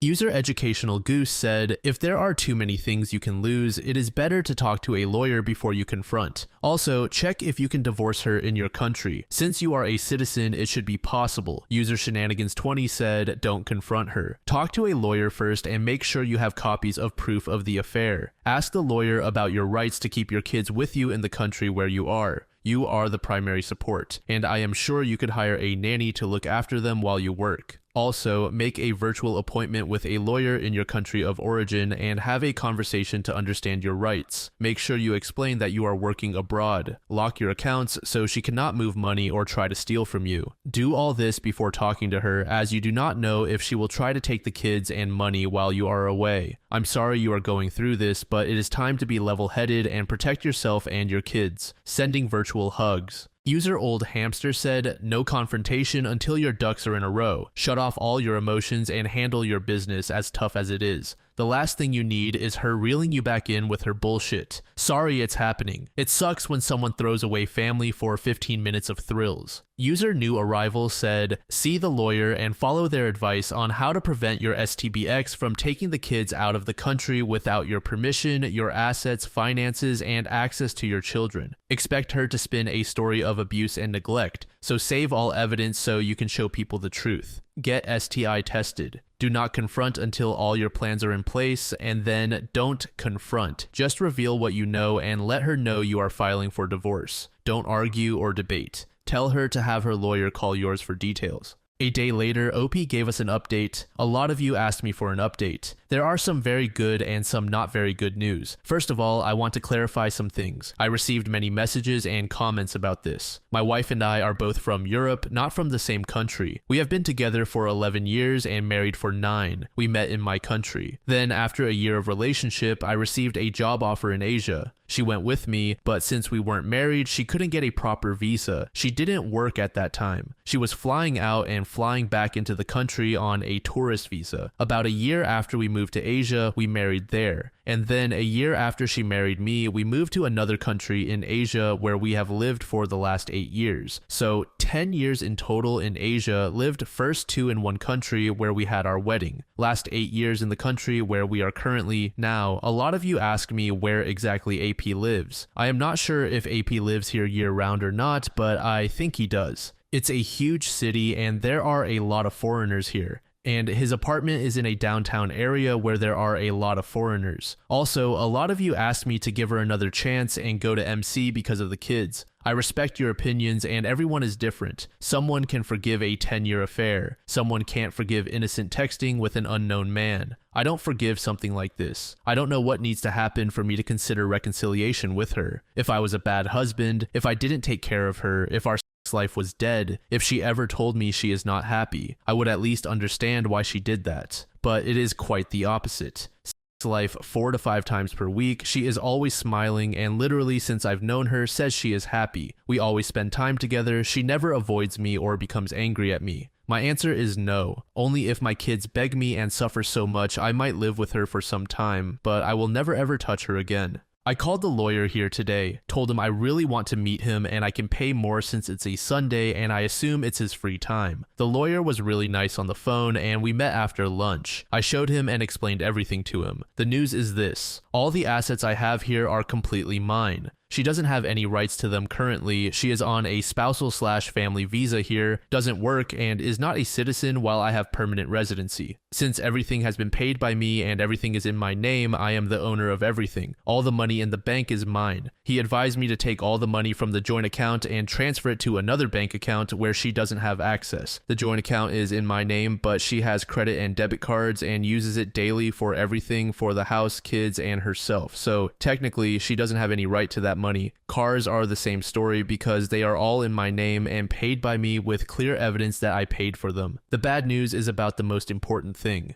The kids. I repeat again, she is on a spousal visa. If we divorce, she can't stay here anymore. She needs to find a job or be on a tourist visa. She can't use tourist visas forever, and sooner or later, someone at immigration will stop her and deny her entry. My kids can stay with me on the family visa. Things become very tough right here about divorce. Basically, 4 countries are involved, 2 home countries, the country where we married each other, and the country where we are now. If we divorce in Asia, there is a big chance I will be the primary custody parent. At worst, we will share custody, but if we divorce in Europe, I am basically in trouble. And most likely, I will have to return if I want to be near my kids. He also told me about the idea that I offer her some assets or money to make a deal that kids stay in Asia with me, but I doubt she would accept that. If I kick her out of the house and police get involved, I won't have problems, since of course I have proof I am the father. Even if police get involved, kids will stay at my house. Passports are in a safe and she doesn't know where I hid them. The lawyer told me to make DNA tests for the kids and to not leave the house so my wife can stay with them. I will do DNA tests tomorrow. In the meantime, he will start making everything about the divorce. All in all, a very tough and complex situation, but I will fight. I also talked with a lawyer from my home country. He told me if my wife somehow takes the kids from me and goes back to Europe while we are still not divorced, I need to file a report with the police immediately in the country where we live and more importantly in my home country. Since both of our home countries are in the European Union, laws are very similar. If she does that, police will be at her door very soon, so that's good. I didn't confront her. She was actually mad at me most of the day because I went out to meet the lawyer and I spent time in my home office, and according to her, this is the day for us. I seriously don't know how I contain myself to not tell her anything. She has been at home for the last 2 days. Probably she waits until tomorrow to call the AP. She behaves well. About an hour ago, she apologized to me for being angry at me today and tried to kiss me. I am trying everything to avoid her as much as possible. I will go to bed when she is already asleep. Hopefully.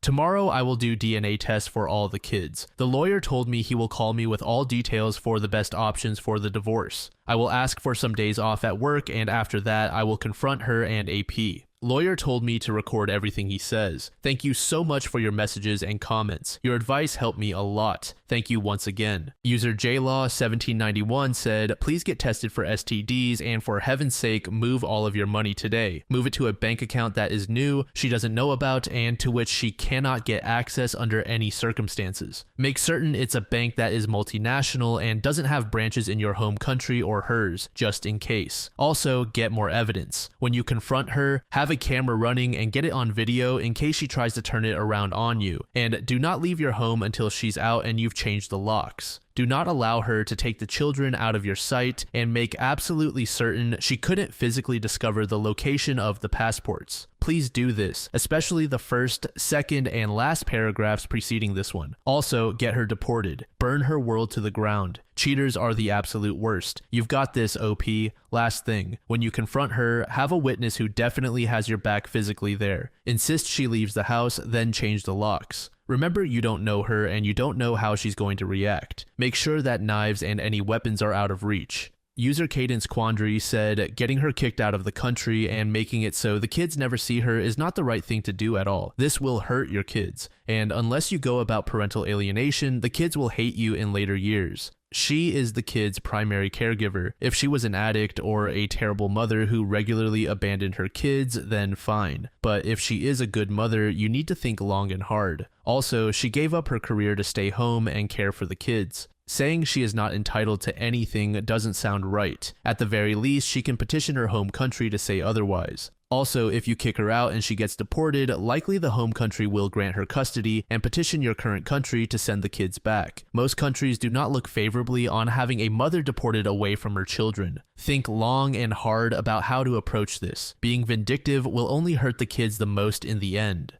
A couple of days later, OP gave us another update. First of all, I want to say something. I am reading all of your comments, or most of them. What some of you write is just pure craziness. Stop putting your own words and stories in my mouth. I have never ever said I want to see my wife out of the country where we live right now. If there is one person in the world that wants her to stay here, that's me, because that means my kids are staying. I will offer her the best deal that will allow her to stay here, but that deal includes divorce. If she rejects it, then we will fight for custody. I am not the one who should fight for her future. I didn't do anything to her. According to some of you, I should go back to Europe, to her country. I've been there 4 times in my life. I have to leave everything I have built in Asia so I could see my kids 3 days per week while I didn't do anything. She did. She cheated on me, and I should destroy everything I have so she could be in a nice spot. Because I am the father and she is the cheating mother. Or even better, I should not divorce her so she can stay here because she was cheating and doesn't know how to keep her legs closed. And I need to suffer and never meet anyone else in my life. Brilliant logic.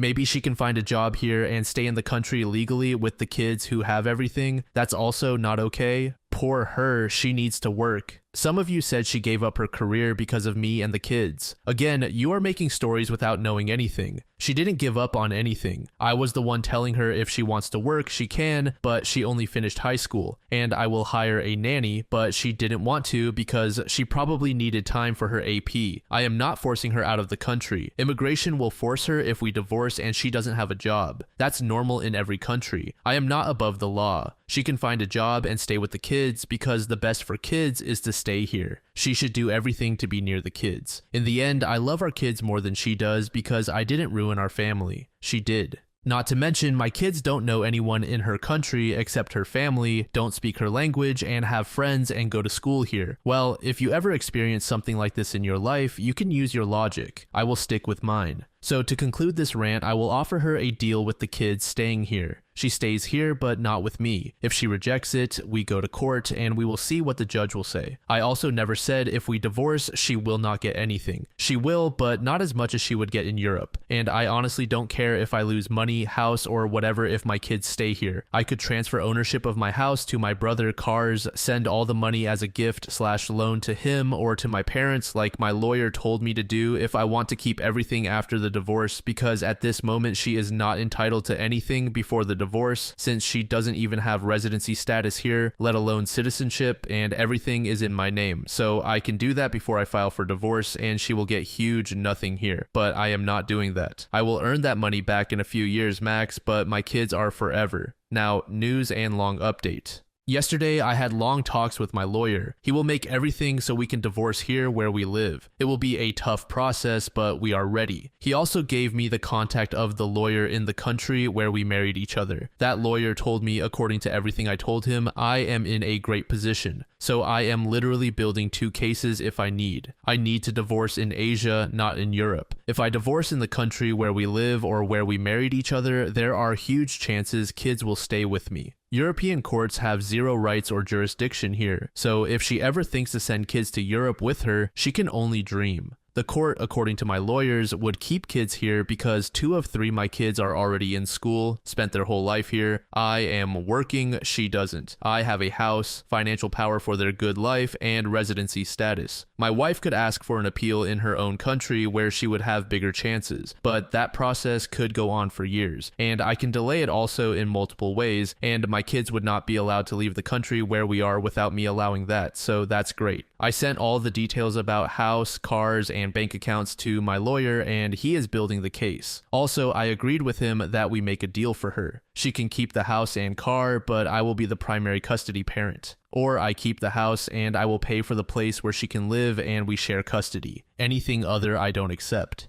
When I came back home from work, she was waiting for me with the kids. Again, she looked good. We went out as a family during the evening. I had a great time with the kids. I couldn't stand her. When we came home, she tried to initiate sex, but I politely refused. She was laughing while talking about some nice moments in our past most of the night in bed, so I had to ask myself if she was completely out of her mind. Today, she drove our kids to school and kindergarten before I left the house. I took all the papers I needed, a suit, some clothes, and left. I decided yesterday that I will not confront her directly because of the kids. They are always near us, and I don't want them to have trauma because of this. While I was at work, she was texting me about plans for us tonight. I was acting like everything is fine because I thought she might come to my work if I confront her already, and that would cause me huge problems at my work. When she texted me at 3 p.m. that the kids are home and that they are all eating, I knew that was the moment. I finished the job shortly after. I left her some money in the joint account and took everything else to my other bank account. I sent her the text at 4:05 p.m. The funniest thing is, with all the evidence I have, I still can't believe this is reality. 11 years.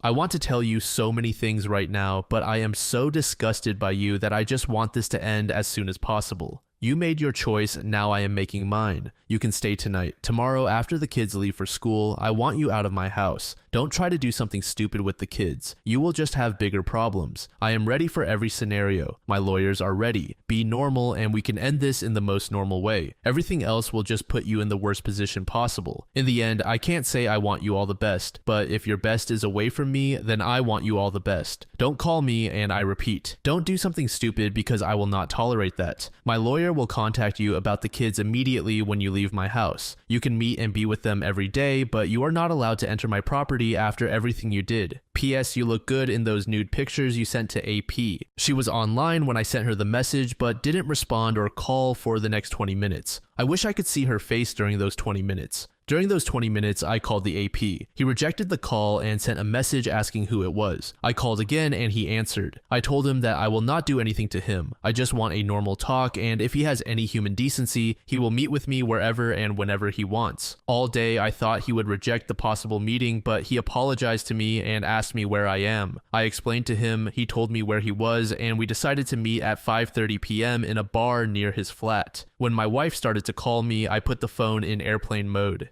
AP was waiting for me. I saw that he was looking at me from at least 10-meter distance. I was audio recording the meeting. Of course, he knew how I looked. I mean, my wife has pictures with me on her IG and us as a profile picture on WhatsApp and Line. What a lovely wife. He immediately asked me if he can say everything, and after that I can ask him whatever I want. I told him he can, but after he says everything about himself. He is 26 years old. He is from a country in Europe, as I assumed. He doesn't have any girlfriend or wife. No kids. He has lived here for a whole year and just enjoys his life.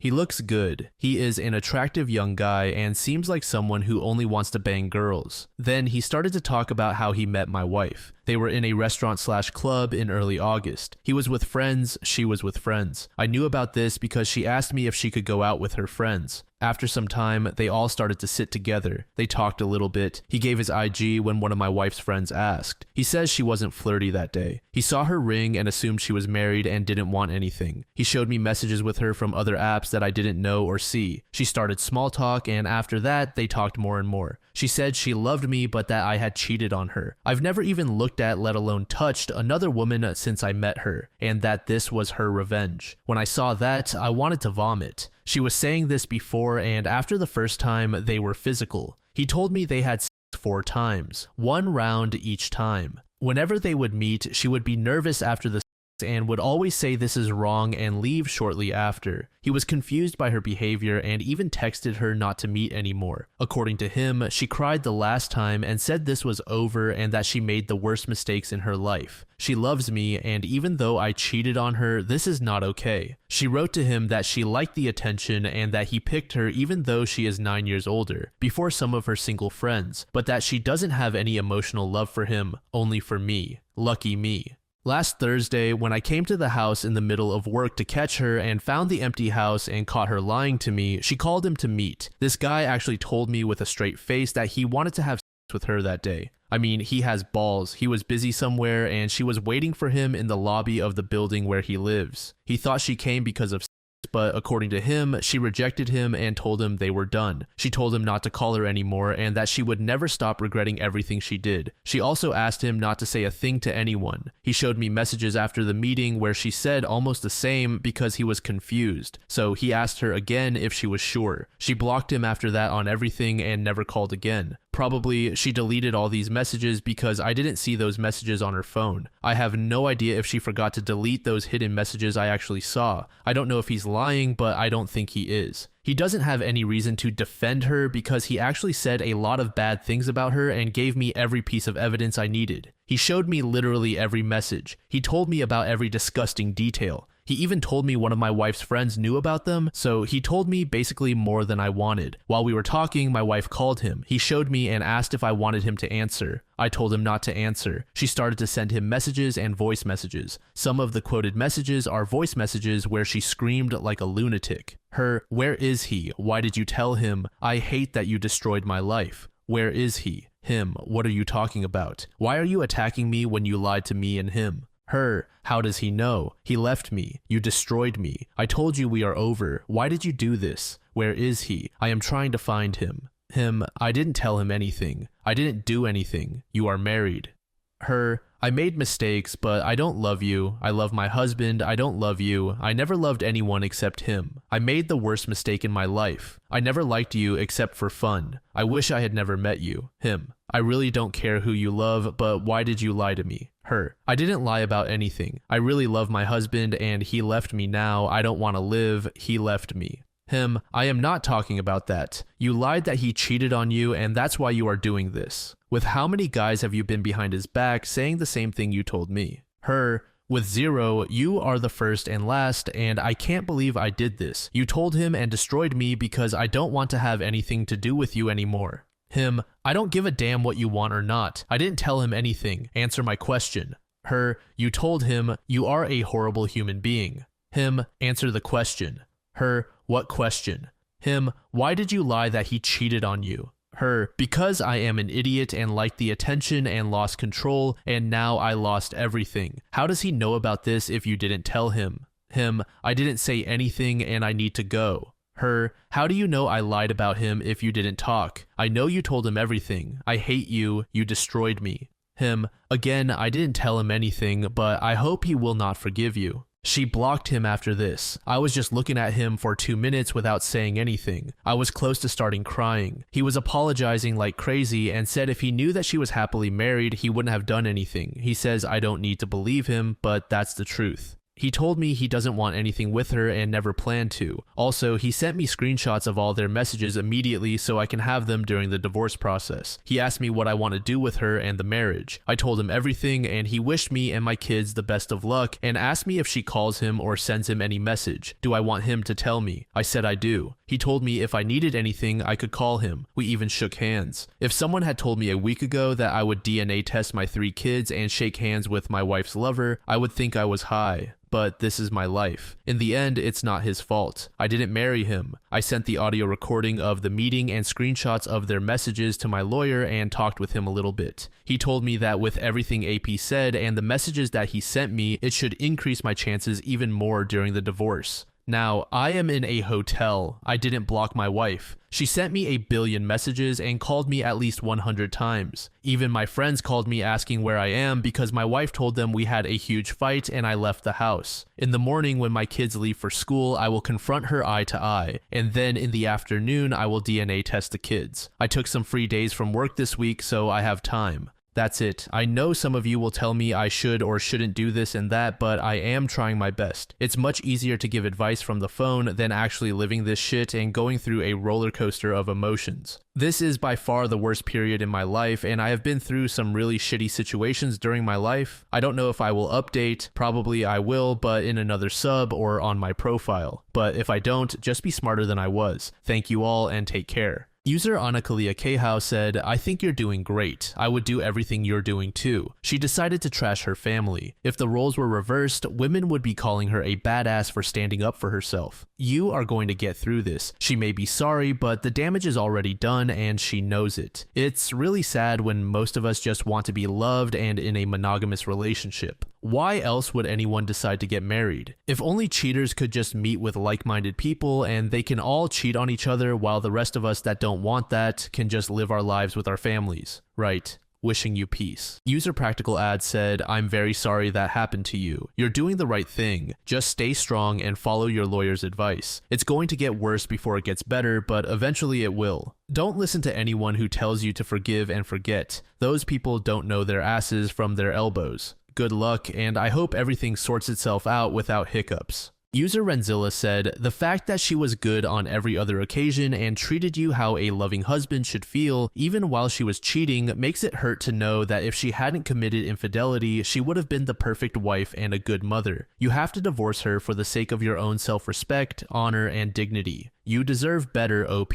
She will punish herself for this, and even if she becomes unstable, it would not be your responsibility to look after her or to take her back. Being unfaithful has consequences, and knowing the consequences, they still act upon it and betray their partner. Always remember, once a cheater, always a cheater. They cannot be trusted for the second time. I wish you and your kids all the best in life, and I hope you'll find someone better who would be both loving and faithful like yourself. Another user named Total Cheesecake said, I hope you learned something from this situation. A stay-at-home mother who goes out partying, clubbing, or drinking is a recipe for disaster, especially if she's a beautiful woman. I used to deliver premium perishable baby products to wealthy neighborhoods where houses are priced around $2 million. Most of these households were occupied by men who ran their own businesses and stay-at-home mothers. I lost count of the times I rang a fancy doorbell only for no one to answer, leading the bell to automatically call the husband. Every time, the conversation went something like this. Why are you calling me? I'd explain that I didn't call them directly, but their doorbell did because no one was home. That's impossible, I'm sure my wife is at home. Try again. So I'd ring the bell again, and once more it would call the husband.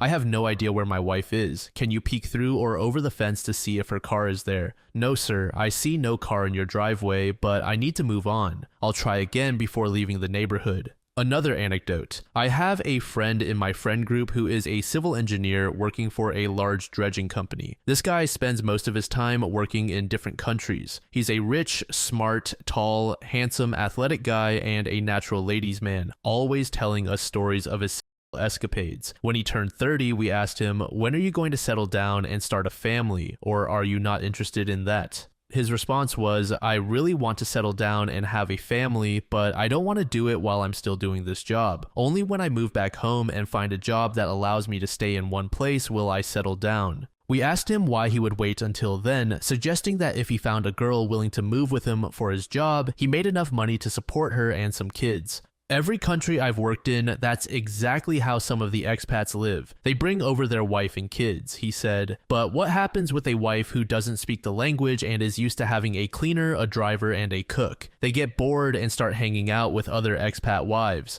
These seasoned wives influence the new wives to start going out, and most of them end up cheating on their husbands with younger expat guys. It turns out that half of his escapades were with the wives of other expats. I'm not saying men don't cheat because we all know everybody cheats, just sharing my own anecdotes. Do with that information what you want. Under this comment, OP said the following. She was never like that. When I met her, she would refuse to go out to nightclubs with me and my friends. When we moved to Asia, it was the same thing. She doesn't have a lot of friends. I can't say she is an introvert, but she doesn't enjoy big gatherings. During our marriage, she would never go to a nightclub without me, and when we would go, she would want to go back to the house as soon as possible. I knew about the night when she met the AP. She was with her female friends in the restaurant or bar. She never had a password on her phone. She was always spending time with me. She would only go with her friends on those girls' nights maybe once a month or when there was some special occasion. Literally every day, she would make plans for me, her, and the kids on how we could go out somewhere to do something. That's why I never suspected anything. I wouldn't have even married her if she was some party girl.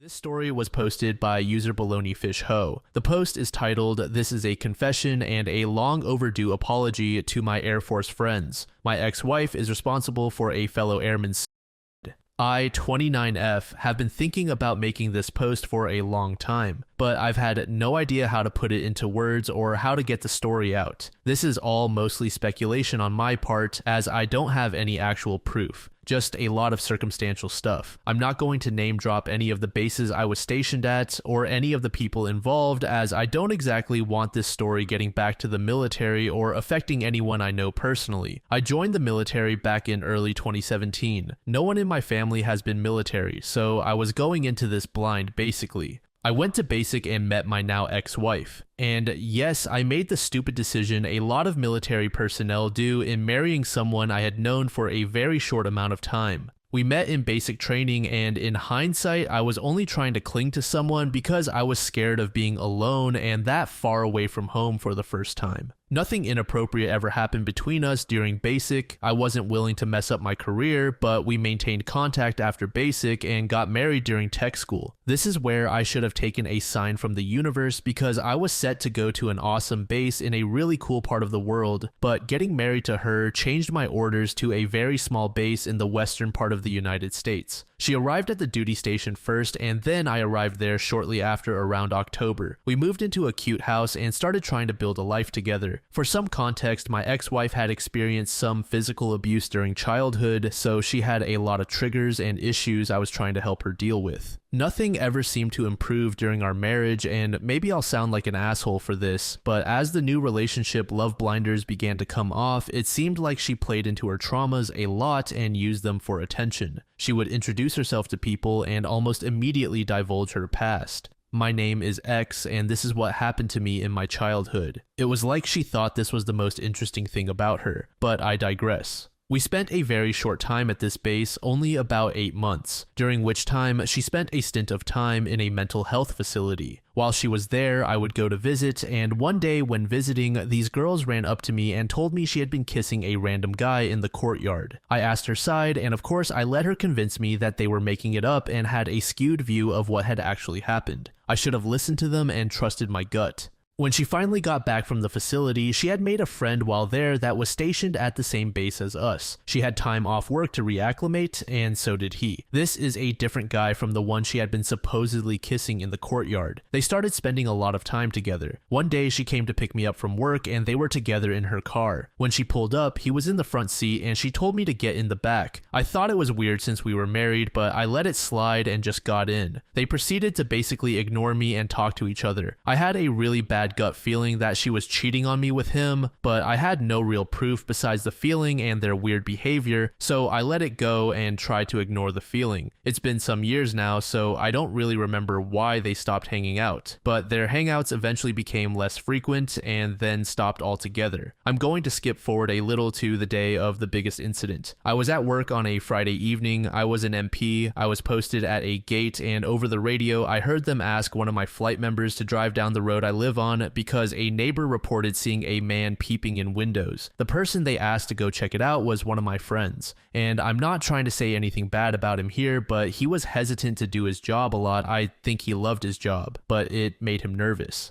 So I believe he did drive down my street, but I don't think he did much of a check, to be honest. I also texted my wife after hearing that to make sure she was okay, and I don't think I heard back from her for a while. I didn't think anything of that because she was usually painting or watching one of her TV shows or something of that nature, and I was also preoccupied because I was at work. But he comes back across the radio and says he didn't see anything suspicious, and that situation ended for the evening. A couple of days later, I was back at work again when my wife texted me and told me that she had to tell me something. She asked me not to tell anyone, and she proceeded to tell me that the neighbor had assaulted her on Friday. My head started spinning and I told her she shouldn't ask me not to say anything because it was literally in my job description to be a mandatory reporter. When I said that to her, she freaked out and drove to the building where I work, got out of her car, and dramatically collapsed on the stairs in front of the building, crying and basically shouted what had happened to her. The next few hours were a whirlwind of interviews, statements, reports, talking to higher command, and being told we could move to a new base. My head was still spinning. I had never even been around a situation like this, and so I had no idea what to do except try to be there for her. A day or so later, I finally got the whole story from her. She said the neighbor had come over and come in through the garage. She asked him what he was doing there, and he replied, "You look tense, let me rub your shoulders." And she didn't question that, she just accepted his offer. After a minute, he said it would be easier if she took her shirt off, so she did. And then he suggested it would be easier if she was lying down. So they moved into the guest room on the bed, and that's where she said he flipped her over and on her chest. Believe me, I know how unbelievable this all sounds now. At the time, I don't know why I didn't see any of the red flags in this story. Skipping forward a bit, they moved us to a new base closer to my family, as she didn't want to move closer to her family because she wasn't close with them. Moving there is when our marriage really started to deteriorate. The new squadron I was assigned to was horrible with corrupt leadership, so work life was awful. And I tried to be patient with my wife. I'd come home from work and clean the house and try to take care of everything so she didn't have to worry with any of it. She ended up in a mental facility 2 more times, but overall, she never seemed to improve. My life turned into being extremely unhappy at work and coming home to a constantly trashed house, so I spent all of my time either working or cleaning. I was in a borderline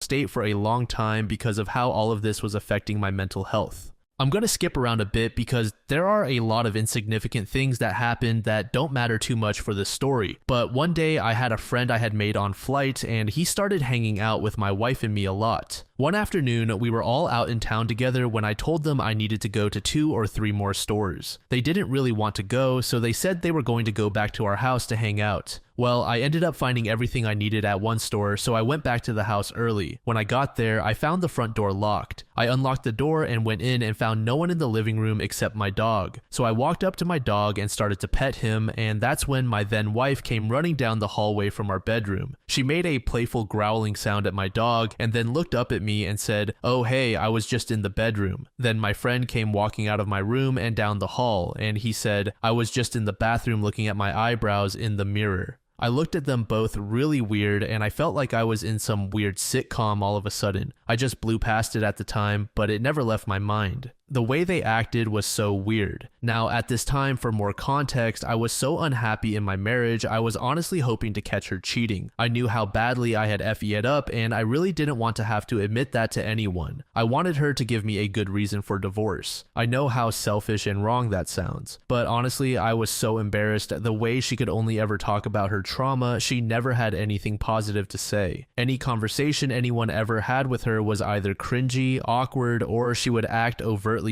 in any situation, even around my more traditional family. She was extremely controlling of me and anything I wanted to do with my time. She didn't even know how to make a funny joke. She would make odd jokes or uncomfortable ones and would get mad at everyone when no one laughed. I wanted out so bad and didn't know how to do it. Skipping forward again, at this point, my head was completely out of my marriage. We were having a dinner party at my house with some of our mutual friends. She was not off work yet when most of them came over, but about an hour later, she got off work and was headed home. She called me on the way home because I guess she wasn't feeling good, and she told me that she thought she either had a brain tumor or a blockage. I'm not gonna lie. My response was less than supportive, because at this point I was mentally done with her and all of her ridiculous behavior. I told her that if she thought she had a brain tumor, that she should just go to the hospital, and she got mad at me because I did not offer to drive her. The hospital was less than 5 minutes away, by the way. One of our mutual friends, now my current wife, could tell I was really over it and offered to drive her to the hospital. I continued to sit around and have a good time with our friends now. For some context, this hospital takes an incredibly long time to see walk-ins in the emergency room, so during this time I had half of a beer within a 3-hour period. We were expecting her to be there upwards of 6 hours. She calls me after about 4 hours and tells me she is ready to be picked up, and trying to be a responsible person, I told her that I was uncomfortable driving because I had half of a beer and I did not realize she would come out of the hospital that soon. She absolutely blew up on me and told me I was irresponsible and unreliable. One of my other friends offered to go pick her up, and while they were gone, we decided it would be best to move the party to someone else's house because of how she was going to be when she got back from the hospital. Sadly, we did not relay this information to him fast enough, so he got home before we were able to leave. My ex exploded out of the car, ran up to me and got right in my face and started yelling at me. My friend's mom jumped to my defense. She was very drunk at the time, so it was quite funny, but she got in my ex-wife's face and told her to leave me alone. My ex-wife threw a fit and then ran into the backyard. At that point, we decided to pack up as quickly as we could and leave. Keep in mind that at this point, it had been about 2 hours since I had had a sip of my last beer. I felt fine.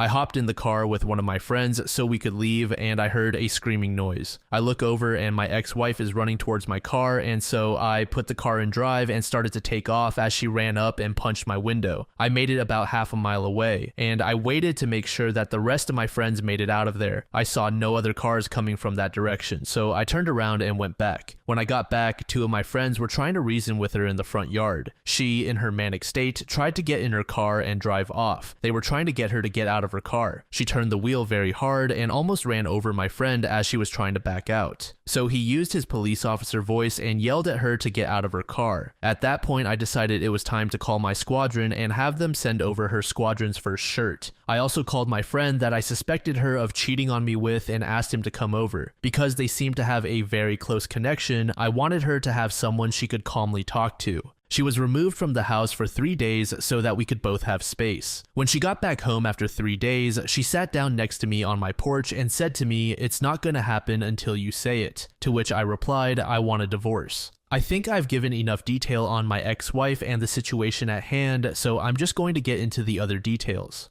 Fast forward to when I started confiding in my now wife. At the time, she was married, but she was also going through a rocky situation. I'm not really going to go into that because that is not what the story is about, and those details don't really matter too much. My current wife is a very smart person. I told her basically this entire story in a lot more detail. She started to point out to me the holes in the story and the red flags that just did not make any sense. I already had my doubts and suspicions, but hearing it from somebody else started to put it in perspective. To add one more sad detail, one of my friends went on a TDY, a short deployment that was only 2 weeks long. When he got back, he told me that he ran into somebody from my old base and they had a message for me. The message was that the person who had allegedly assaulted my wife had committed suicide.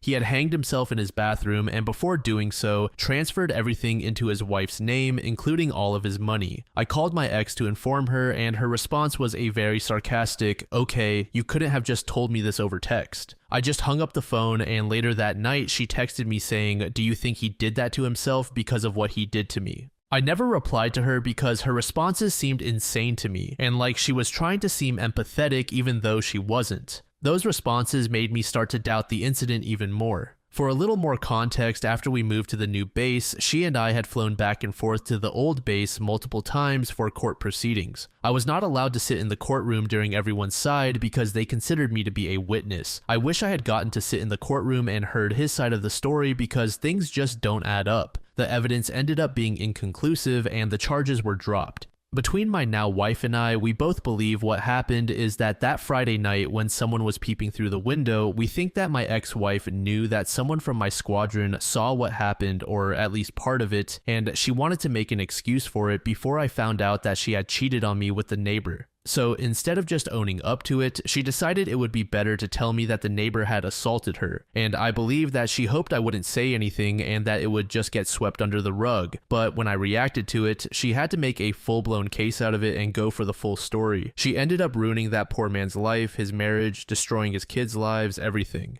When all of this was happening, when I was still at my first base, all of my friends that I had been working with stopped talking to me. I had no idea what I had done then, and it's taken me a long time to come to this conclusion, but I think I finally know why. I believe that they think I was possibly in on it. With this much hindsight, I wouldn't blame any of them for believing that or feeling that way. I don't know how I did not see all of those red flags through every story and through all of her actions and everything that happened. I think that they believe I went along with it so that we could get out of that small base and out of that state and go somewhere better. But the complete truth for me is that I had no idea. I don't know why I couldn't see it at the time. I was just trying to be a supportive spouse, and I truly believed that something bad had happened to her. After so much time of realizing the kind of person she is and how horrible she is, I no longer believe her side of the story. It's just got too many holes in it. She acted so friendly with our neighbor too. I believe she heavily flirted with him whenever I wasn't home. For the record, I finally did get confirmation after the divorce that she cheated on me. She ended up dating the guy she cheated on me with. He and I are still great friends to this day. I honestly don't care that happened between them. It got her to stop obsessing over me. But when she and he finally broke up, we asked him if that day when she and he came walking out of our bedroom, if they had been doing anything, and he admitted to it. That kind of put the nail in the coffin to every other suspicion I had ever had about her cheating on me. I honestly believe she had cheated on me multiple times with all of the guys I suspected and probably more. She is a narcissist and a very terrible person.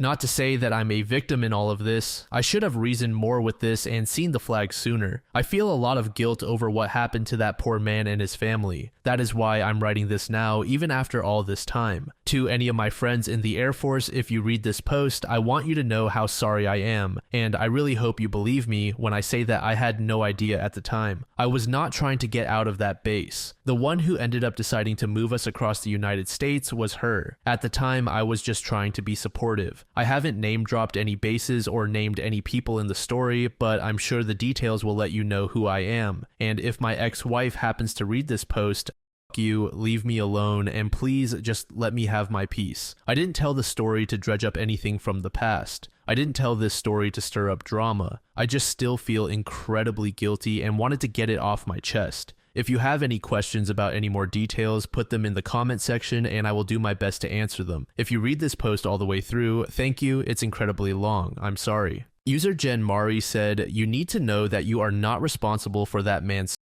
Your ex made a choice that night, and due to very unfortunate circumstances, you're a byproduct of the situation. It was not you who decided to lie about what happened and create false allegations. You were none the wiser. That is what manipulative abusers do. His death is not on you, and you need to stop blaming yourself." Under this comment, OP said, "I definitely feel conflicted because I know it wasn't my fault. I don't necessarily blame myself, but I wish I had been able to see the signs sooner. I was definitely a bit naive before I joined the military. I had never been around or known anyone who had been through any assault experiences before, so I had no idea what a real story sounded like compared to a fake one."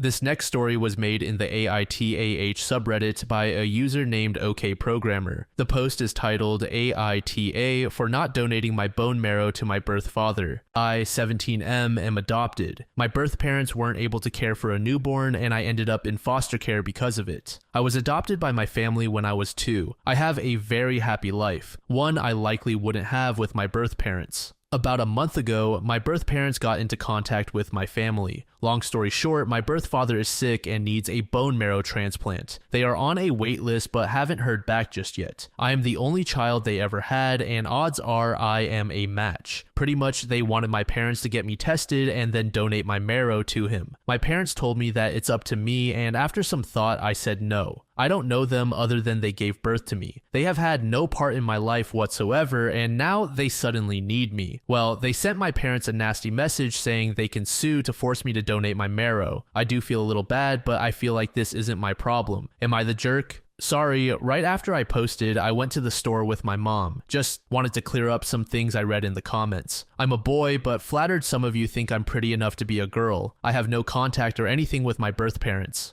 From what my parents told me, I was put into foster care when I was less than a month old. That is how they got me, and they decided to adopt me, which was finalized when I turned 2. I have 4 siblings and I have a great life. They told me when I was old enough that I was adopted, but outside of that, I had no idea who my birth parents were or what they even looked like. Someone said I should do it cause what if I need medical information, want to get to know them, or something like that. Yeah, no, I have no desire to get to know these people. None. I have no desire to seek out grandparents, cousins, and uncles. I don't want to know if some form of rare cancer runs in the family cause they are not my family. I haven't spent 17 years of my life with them. Why would I want to get to know them? Edit, for those of you who keep saying you should reconsider it, how about you donate to him? My parents told me to think about it. I thought it and the answer is no. No, I'm not doing it. That's it. It's early, I'm getting ready for school between typing this. Read more comments this morning and again, let me clear something up. My egg and sperm donors didn't lovingly give me up. I was taken. My parents don't know the exact reason cause that information was never released to them.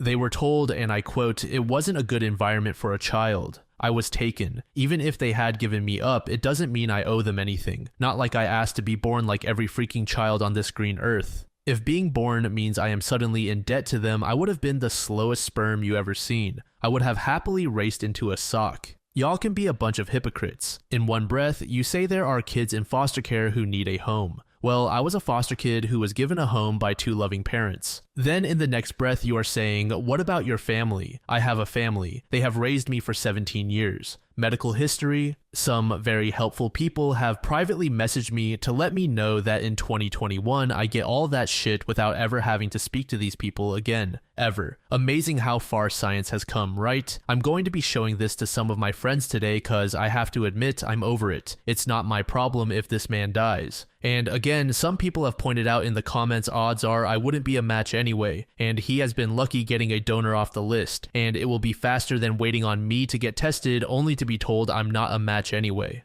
And again, with those on your hill screaming, well, wouldn't you donate to a stranger? I donate blood mostly because it gets me out of class. I like donating blood. If someone receives that blood, then congratulations. I put no more thought into it besides that. Even if they had come to my parents and said, hey, you adopted our son and, well, we need a favor. Sorry to ask, but my answer would have still been no. I did my own research and found plenty of stories of kids who were used like gold mines for their genetic materials by their parents to save their siblings or a family member, and that is all they were to their families. Someone who had the right match. I don't owe them anything. I don't care if she spent 8 hours in labor with me. They aren't my family. I have a wonderful family who are supporting me right now. Also, my parents are working on finding out how the hell they even knew where I was cause my adoption was a closed one. They had their rights terminated when I was taken. They shouldn't know shit about me. I don't know if they are contacting a lawyer or anything. I know they are pretty upset about all of this. I have to get to school. Later. In the update, OP said the following, I know this is long overdue. I started college, life and COVID put things on hold for a bit. Long story short, I didn't donate the bone marrow. My birth parents started harassing my family on the regular, resulting in calls to the police. They were arrested, my adoption had been closed. They used some shady private investigator to find me and basically just showed up on the doorstep demanding my bone marrow. My family did press charges. As of right now, as far as I am aware, they are still sitting in a prison cell while they wait for their day in court as things are still delayed due to COVID. I guess my sperm donor's illness wasn't that serious or he got a donation. I don't know. Anyway, just thought I would update this old post. I'll answer questions if you have them. That's it. Edit. Someone asked why I was taken. Honestly, I still don't know the full story, nor do my parents. They said they asked, but never got the full answer. The answer they told me was someone called the police and told them to do a welfare check on my sperm and egg donors, complaining they constantly heard a baby, me, crying. Drugs may have been involved, which my parents think so. I was placed in foster care and from there I was adopted. Why did they find me? My father feels they wanted money and the bone marrow story was a lie. We only based this off of the fact my sperm donor seems fine. We don't know if he got the bone marrow from someone else or whatever, but we think the story was made up in order to harass us and get money from my parents. We aren't rich, just middle class. My mom has her business and is a stay-at-home mom while my dad is an electrician. Did I ever sign up to donate bone marrow? No, I did not. I'm not comfortable with that, but I still donate blood. What about genetics? I haven't gotten tested for anything yet. Other family? I don't care. During that time, someone reached out to me on Facebook claiming to be an aunt. I didn't reply to the message. User Aradine said, the reality is the moment they started harassing or pressuring you, you didn't qualify as a donor. Donors must be 100% voluntary without any pressure. I'm glad your parents protected you. I went back and read the original post where people were saying, what about your medical history? That's the weakest reason in the world for a donation. You can get a medical profile that covers most things these days through DNA testing if you wanted to know badly enough. Good on you for sticking to your guns. Good luck in college. A deleted user said, my dad gave his brother marrow once. Now their DNA matches on testable levels, meaning if his brother decided to lead a life of crime, my dad could be blamed on DNA evidence. User Red Warrior said, I can't believe people told you to donate because of family. I volunteered in an orphanage once and almost none of the kids had dead parents. My country is small and that's a state orphanage in the capital. It's definitely more common here for kids to go to relatives than to an orphanage when both parents die. Anyway, lots of these kids had all or some of their siblings living with their parents because apparently those people still don't know how to put a condom on. That was the day when I hated people like that. You don't owe anything to your sperm donor and I'm glad they're getting what they deserve. This story was posted by user own art. It was made in the Dusty Thunder subreddit and is titled AITAH for breaking up with my girlfriend over her parents. This is a long story, but I would appreciate it if someone read it and gave me some advice. This is my first Reddit post, so I'm not too familiar with how these things work, so please bear with me. I, 23M, have been dating a girl for about a year and 3 months now. When we first got together, she warned me that her parents, mainly her father, were a bit crazy. Boy, was she right. When we first got together, everything was good, no issues with them, and I heard good things back from her that her parents liked me. Her dad is a very straight and narrow type of guy, his way or the highway. He has a lot of control over her, she has a curfew and is not allowed to stay over whatsoever. Don't even think about it, which I can somewhat respect considering she still lives at home, etc.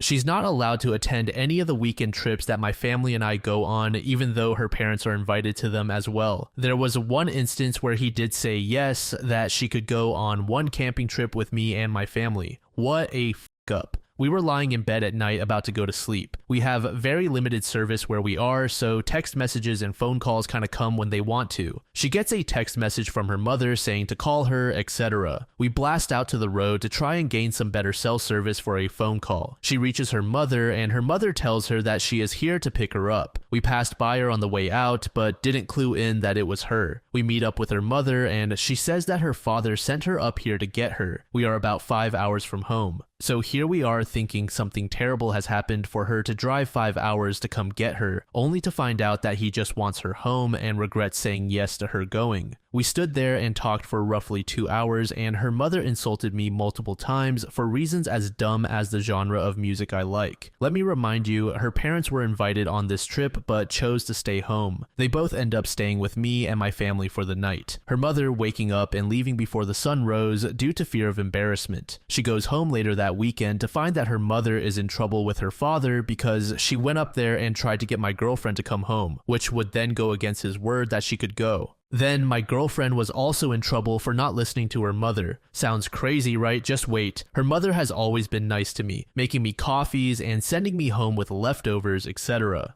Her father has always been nice to me as well, even though he always has something to say behind my back to my girlfriend for something as small as the vehicle I drive isn't a high-quality, long-lasting Toyota. Just recently, for Family Day, I invited her family up to my father's house to ride ATVs, something I have done on a few occasions, but they have never taken me up on my offer. This time, they did. The morning of when they were supposed to come, her dad says he isn't feeling well, which is fine, no pressure. He ends up saying he's going to pass, but that her mom can still go and he will load the ATVs for her and she and my girlfriend can go together. So the ATVs are loaded, trucks packed, they're ready to leave. At the last minute, he says to her that this isn't a good idea because she's never towed this specific trailer with this truck. She's been driving big trucks and trailers for over 30 years. They owned a landscaping company together. She ends up starting to second guess herself and ends up bailing too, but she still decides to come up and she will just ride one of our machines. The day goes by, we have an amazing day, and she goes home to find him in a fit of rage that she went without him and all this other stuff from past experiences with her. Nothing bad, she's a very good wife and mother, he's just out to lunch. He ends up kicking her mother out for this, and she goes and stays at a friend's house. A few days go by, and she comes back and they talk. My girlfriend overhears them talking about me. He tells her that she emotionally cheats on him with me because of how nice and helpful she is with me. The coffees, leftovers, etc. Turns out, he doesn't like that she's nice to me because I haven't put in the work. Not sure what that means, he can't even explain it himself. I have helped them around their house many times, from yard cleanup to cooking dinner and breakfast. This is getting to the point where he's mentally abusing all of us, and he's playing mental gymnastics to get them to listen to him and go by what he says. No one's allowed an opinion or an option. He just recently said, I'm not allowed at their place anymore, which is extremely hard on my girlfriend to do all of the driving. We live about an hour apart. In the past, he's complained that I don't come down enough. Now, I'm not allowed at all for next to no reason other than his wife is nice to me. They stopped sleeping in the same bed, and he got mad at her for sleeping in the bed that I usually sleep in when I stay over there, saying that she's only sleeping in that bed because I did. He got so mad that he punched a hole in the door while she was trying to sleep.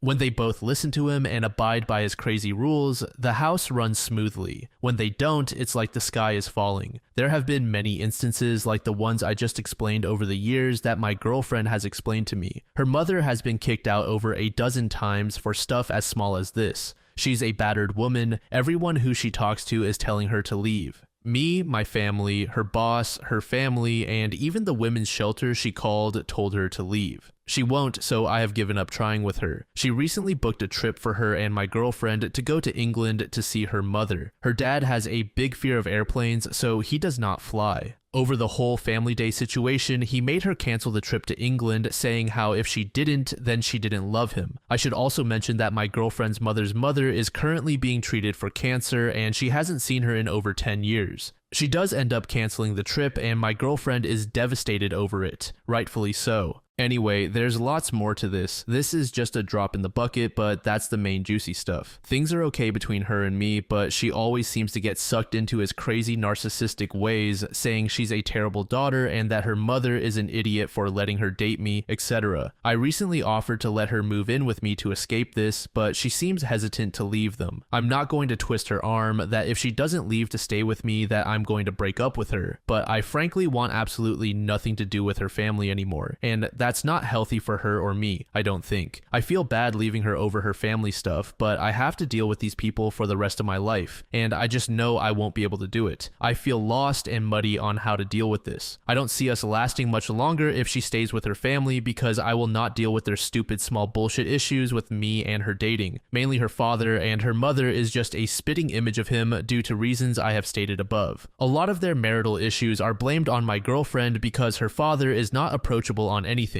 So her mother does it for her, and that causes issues. Edit, I didn't expect this much of a response. Thank you. To answer some commonly asked questions, my girlfriend is 20. People keep missing it. We have been dating 1 year and 3 months approximately. We are both white. I have not broken up with her yet. I have just been considering it because of how bad things are with her family. I wasn't sure if it was right or fair of me to do that. My girlfriend is an only child, and she has said previously she worries about what will happen to her parents if she leaves, especially her mom, and she thinks her mom will be blamed for her leaving, which I agree with. My girlfriend is also not the rebellious type, so I think doing something that she knows is blatantly against what her parents would want scares her. About 4 days later, OP provided an update. First off, thanks to everyone for taking the time to respond. I was not expecting so many comments and so much advice. We also both really appreciate everyone's care and concern for my girlfriend's situation. It meant a lot to us both. I took everyone's advice and sat my girlfriend down for a chat before I made any permanent decisions. Despite being on Reddit asking about breaking up with her, I would actually like to keep her around. I did what a lot of you guys suggested and explained how I'm feeling with the situation with her parents and how much it puts on me. I told her how I don't see a happy future for either of us if things don't take a drastic change. I explained how when I look at my life, the most stressful part is her parents and it shouldn't be that way. I also told her that I don't feel good bringing my future kids into that situation and that my days shouldn't be spent worrying about her and her family constantly and waiting for the next big blow up.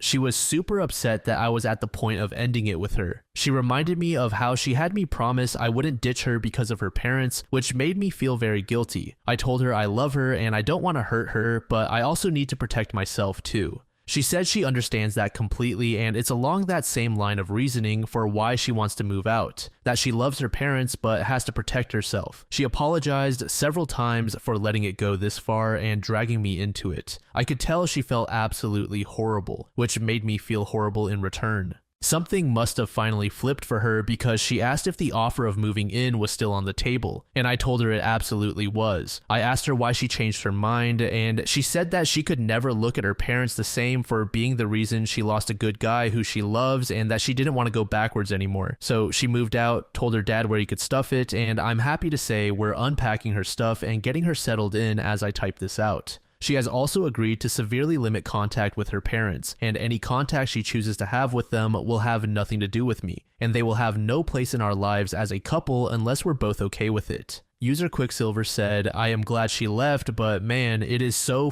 up to see someone being abused and still refuse to leave the abusive person. User GDROM said, "Am I the only one thinking that the mother should get on a plane to the UK and never look back? The father clearly won't come to find her since he's afraid of flying. Anyway, I pray for the mom's and OP's girlfriend's safety. I'm nervous the father will hurt them, like he's somehow going to get the girlfriend to move back into the family home." User I've Known It All said, "This is far from over. I'm expecting dad to show up at their place. I hope the GF holds strong and doesn't cave. He's absolutely going to use mom as a lever to try to manipulate her though." User Catmo said, "Oh my sweet summer child. This boy is clueless, foolishly optimistic, naive, hasn't spent enough time on Reddit yet, specifically the Just No subs, all of the above. He no doubt sees this as closing one chapter and as a new beginning. I mean, it technically is a new beginning, alright. A new beginning that will open Pandora's box and show OP and his GF just how much her dad's abuse can escalate. They have a long road ahead of them. Her moving out was one step in the right direction, but there will definitely be many steps backwards before it moves forward again, if it ever actually does. I predict that the GF's mom will endure much worse abuse than she ever has before. GF will feel bad. GF will end up running to her mom and will try to placate her father. Good old boat steadying. She will ask OP to be empathetic to her and her mother and to be patient. The goalpost will constantly get moved. I hope OP will stumble upon the Just No and Narc subs, and on his next day off, I hope he binge reads all the top posts from the last couple of years. Hell, he could even come here and find a gazillion posts that would resonate with him. He did a good job by realizing he needed to prioritize himself and talk with her about it, but he desperately needs a crash course on what this future realistically looks like and to get prepared for the impending shitstorm. I fear this isn't going to end well, for either of them, or the GF's mother.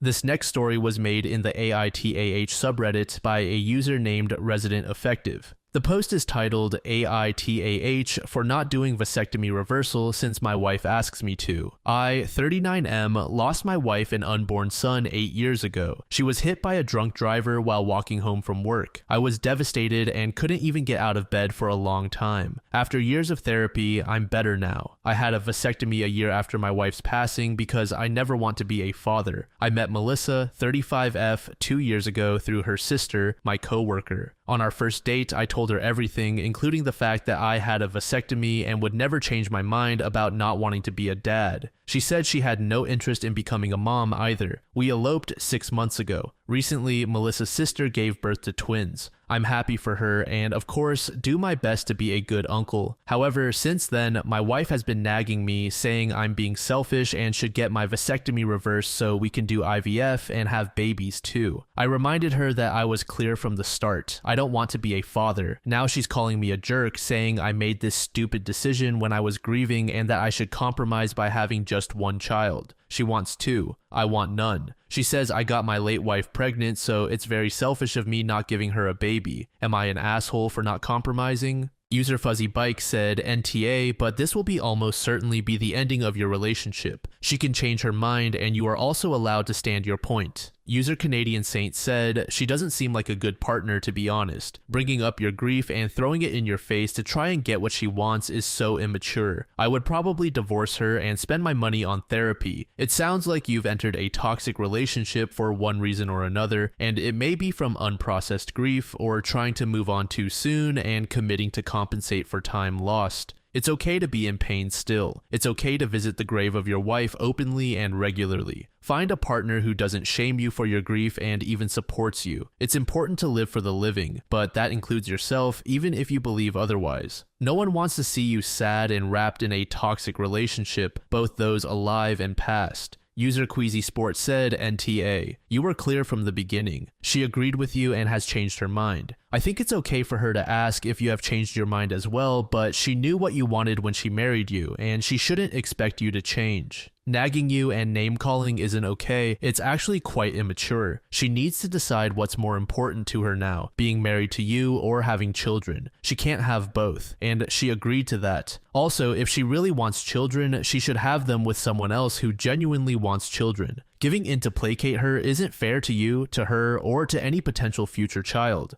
I am sorry for the loss of your family. User Little Packmate said NTA, but Melissa is a huge, gaping, wide, steaming asshole. It was her selfishness that brought her to decide over you that she suddenly wants children. Both of you said you don't want children in the beginning. Her suddenly changing that opinion and blaming you for not doing so isn't selfish on your part. It's entirely her that's selfish here. On top of that, she brings up your late wife and unborn son to strengthen her argument, which only made her worse. I personally wouldn't stand for that. She insulted you, your trauma, your wife, and your son. She is so selfish, she'd weaponize all that to get you to cave into her needs. She did this all knowing how much it hurts you. I would ask for the ring back because someone that intentionally weaponizes your past and trauma to get their way is not capable nor deserving of a real relationship. She can voice her concern and tell you her opinion has changed. That is entirely reasonable, and if you stand in different corners, she either has to accept or leave, if it's non-negotiable for her not to have children. However, verbally abusing and gaslighting you is not one of the things she should even be allowed to do. Her behavior is truly disgusting and reeks of jealousy of your late wife. Sadly, I believe there is no future in this relationship. You should stick by your values, but most likely this will only lead to resentment from Melissa if you guys decide to stay together. ETA, the gaslighting, abuse, blame shifting, and disrespect to your boundaries, past, and trauma all point towards a walking, living red flag to me. Everything you described about how Melissa is treating you points to a toxic person and one I would never want to be in a relationship with. Not long after OP provided an update. Quick update, I'm out for a walk right now because we had a big argument and I needed to cool down. I had a calm discussion with Melissa where I reiterated that I've been upfront with her from the beginning. I decided to have a vasectomy because I never want to be a father. This wasn't an impulsive decision and I will never change my mind. I shared with her that the first time I stepped into my son's nursery after the accident, I had a complete breakdown. Everything was ready. She was 2 days past her due date. Everything was there except them. To this day, I feel sick looking at a nursery. I told her that if she really wants to have a baby, I will leave peacefully. We can have an amicable divorce and she can find someone who shares her dreams. She rolled her eyes and asked, "How long are you planning to use this trauma card? Why can't you be a man and move on?" I told her my mind was made up and that divorce is our only option. She became furious, said she would make my life miserable during the divorce process, called me an infertile limp and said I was pathetic for not getting over some dead bitch. I left the house for a walk. On her Instagram stories, she posted a picture of annoyed Cillian Murphy with the caption, "When you want to be treated like a princess, but it's 2024 and your man acts like a princess. Currently, my life." I texted my coworker to see if I can book an appointment with his wife, who is a divorce lawyer. Thank you again for your kind help. User L Lane said, "I'm so sorry that the person you trusted to be there for you unconditionally has completely shown that she is incapable of being a kind, supportive, respectful, and loving partner. I could say so many things about this person, whom I hope will be your ex-wife as soon as possible, but I'm trying to be less negative this year. But your soon-to-be ex truly challenges me in being positive. Please get a really solid, skilled attorney. You owe yourself that. I wish you well."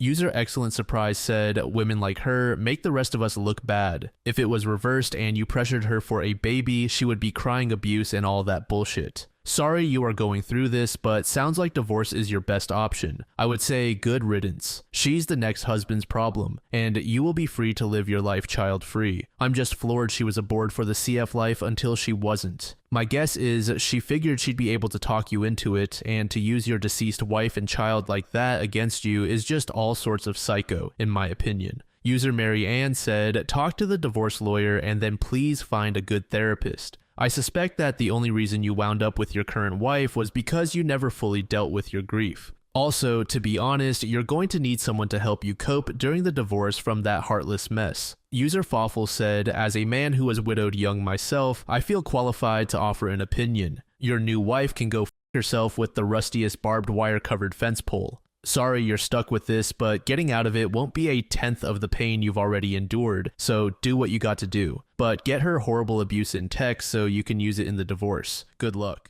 This story was posted by User Foreign Friend. The post is titled AITAH for telling my wife she's free to find a hotel room if she doesn't want my daughter here. My daughter Anna is 16 years old. She was an accident when I was 24. Anna's mother and I were never together as a couple because it was a one-night stand, but we have maintained a friendly and healthy co-parenting relationship since she was born, and we became good friends. My daughter has been living on another continent for a few years with her mother and stepfather, but she wants to come back because she doesn't feel comfortable there and misses her family and friends. Anna doesn't know their language well, and it's still hard for her to learn it fully, so she feels really lonely there since it is different to speak your native language than to make friends by speaking a foreign language from scratch. I spoke with my daughter's mother, and we thought it was a good idea to let Anna live with me. Her room is now my home office, but I can easily put together a room for her again. We didn't confirm anything. I talked to my wife about it first, and I was sure that she was going to be okay with that because we literally talked about that possibility before. The problem is that my wife doesn't want that to happen. My wife and Anna have never been close because they only met in person for our wedding when I was able to pay for a ticket for my daughter to come. That was the last time I saw my daughter in person too. Plane tickets are too expensive. They do tend to talk a little bit when I make video calls with Anna every day, but not too much. Anna also talks to her brother, and he likes her a lot even if they just see each other on video calls. My wife says Anna is not going to feel comfortable in a house with strangers, and I told her that we are literally her family. She said no, she and our toddler are not Anna's family because they barely know her in person. It honestly hurts me that she thinks that way, but I understand her point of view, although our toddler is Anna's brother, and it really annoyed me that she said that because our little one really loves his sister, even if they just see each other online. I had an argument with my wife about it, and I ended up telling her that my daughter will always come first of all because it's true. For me, my children will always come before any other person, and she knew very well about my daughter when we married. My wife got angry and said that bringing Anna home would change how we handle ourselves and that she doesn't want to be a stepmother. She said that Anna lived with her mother on another continent, so it's not the same as having her right here every day. I told her that no one is asking her to be a stepmother because I will be the one who takes care of her as always. My daughter used to stay many days and even months with me, and I was the one who took care of her. I'm not going to give my wife all the work because I was a single father for a long time. And I know how to take care of my daughter. I work, I clean, I cook, I take full care of our son when she works and wants to go out and do something, just like she does with me. We both support each other in raising our son. I don't know why many people are so shocked about the fact that I take responsibility for my own child. But I added that if she doesn't respect my daughter's presence in the house and hates it that much, then she has all the freedom to go to a hotel room. I was a big idiot because those words obviously ended up really bad, and we had a worse argument. My daughter has every right to live in my house if she wants, but my wife doesn't want that. I really love my wife, but my biggest focus is to give the best to my children, and I would love to have my princess here after years. My wife hasn't been talking to me at all, and she's very angry, but she does continue with the same stance that she doesn't want Anna here at all. I know I will get angry, and we will end up arguing again because I'm not going to leave my daughter alone either. Edit. My wife always knew that Anna lived with me several days a week when she was still in the country because I talked with her about that and the possibility of Anna's family returning to the country if things went wrong. That would have meant that Anna would come back to live with me for many days or even months like she always did. My daughter used to come to my house every day too. My wife agreed with that years ago when we talked about it, but now admits that she thought my daughter was going to stay out of the country with her mother because their business is going really well. Throw away because my daughter uses Reddit too. I changed some data to not make it too obvious. Edit 2. I've been reading the comments nonstop for 2 hours and I have too much to think about. Thank you very much for the advice, whether bad or good. This is helping me to reflect on several things that I did not take into account. But please don't be so harsh because I'm a real person. User Bewitching Chick said, your wife doesn't want to be a stepmother. Full stop. She doesn't want anything to do with your daughter. She's going to be awful to her. I would reevaluate my relationship if anyone told me this. Edit, the fact that this woman doesn't realize she is a stepmother already is absolutely insane and messed up. Under this comment, another user said, I feel like people might get confused, not wanting to be a step-parent. Totally understandable and fine. You just met someone and they have kids. You're like, that's not where I want to go. I don't want to be a stepdad. Totally fine. You marry someone with a child already and a weird living schedule and arrangements, and you don't want to be a stepmom. Gigantic red flag. User Plum did it said, to be honest, your marriage is over. Your wife openly doesn't want your daughter around, and even if she claims to change her mind to keep the marriage, it would be a lie. Even if she tried to pretend, people pick up on it when they aren't wanted or liked, so your daughter would literally feel your wife's dislike. You cannot bring your daughter into a home with your wife. It would harm her. User Danger Zone. Pete said, tough situation OP. Sorry you're going through this. Way to stand up for your daughter. She's lucky to have you. How did you and your wife talk about this possibility before you got married? How long ago was that? What is your sense of her true disagreement here? The idea of bringing someone new into the house and family is a huge change, especially with a 2-year-old at home. Maybe she was okay with the idea at one point and now she's not. Maybe she was never okay with it in the first place and thought it would never happen. Maybe she's potentially okay with it, but is just overwhelmed and scared she won't be able to handle having 2 kids. As much as you say she won't need to stepmom your daughter, she will. Marriage is a partnership, and so is parenting and step-parenting. Your daughter moving in is your responsibility as a father and a massive change to your wife's life. You're not the jerk, but if you really want what's best for your family, you should figure out if your wife is serious about not liking or wanting your daughter or just struggling with the thought of raising a second child. Not long after, OP provided an update. First of all, I want to clarify that I am from a third world country. Here it is really expensive to get a plane ticket, and if I travel, I must do it with my wife and our son too. So it is too much money that we cannot pay. I let my daughter's mother take her to another country because, like every father, I want her to have better life opportunities. I don't think that makes me a bad father, but I guess the minds that have always lived in privilege don't understand. The last time I could afford some tickets was for my daughter to come to the wedding. Not all of us have the privilege of paying for a plane flight. I've been thinking a lot, and in fact, I'm the jerk because of the way I treated my wife. Even if most of the comments agreed with me, I don't think it was right to say that to the woman I love, even though I was angry. I apologized to her for what I said and the way I said it, but I told her that I don't like it when she ignores me and gives me the cold shoulder when I try to talk about our issues. The fact that she denied the familiarity between our son and daughter was just cruel. She apologized for it and said she was angry and said things she regrets. I made it clear to her that Anna is coming because no one can forbid any of my children to live with me. Not only morally, but legally, I am totally obligated to give my daughter and son a house. She tried to argue, but I asked her how she would feel if we divorced, and my new girlfriend refused to let our son live with me just because she didn't sign up for it. I asked her if she would appreciate a man who abandons his children for a woman more than a man who cares about his children,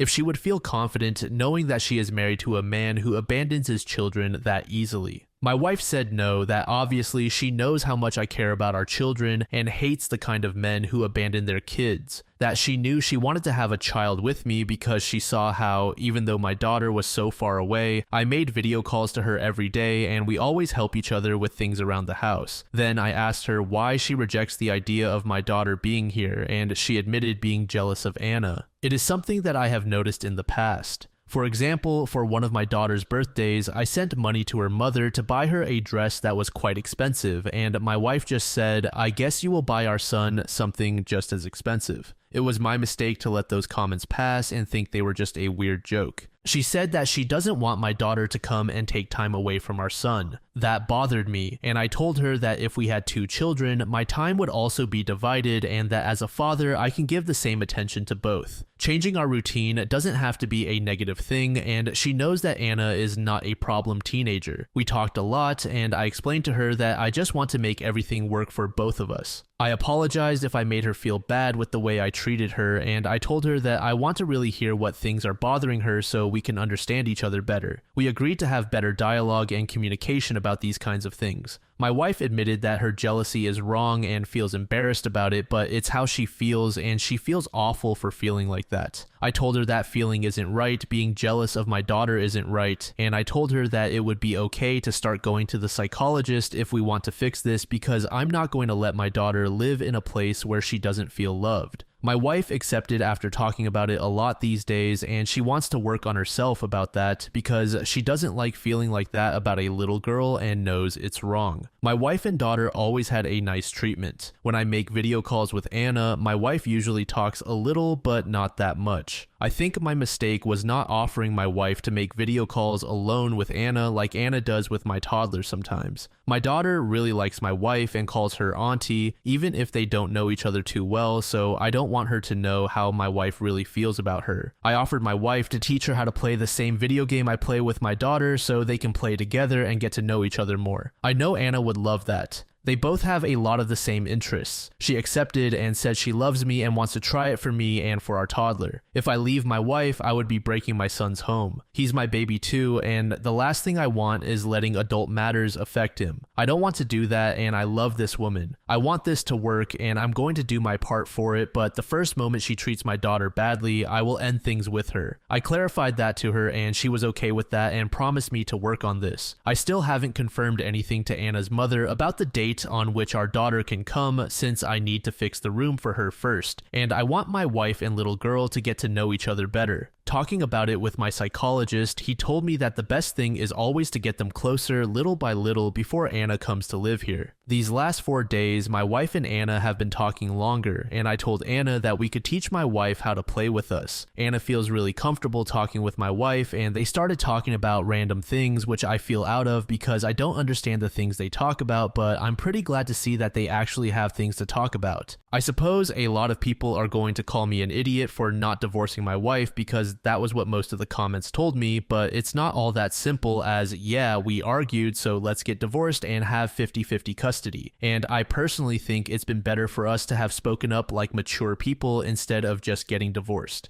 Seeing that my wife has opened up to me and is trying to work things out, I prefer to give this a second chance and hope that she can see my daughter as her friend and even as her family if she allows it to herself. Your wife is going to treat your daughter badly. No one can read the future to say that, but I can work to make that future not happen. In the meantime, I prefer to maintain a positive approach since my wife has never behaved badly with my daughter, and my daughter knows that if she feels uncomfortable, she can talk about it with her mom, stepdad, or me, as we always teach her to talk to us about anything that makes her uncomfortable. Anna has a sharp tongue, so I doubt she'll stay quiet if my wife makes any comments that make her uncomfortable. I'm not going to force them to be best friends. I want them both to flow on their own. I'm also not going to use my daughter as a free babysitter as many in the comments suggested as a supposed solution, and both she and her brother can live in this house as long as they want. Edit. In the previous post, several people said that my wife also made a post here, but it's false. She doesn't use this site. In OP's next update, he said, I didn't really think about updating again, but I remembered that I have the account and I thought, why not? Since I have free time at this moment while I take care of my toddler. My daughter and my wife's relationship is going very well. They both make video calls to watch some series together that they both like. They have even started to have inside jokes that I don't understand, but I think that's something good. Although, to be honest, now I feel a little left out. Just joking. My wife has been going to the psychologist to work on her insecurities and problems because she knows that feeling jealous of my daughter is not good at all. A few weeks ago, she talked to my daughter about her feelings towards her and apologized. My daughter was quite surprised to learn that my wife felt this way, but accepted the apology and told her that she understands her. I left them talking alone that day so they could have privacy, and after that, they have had a closer bond. My wife said that my daughter told her that she will always respect someone who is sincere and wants to be a better person. In the previous post, many said that I decided to bring my daughter without talking about it with my wife before, but that's literally what I did. I never confirmed anything to the mother of my daughter until I spoke with my wife. I was never the partner of my daughter's mother, by the way. Many comments mentioned her as my ex-wife, but we were never anything. The talk about bringing my daughter back was paused because I wanted them to know each other better before living together, but my wife started to talk about how she wanted to decorate the bedroom and rejected all my ideas because they were too boring for a girl. So she's having fun redecorating the room with our toddler, who's really happy to see his sister in person. We still haven't arranged a date because my daughter's mother has to talk with her high school about the problems there,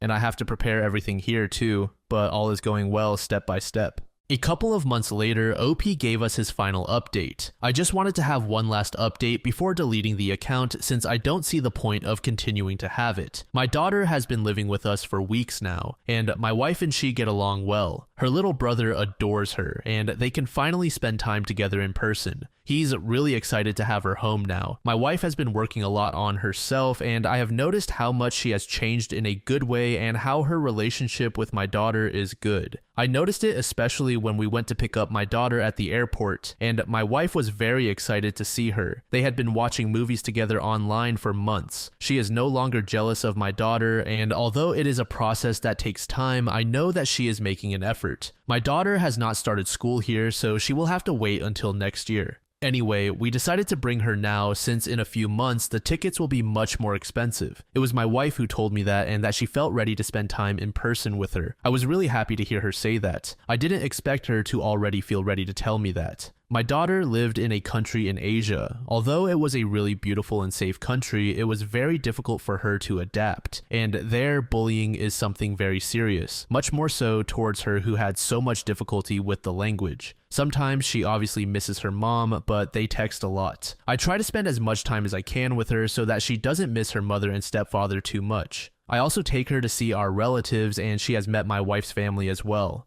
But in general, I know that she feels happy here, and she has told me that she missed her grandparents, uncles, and cousins. The whole family is very happy that she is back here. My wife and I are doing great, and I've also worked on myself by going to therapy. Now, we talk a lot whenever something bothers us or we have some discontent. I think the key is that we can communicate even if they are dark thoughts. I know that she is a good person, and like everyone, she has dark thoughts, but she is a good person because she works on improving herself, and I'm doing that too. I love her, and I know she's a good mother who wouldn't treat my daughter badly. I like to take care of our children, take care of them, clean and cook for them, although sometimes I find it hard to understand that my daughter now does all that by herself, and I don't have to do it, haha, but she is still small in my eyes, just like her brother. Anyway, I'm sorry if it's a boring update and everyone expected me to divorce my wife, but things are like this. Luckily, we are starting to solve our problems. They now have a relationship of friends, and I like that if they are happy like that.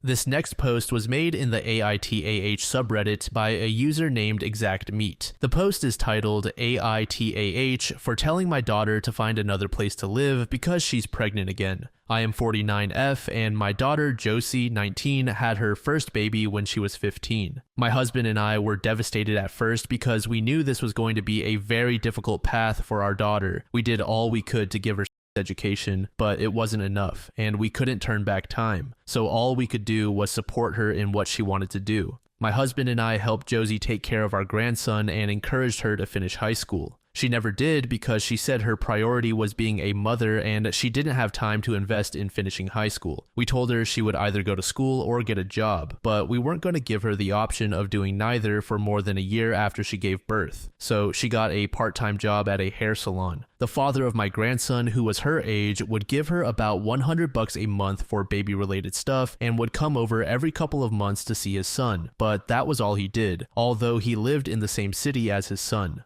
A few days ago, Josie broke the news to us that she's pregnant again. The father is the same boy who got her pregnant the first time. My husband and I were pissed. How can she get pregnant by that boy for the second time when he was very obviously not consistent or helpful with their first baby? And with Josie living with us rent-free and us having to take care of my grandson for her so she can work, go out, etc. This does not seem fair at all that she can add another baby into this mess. After a few days of thinking about it and discussing it with my husband, we decided to tell Josie to move in with the father of her children and raise the children together. She said they're not in a relationship, so they can't live together and they wouldn't be able to afford it anyway. I told her she needs to figure something out because we are not willing to raise another baby for her. She said, "You're never satisfied with anything I do. You told me to get a job, so I did, and now you're complaining that you had to raise the baby. You wouldn't have had to if I didn't have to work. I can't do both things at once, and I definitely can't raise 2 kids on my own and work. What 19-year-old can do that?" I replied, "We tried to teach you how to be responsible after your first baby, and we did all we could to be there for you. You clearly haven't learned a thing, and it's not our job to keep picking up after you. So before your baby arrives, discuss living arrangements with the father and figure something out." She has been crying and not talking to us since. She's called both sets of her grandparents to speak to my husband and me and change our minds so we can help her raise her babies.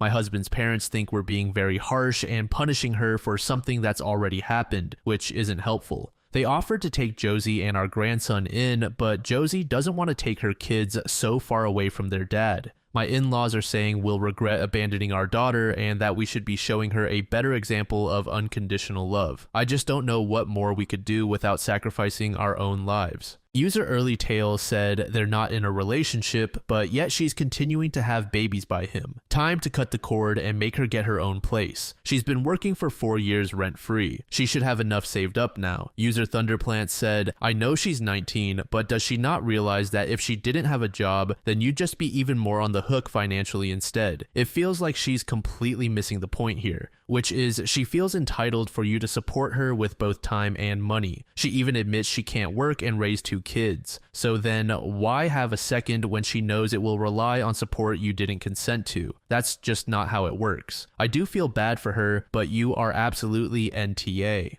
User A Rose said she chose to procreate, now she needs to deal with the consequences and take responsibility for her children. Sounds like she thought if she has another, you won't force her to work and you'll let her become a stay-at-home mom. User Sleight of Hand said, easy for everyone who is unwilling to step up themselves to criticize you. Your daughter is refusing accountability. She's really calling your parents and her grandparents, trying to have them convince you to help her with another mistake. She needs to give the child up for adoption or get an abortion. Otherwise, she is burdening other people with her bad choice. And daughter doesn't want to live with grandparents because she'll be too far away from the hapless impregnator. Sounds like a plan that might slow down daughter from another thoughtless pregnancy. User Divine Tarot said, I despise the mentality your daughter has. I really do. I get it's her right to decide on whether to have a baby or not, but clearly she's exercising it with the idea that she'll have someone else to pay the bills or look after him. She simply does not grasp that other people exist, have needs and wants, and have no desire to look after her, and sadly your in-laws are motivating that level of selfishness. User 2 Bionic Knees said she has already ruined her life. She has a basic lack of understanding of how the world works, and I don't know if that's your fault or hers. You need to sit her stupid ass down with a prepared amount of information. You need to show her every single bill you cover. You need to show her grocery bills, water bills, mortgage bills. You need to show her how much money you needed for a down payment on the house. You need to show her how much a car costs, how much diapers cost, how much everything costs. You need to make her understand that a normal family who have a kid need to be making a certain threshold of money to afford a child. Your parents' money is not your money. People grow up, move out, get jobs, and pay for their own place, their own food, their own child. She got a part-time job that pays jack shit and doesn't cover her own living costs, let alone costs for a kid. Show her rentals in the area on any old real estate website, and show her the minimum she would be paying for the worst place in the city, and try to make her understand she is not making anywhere near enough to support herself or her child. This is the time, honestly, for basically blackmail. You can stay here if you either have an abortion, get a full-time job, or the boyfriend is sued immediately for child support, which will force him to get a real job and start contributing properly. She can have more kids when she's moved out and paying for her own place and her own kids. If she and her dumbass baby daddy get to the point that their joint wages can afford to move out, rent a place, and pay for everything, then you'll gift them like $5,000 for first and last rent and some furniture. Until then, she lives by your rules or leaves. If you go along, if you aren't harsh, if you give in, then this is the first 2 of many kids she'll have.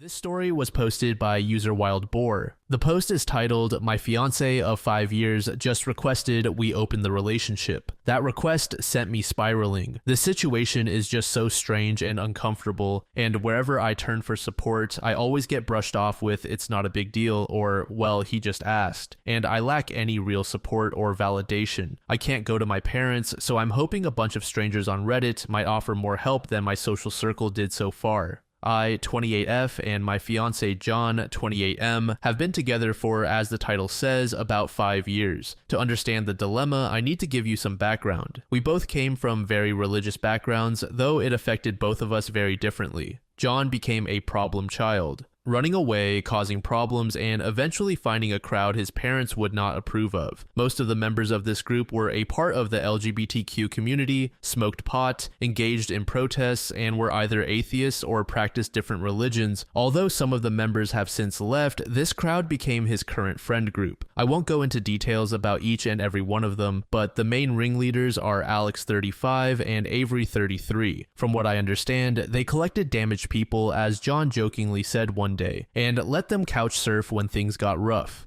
Alex is some sort of a nepo baby, and Avery works in IT or something like that. John met them when he was 15. At first, I thought they seemed very cool and couldn't wait to meet them since John equated their relationship to that of a child and a parent, so clearly very important people in his life. But when I finally met them, the meeting left me a bit disillusioned. Alex was catty and had snide remarks since I wasn't LGBTQ or anything, at most bi-curious, and Avery treated me like a child, but John said they always need to break new people in, so I tried to think positive and did my best to impress them with what I was studying and what my plans for the future are, both regarding me personally and my relationship. But the more I talked, the more they seemed to disapprove of me. Despite the strange meeting, John seemed ecstatic to see them again, and gushed about how much they liked me, so I kept my mouth shut and just nodded along. Now, a bit more information on who Alex and Avery are. In the town they live in, they're something like local celebrities. Very spiritual, their home is full of souvenirs they accumulated over all their travels, are also married, but their definition of marriage is very different from the traditional one. Apparently, they went to some tropical state and took some hallucinogens together, and in their state, they proclaimed everlasting love for one another. Quite a wild concept for someone like me, but I learned to be more open-minded since I left for college. That being said, they also said that they could see auras, whatever that is, and apparently love my fiancés. I don't know what they think of mine, but it probably isn't much. Which brings us to the topic I came here with. Last week, after we got home from work, John sat me down and asked me what I think about being in a polygamous relationship. He said he loves me so much, more than is possible, and doesn't know what to do with the rest of it, thinking that it's fair to give it to someone else. I, on the other hand, don't have a limit on how much I can love him, so I said no, and that was that. However, the question has been plaguing my mind ever since. If you knew John just a fraction, you'd know he researches things long before he actually commits to anything, any lifestyle or relationship changes, whatever. This makes me think that he has already thought about it for a while and that he also consulted Alex and or Avery about this. I don't want to villainize them, but I know for a fact they're not in a monogamous relationship and they clearly don't like me as much as the rest of their little group. Again, I don't want to point fingers, and I won't ask John to show me his messages with them unless I have solid proof that isn't just a gut feeling, but I just have this horrible feeling that they somehow pulled in John. There's no way he just thought about it suddenly on his own. 5 years of relationship and the idea of non-monogamy was never brought up, and now suddenly, just as we're about to be married, he brings this up. I don't buy it one bit, but I can't just go ahead and confront them now, can I? I just don't know what to do. I feel stuck. At home, I pretend everything is fine since my group of close friends told me that I'm just overthinking, and I believed it for a while, but whenever I look at John, all I can think of is that he thinks there's a cap on how much he can love me, and he wants to love someone else. I want to deal with this, but I don't know how. If I bring it up with John, he'll just brush it off as well, or he'll think I'm cheating or don't trust his friends. I worked hard to get their approval, and I know for a fact John shares everything with them. He wouldn't keep this for himself. User Y said, don't let them brainwash you. There are plenty of cases where people are pulled into someone else's lifestyle and then randomly dropped. It will leave you wondering who you even are. I've been there and it ruined me. What happens if you drink the Kool-Aid and they reject you later? It's hard to come back from that. And I'm not saying this as a matter based solely on preference either. New age mumbo jumbo or auras mixed with radical changes in interest can really mess a person up. A lot of people like this function almost like a hive mind or the popular clique in high school. If you already feel like you're being pushed away from the group and now he's making this request, it's a bad sign. Also, the idea of him having so much love that it's unfair to only give it to you is a horrible cop-out and a very common excuse people use when trying to convince their partner to try poly or open relationships. It's often used to guilt people. It's almost like he's suggesting that you are greedy for wanting to keep your relationship personal and exclusive. I'd just say be careful. I don't want you to end up hurt like I was. Dedicating yourself to one person while their character and lifestyle are completely changing can end up with you getting hurt badly. If he is sincerely changing in this way, I'd be worried about how much you invest in him. I only say this because I was fully invested in my ex and she started hanging out with a group of college friends more frequently towards the end. One day we got into a small argument over parking, and it ended with her saying she wasn't certain what sex she was attracted to anymore and wasn't sure if she was even female anymore, and that we had to end things. Now, I would have been fine with helping them figure themselves out, but for her, it kind of just became her excuse to break up with me. I think it was more about her wanting to have fun and was influenced by her group of friends all being single or experimenting who all came out around the same time. I think she saw them having fun and felt like she was missing out, to be honest. So to her, she was getting her chance to catch up on fun she may have missed out on being in a relationship. To me, it was losing a piece of myself that I invested years of love into. The very next day, OP gave us an update. Thank you so much for all the nice replies and genuine advice you've offered. Not to sound cliche, but I didn't expect over 100 comments and some nice messages. I'm sorry I didn't respond much. The whole situation was kind of emotionally draining. I figured I'd update when something major happens, and I think this is it. But before I get ahead of myself, let me fill in some blanks in my story. John and I came from similar backgrounds, but my family was a bit less strict, allowing me to go to college since I had great grades. The plan for me was to move back after getting a degree, finding a job, a husband, and living the traditional life, which obviously didn't happen because I met John, who literally changed the trajectory of my life. After a year, I switched from my first major to one I liked more, and it's been a while since I contacted my parents. They didn't approve, of course, but with John's help, I didn't give in to their demands to come back. Now, they know I'm getting married and are invited, but the last time we spoke was about 2 months ago. John is completely no contact with his parents since 18. I didn't talk about the friend group in more detail at first since I didn't think they were that important, but they do like me. At first, they were obviously a bit unsure since to them I was a cishet white passing woman, but they warmed up to me, and I'm proud to call them my friends. The only people who didn't fully accept me are Avery and Alex, and since John and I got together officially, they tend to call me the wife in this strange, almost derogatory manner. It's not an important detail, but it gets on my nerves. Lastly, John is aware that opening up the relationship would lead to me being intimate, physically or emotionally, with other people, but he said it's a great chance for me to explore my bi side, though I haven't expressed a desire to really be with a woman in a committed relationship of that magnitude. On to what happened. I shot a message to John 2 days ago that we need to talk. He works from home, I don't, so as soon as I got home, we sat down to have an in-depth conversation about his proposal. I think he knew what it was going to be about, and I had the feeling he seemed almost guilty, but I ignored that and basically word vomited everything that's been on my mind.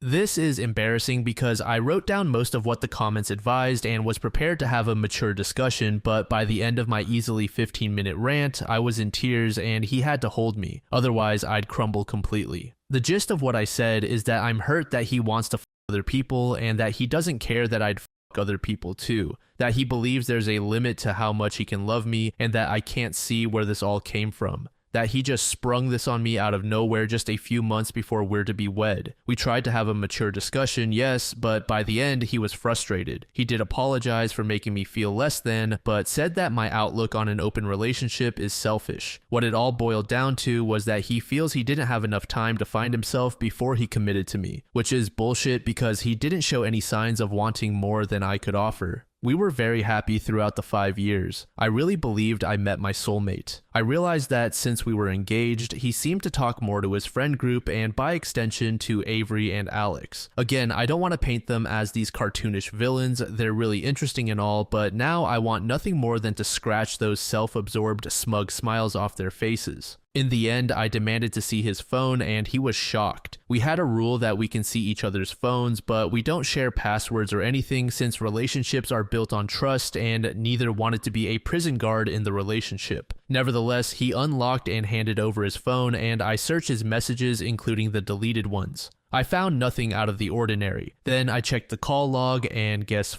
what? Hours-long calls to and from either Avery or Alex. I was fuming and asked him what the hell does he need to discuss with them this long, and mind you, these dated months back. John eventually caved in and admitted it was they who brought up the idea of an open relationship, but they also talked about everything else since they're such role models. John admitted that he started getting cold feet a while ago and needed a safe place to discuss this. I guess I, his wife-to-be, am not safe. Please make it make sense. Why even marry me then? He promised we'd go to a couples counselor and fix all of this, his issues with marriage, the open relationship thing, the whole 9 yards, and that he'd book an emergency session with his therapist, that he loves me and wants nothing but to be with me. It was late, so we went to bed. Despite how messy this all sounds, I was a bit more reassured by this. I genuinely love him, even if my post doesn't reflect that very well. Though many people said to just leave, I want that to be the last resort. I was willing to jump through hoops to make this work. But guess who's the idiot?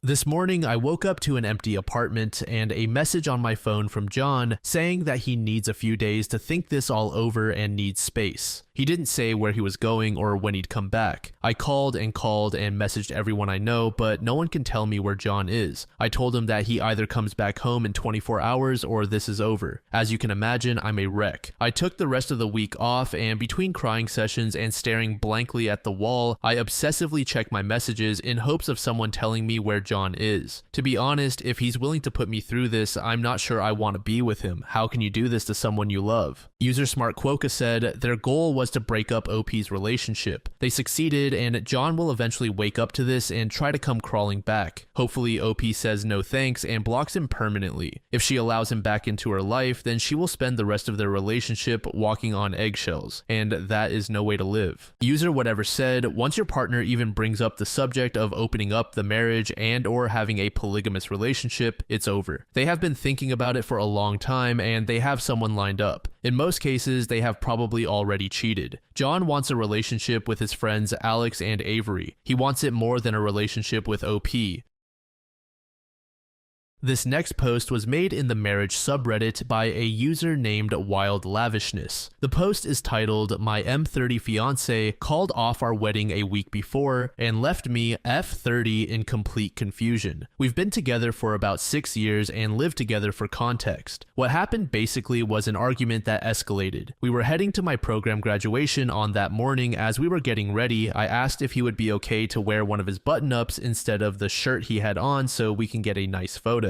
He was annoyed and snapped, saying, "Why do I have to do things for others?" I told him that he truly doesn't have to. I was just asking, but it's ultimately his choice. He ended up putting the button up on, and we arrived at the ceremony. Everything went fine, and he was very happy for me. However, on the way home in the car, traffic was filling up, and he was annoyed. I offered an alternative route that I know cuts some time, and the exit to that route was coming up. He didn't take it, and I was slightly annoyed about it because he was cranky with me about traffic. So I asked why he didn't take it. He started full on yelling that my tone was rude and that he didn't have to drive the way I told him to. I replied saying that I literally just asked and I don't actually care what route he takes. He was the one having a problem with traffic. He blew up and blamed me for getting him upset. When we got home, I apologized and explained that I didn't mean to come across as mean. I also said that screaming doesn't help in any situation and that we should talk instead. He basically explained that an apology doesn't solve anything and that he needs such things do not happen. Otherwise, he would continue exploding at me because that's the only time I listened to him.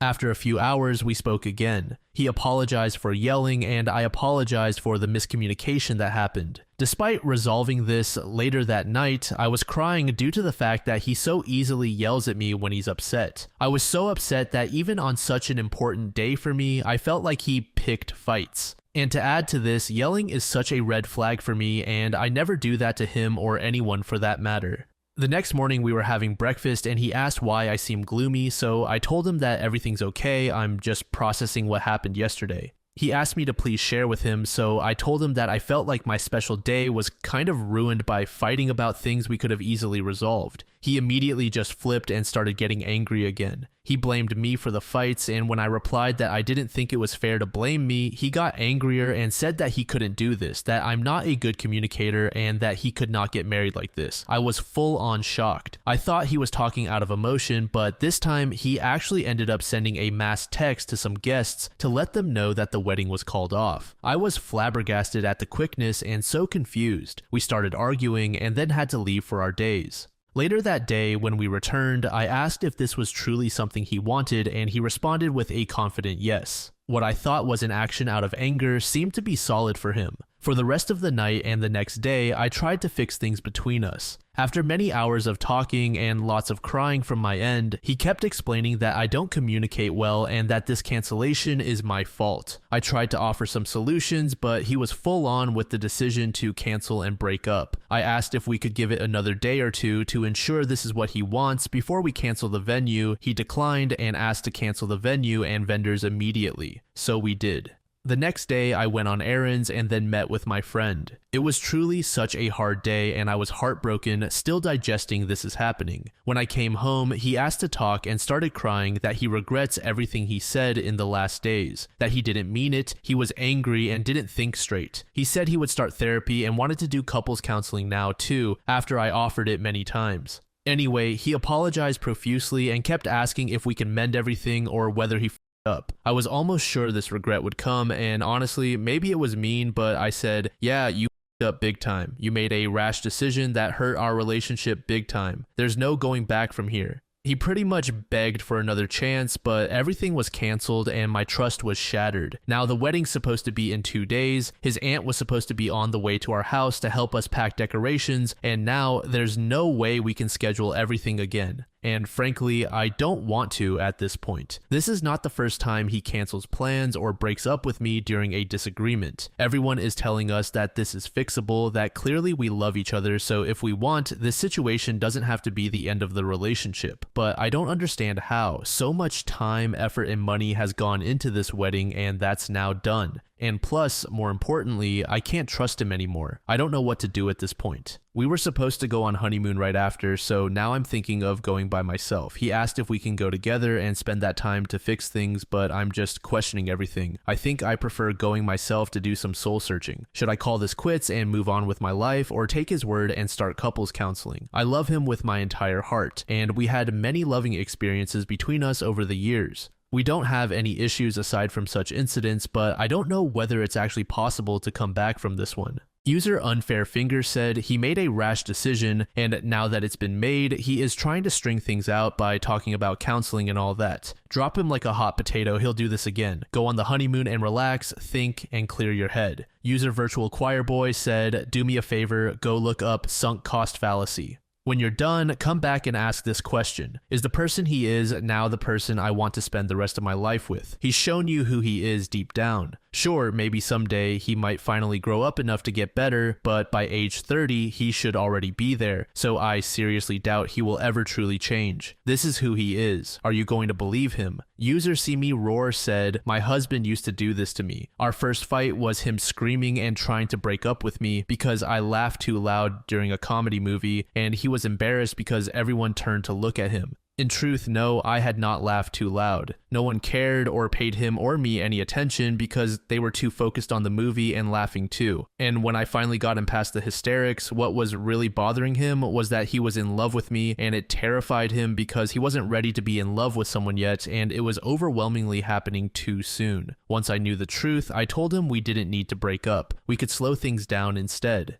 It was a month into us dating, and it wasn't like I was asking for a ring or anything like that. Do you know how young we were back then? 19, young, dumb, and learning how to communicate in a healthy, mature way. But your guy isn't young, he's smart enough to know that it's a Darvo technique, aka gaslighting. You can't blame this on immaturity. You can't blame this on a lack of smarts. Worse, you two have been together long enough for him to know that this game-playing shit backfires and seriously hurts you. This wasn't an accident. This wasn't a mistake. He chose to purposely ruin an important day for you, and he chose to ruin the next one. If you two were 19, I would say it's possible to change this behavior with time and hard work. My husband did. He is truly remorseful for his behavior during that fight. That's why we've been together for coming up to 22 years, almost 17 of which have been married. But your guy is set in his ways. He's learned through experience that this abusive behavior gets him whatever it is he wants. He can't unlearn this behavior at 30. It's ingrained in who he is as a person. And he's done it before, which means he's not remorseful for his actions.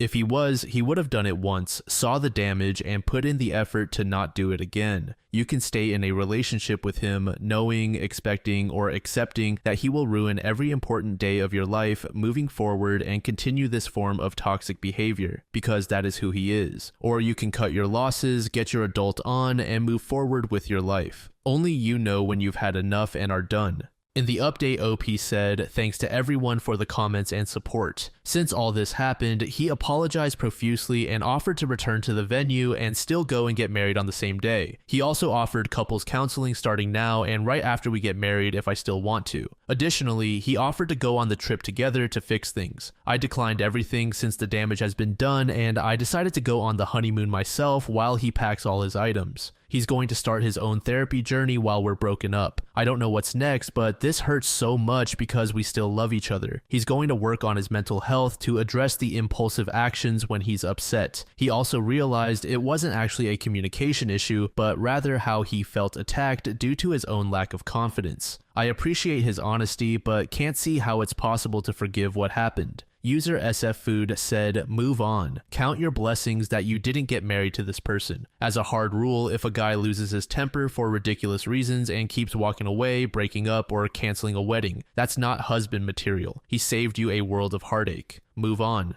User Choice Intention said, "Call it quits. He does things with the intention of hurting you or making you sad. I do not know where his resentment is coming from, but frankly, that is on him to figure out. He will deliberately hurt you in the future if you stay. He is not marriage material. He should not be the father of your children because this behavior will escalate once kids are involved." This story was posted by a throwaway account in the Cheating Stories subreddit. The post is titled, "The Cost of My Infidelity." At the suggestion of my therapist, I've decided to write out and share what has transpired in my life over the last year. To get this to make any coherent sense took lots of edits and a couple of rewrites. I used to be a fairly talented writer, but I fell out of practice years ago. This forum was recommended to me by a friend as a method of confession, penance, and a warning to share with others. I did something truly horrible for which the consequences were beyond even the worst thing I could have ever imagined. I am sharing this with the full knowledge that many will despise me for what I did and the events that took place because of my betrayal. Reading my own words is revolting because I know in a very real sense what I did is unforgivable. I understand far too well how needlessly tragic the events that transpired truly were. My hope is simply that my story can be shared with anyone in any relationship and perhaps some future betrayal won't happen. More specifically, I hope someone who is currently cheating on their significant other or even thinking about it might read this and it makes them pause. Many might think my example of what can go wrong being unfaithful is an extreme rarity that seldom occurs. I've been told by people far more knowledgeable than I am that my situation is sadly far from unique, but I'm willing to take the hate I will receive by sharing this if it keeps even one person from breaking the heart of someone they love.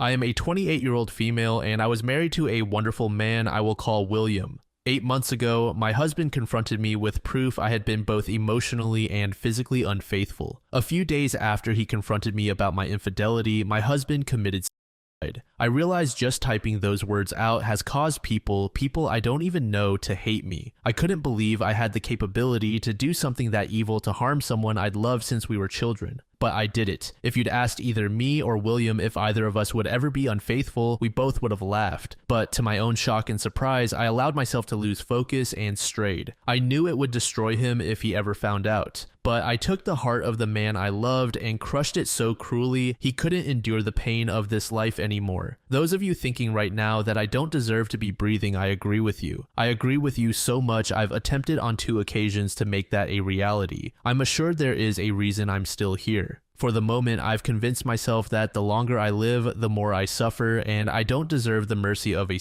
suicide if we're being honest. William and I grew up together. I can remember my very early youth, and at no time in my memory did I not know William. We were in the same Sunday school classes, public school classes, and our families had been friends long before he and I ever came along. He could always make me laugh. Kids can be mean, but William never was. I realized I thought he was cute in 6th grade. It wasn't an official crush until high school. William and I had been our one and only loves from early high school all the way through college together. We were best friends and cherished each other so much. After graduation, we took a year to get good stable jobs near our families and decided to get married. We took vacations together, we made love at any moment we got the chance. We were ravenous for each other. The only time sex was off the table was during that time of the month, but we'd make love for hours. beautiful moments of passion, and I threw it all away for something tawdry, cheap, and worthless. We were planning to have children. We knew their names. We were both virgins. He was my first everything, and I was his first everything. Part of me wishes I could say I had a drunken one-night stand, tried to keep that from my husband, but he found out. No, I got emotionally and physically involved with a man who was inferior to my husband in every way, shape, and form.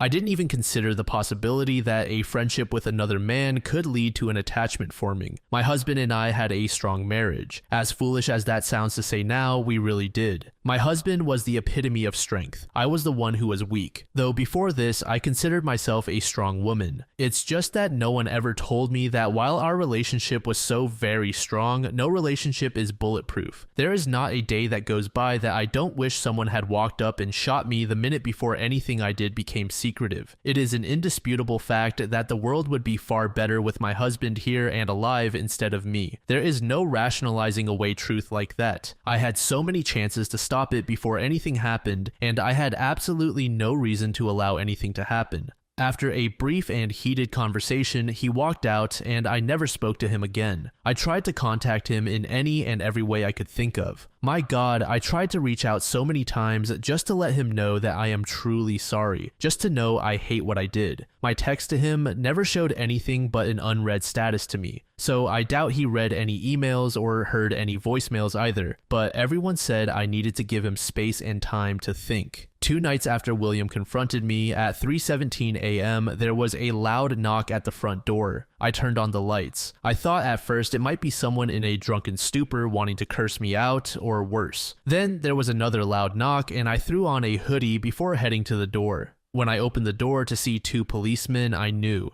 They could have been there for many things, but I knew in an instant why they were there. Their words telling me that my husband's body had been found due to an apparent it destroyed me. I dropped to my knees and wailed a shriek of agony. I tore at my skin and hair as the police tried to calm me down. By the time the EMTs got there, I was sitting on the steps, rocking back and forth, repeating that I was so sorry. Yeah, there was no way I was making it to the funeral, even if William's family had allowed any of my family to attend. I was kept sedated for days. The first thing I wanted to do when I got out was visit William's grave, but nobody knew where his parents had him buried. They had every right, but that cut deeply, and I tried to cut deeply that night when I tried to take my life for the first time. I've now been hospitalized twice for attempted suicide. Not asking for pity, in fact I don't want it. Nothing can take this heartache away, and nothing can even numb it. Part of me wishes I had somehow forced him to see me just for a mere moment to tell him how sorry I am and that I knew our marriage was over, but I didn't get that. No, I didn't deserve it, and I have to face the fact that what I did was in fact so vile that making my husband see me might have forced him to take his life even sooner. Many people have said to me my actions were what led him to take his life. I don't think there is any doubt. Until that horrible day, he'd been so unbelievably happy. We both had been. He left no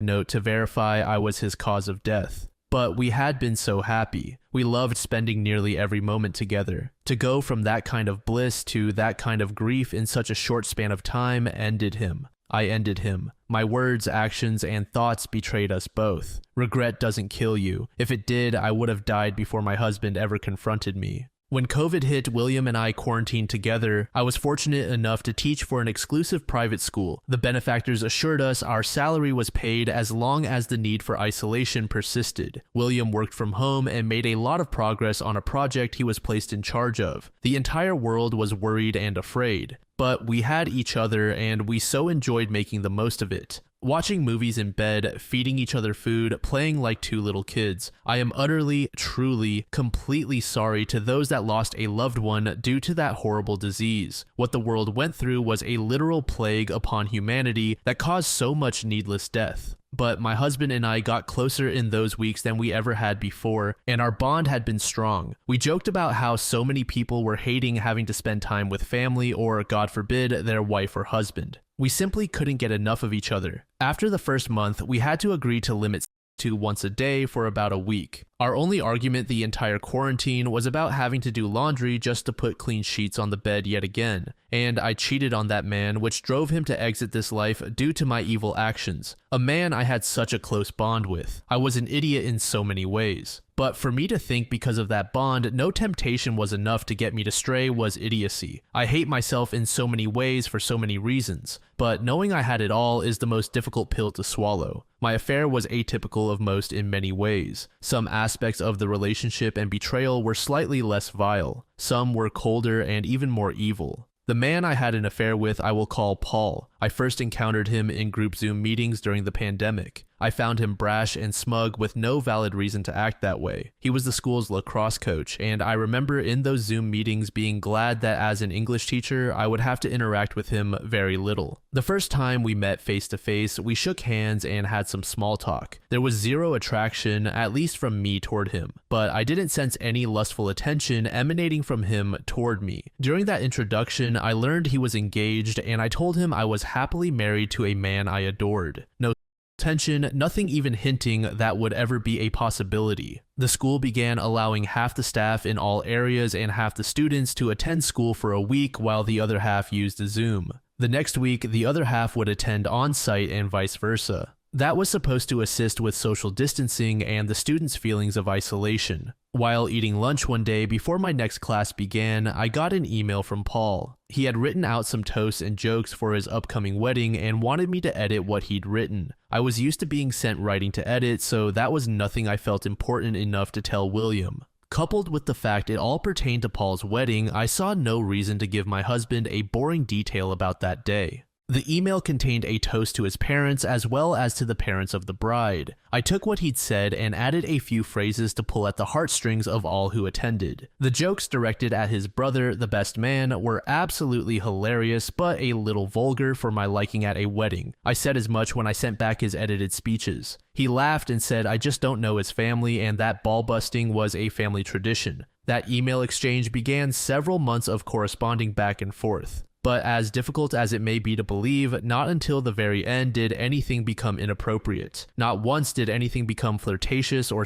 sexual. Well, we did talk about sex, but from a purely scientific and psychological point of view. Our sex talks at that point would have made the biggest nymphomaniac in history drier than the Sahara. There was nothing emotional or physically stimulating to those conversations, and I enjoyed our correspondence due to the fact I was certain that there was no temptation on either end. We discussed race, politics, religion, science, sports, all the things people are hesitant to discuss due to differing opinions. Some of the discussions even got heated. I was called a prude more than once due to my opinions about sex. Yes, I proved him wrong, but I wish to God he'd been right. For the longest time, all of this took place during work hours. My husband and I had a landline for emergencies. But as soon as we entered the door at home, our smartphones were turned off. Paul didn't even have my number to text until I emailed him with a zinger at the end late in the day. He demanded my number to refute what I'd sent. Dozens of other coworkers had my email, and I thought nothing of that. I seriously don't think Paul had any interest in pursuing me either, as at the time he was smitten with his fiancée. But about a month before their big day, Paul found out his girlfriend had been carrying on an affair with her high school boyfriend for over a year. He was in shock and deeply hurt by the whole situation. I unwittingly became his person to vent to. I don't know where in our string of conversations that things crossed a line, but I began to feel truly sorry for Paul. I truly despised his fiancée for what she'd done, and I saw nothing wrong with that. But after a particularly rough night for him, he came to school looking frazzled, and I could tell he'd been crying. I gave him a hug and talked to him a bit. He asked if I could stay after school to talk. Since I had a couple of hours after work each day before William got home, I agreed. In hindsight, I realize now what drew me into my conversations with Paul was a different opinion. William and I had discussed most any topic two people could discuss. I knew before his reply what William would say when I asked him a question the vast majority of the time. I guess I wanted a surprise when I talked or verbal conflict. It was stupid, pathetic, and weak. But that is what led to the affair. Things with William were ideal, and we spent every available moment together. I had mentioned a coworker named Paul in passing to William, but as there was truly nothing going on, I didn't expound upon anything, and he saw no reason to pry. When Paul started seeing a new woman, I felt no jealousy and honestly only happiness for him. But William had to go out of town to a construction site in Tulsa for 3 weeks. While he was away, we FaceTimed every day, and I missed him morning, noon, and night. but with sudden spare time, I found myself also texting with Paul just to pass the time. Instead of an occasional hour or two after school, Paul and I often had time to grab a bite to eat and a drink or two before heading to our separate homes.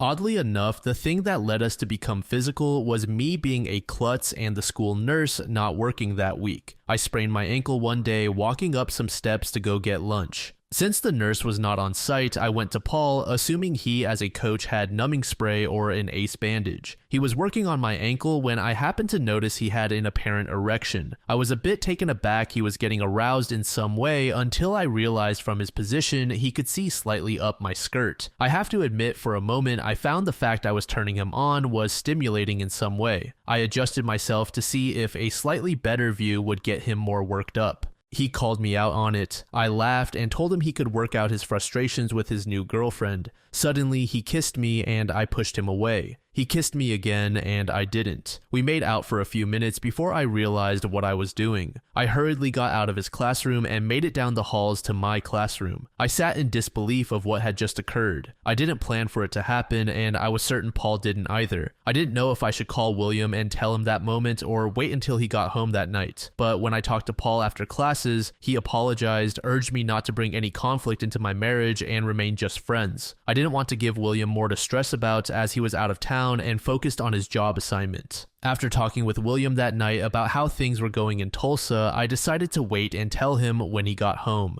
His company was having some issues with the client having the manpower to keep the project running smoothly. There were things William could not get done due to the delays, which meant he had to spend 2 extra weeks in Tulsa. Paul was there for me to discuss what had happened between us. I couldn't tell any of my women friends. I couldn't rely on any family members as they all rightfully loved William to pieces. I guess random strangers on a site like this would have been the best option had I known about it, but the person I was venting to was the very last person I should have been discussing it with. One Friday after work, Paul and I went to a new restaurant near the school for dinner. We sat at the bar and had a few drinks as I explained how unsettled I felt knowing I had to tell my husband what had happened. He asked me how I thought William would take the news, and I told Paul he might want to call in sick the day after I told William, just in case. He asked if I seriously thought William would beat his ass, and I told him no, but I knew it would mean the end of Paul and I conversing and messaging, and rightfully so. Paul confessed he didn't think he would have made it through his breakup if it hadn't been for me. I assured him I was glad to be of assistance and didn't regret helping him. When the realization our friendship would end sunk in, I think we were both a little depressed. I drank too much, he drank too much, and I ended up back at Paul's apartment doing a lot more than kissing. As soon as it was over, my conscience kicked in. Yes, it should have kicked in long before. But I knew beyond all shadow of any doubt my marriage was over and done with. William and I both had said society has allowed far too many second chances for people that didn't deserve them. Yes, humans do make mistakes. While we both believed anyone who cheated did deserve a second chance, it could never be with the one they betrayed. Life might give them the opportunity to love someone else again, but any opportunities with the cheated spouse were totally undeserved and detrimental to both parties. Things got very complicated when William arrived home from Tulsa. I happened to be having my period, so I knew there would be no intimacy between us, thankfully. Not in a million years would I have subjected my husband to any diseases. Regardless of how much I wanted to make love to William one last time, I couldn't allow that to happen. I wrote out a long letter to William confessing what I'd done and planned to give it to him after a face-to-face confession. To this day, I don't know what happened for William to discover what was going on. For all I know, he had been monitoring my online conversations with Paul from day one. I never got to ask him how he discovered my betrayal, and the realization he'd learned what I'd done before I had the chance to tell him caused me to fall to my knees and swear I planned to tell him. William didn't believe that, and I wouldn't have either. He had a stack of the text between Paul and me printed out. Though I didn't deny any of what he accused me of, that honesty came far too late. He packed a few things in a suitcase and left me on a Monday evening. Wednesday night, he drove to a shopping center, parked his car, and took his own life. To know I had destroyed our relationship was torture to my soul, like I'd never known. To know I'd even robbed him of a chance to find someone else to be happy with ruined me. The realization I didn't just end my relationship with William, but every relationship he'd had or would have caused more guilt than I could ever express. I could go into all the things that have happened since William passed away, but a lot of it would be details far too many wouldn't truly care about. Suffice it to say, his family hates me and my family. My family was disgusted by my actions and continues to be to this day. Their love for me didn't die, but their disappointment and shame toward me will never end, and that's how it should be. No, the results were not anything I intended. But when choices are made that cause pain and suffering, we are still guilty of causing that grief. I see a therapist twice a week to try and work through things. I was introduced to someone through my therapist that is genuinely helping me sort through my feelings. Years ago, she intentionally set a small fire to set off alarms to scare her ex-boyfriend and the girl he'd just started seeing. The fire spread quickly, and what had been intended as a joke caused multiple people to lose their lives. She and I have discussed so many things about her story and mine. Things can never be the way they once were, nor should they be. But if I am to keep living, I need a plan to make what is left of my life as meaningful as possible. So that is basically my story. Anyone who wants to post messages of hate for me and tell me what a wretched person I am, go right ahead. I won't be replying to it. But if it helps you get rid of any rage you have, make me your verbal punching bag. Those with specific questions I will answer as best I can, no matter how much some things may hurt to discuss or admit. For those that read this who have been cheated on, yes, many of you may have been intentionally betrayed, but those who had a significant other who was just as perplexed why they cheated as you were, listen to my story. It doesn't make one damn thing I did right, just the opposite. But if it helps you to understand that you did little to nothing to cause the infidelity, so be it. Those unrepentant cheaters, I hope you do read my cautionary tale and know that you have the ability to destroy. You won't just be destroying someone else, you will be destroying your relationship with many people and a huge part of yourself. I realize I have no room to preach to or judge anyone except myself. I just don't want anyone to find their William and lose them. I don't want anyone to sink to the depths I did or cause the pain and sorrow I did. And most of all, I want all the people who have great relationships to cherish it and never take it for granted. As humans, we are not immune to being able to be swayed under the wrong conditions and series of events. When we love someone, we carry part of their soul around with us. Just one betrayal makes it impossible for that person to hold that piece of you again. I had my husband's heart in my hands, and I now deserve the fact I will never again hold his heart, nor will he ever again hold me. This life has far too much pain without harming the very ones we love, and love is far too precious to risk on anything. TLDR, I cheated, which caused my husband to commit suicide mere days after confronting me. This is intended as a final response update. First, someone shared a link to a post asking if William posted it. William didn't have Reddit that I know of, and considering he's been dead a year, I doubt it was him. That was a sad story as well. I truly hope the OP did not take his own life. For those trying to psychoanalyze me to make some sense out of the things I've done, I appreciate the effort even if it was for your own self-interests. None of the many professionals I have seen so far have a good theory as to why I let things happen. I feel like there should be some valid reason why I did what I did too. I just can't come up with one, and it wouldn't be a valid reason to do what I did if I found one. For those that swear this is fake, I can't fathom a reason anyone would post this for a reason other than to warn and perhaps help. It certainly wasn't a karma grab. I've barely responded, so it wasn't for attention. And it certainly wasn't to lift my spirits because I've rightfully been slammed for my betrayal. Admitting to something horrible is not easy. Imagining it never happened doesn't help me, but you all do you. I do not keep in contact with Paul and have not heard from him since before William committed suicide.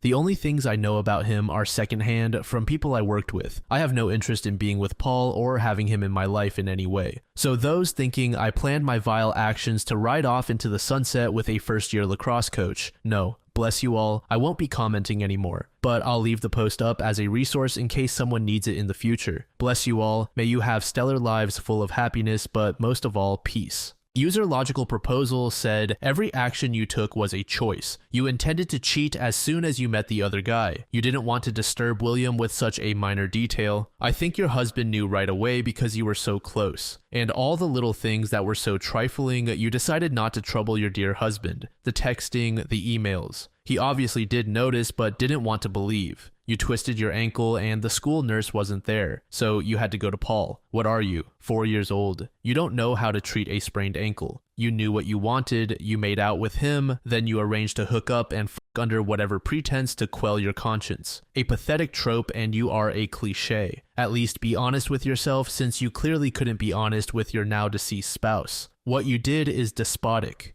A girl I dated many decades ago had an older sister who was married with 2 small boys, 4 and 3. Nice home. She screwed around, he found out, went outside on the side of the house, and that was his end. What a mess. It was gruesome. It left an impression. She played the grieving, repentant widow for about a year, then she felt she needed to press on. Last I saw before I split up with the sister was she was dating the guy she cheated on her husband with. My question is, you're coming up on a year. Is this whole writing confession your big epiphany? Your moment to realize that William would want you to go on living because he loves you. He didn't even really know you. I could only imagine he hated you in the end. Was so confused and lost realizing the woman he loved never existed. It must have been jarring. I will say a prayer his soul finds peace. You said people should feel free to insult, curse you. You're pitiful. And if William was the hearted, kind gentleman you described and you destroyed him, I wouldn't want to be you on Judgment Day. A deleted user said, the kiss happened.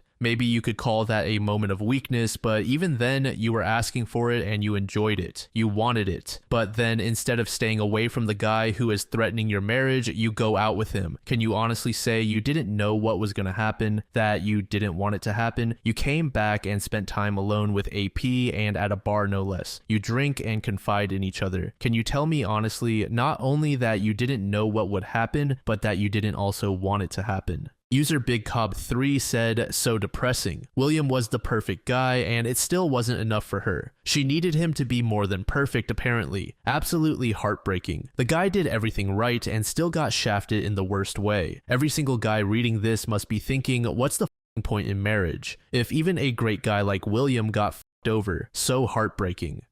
This story was posted by a user named I Hate What I Did in the relationship advice subreddit. The post is titled, I cheated on my fiance multiple times over 3 years. I'm taking full responsibility here, there is no excuse. We got together 5 years ago, we're still young, me F23 and him M26. I know a lot of people here will say, just break up and move on, you're both young, but we love each other too much and breaking up is not an option. I'm willing to do whatever it takes to keep him. A little backstory, my brother and I grew up in a very abusive home. My father was a drunk and we became people pleasers, addicted to new attention and always seeking new people. In my case, I became some sort of one could say. Really low self-esteem. I'd get involved with anyone that could give me the slightest piece of attention, not because I was attracted to them, only male friends because the attention was so much better than female friends could give me, but I knew their true intentions. It didn't matter though, as long as I got my attention. Before him, I had one boyfriend who cheated on me, and I cheated on him for retaliation, so I was always very leery.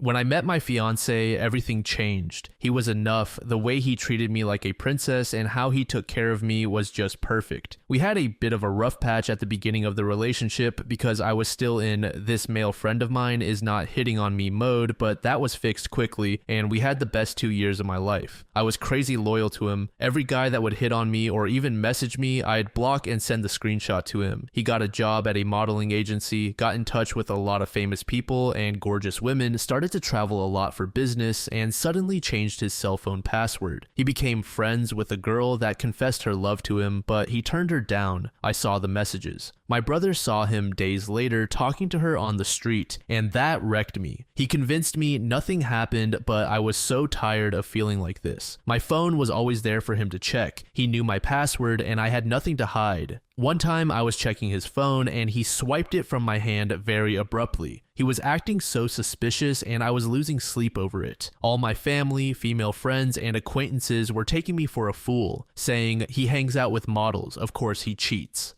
I was going crazy over this situation. I got a job in a hospital, and when I told people there that I had a boyfriend who worked in a famous modeling agency, they all laughed. I became the running joke of the hospital. They would taunt me all the time, saying, "Where is your boyfriend?" Working with models, of course, and being loyal. I cried every day. Even my boss would make fun of me, saying, "Stop being stupid, he cheats on you and you look like a nun. You never talk to anybody, behaving like the perfect girlfriend. Put some makeup on, let people in a little. You're young, live your life." I never had any feelings for this guy, my boss. He was not pretty to me or anything, but once I followed his advice, he started to compliment me, saying how beautiful I was and we were always looking at each other. For me, it was like my old way was coming back. I wanted the attention, the compliments, the thrill of being a teenager again and meeting new people. One day, he kissed me and I kissed him back. We started to text each other a lot. Even though I knew in my heart my boyfriend cheated on me with some of the girls he worked with, I felt guilty and kind of used my boss as a way to get even. The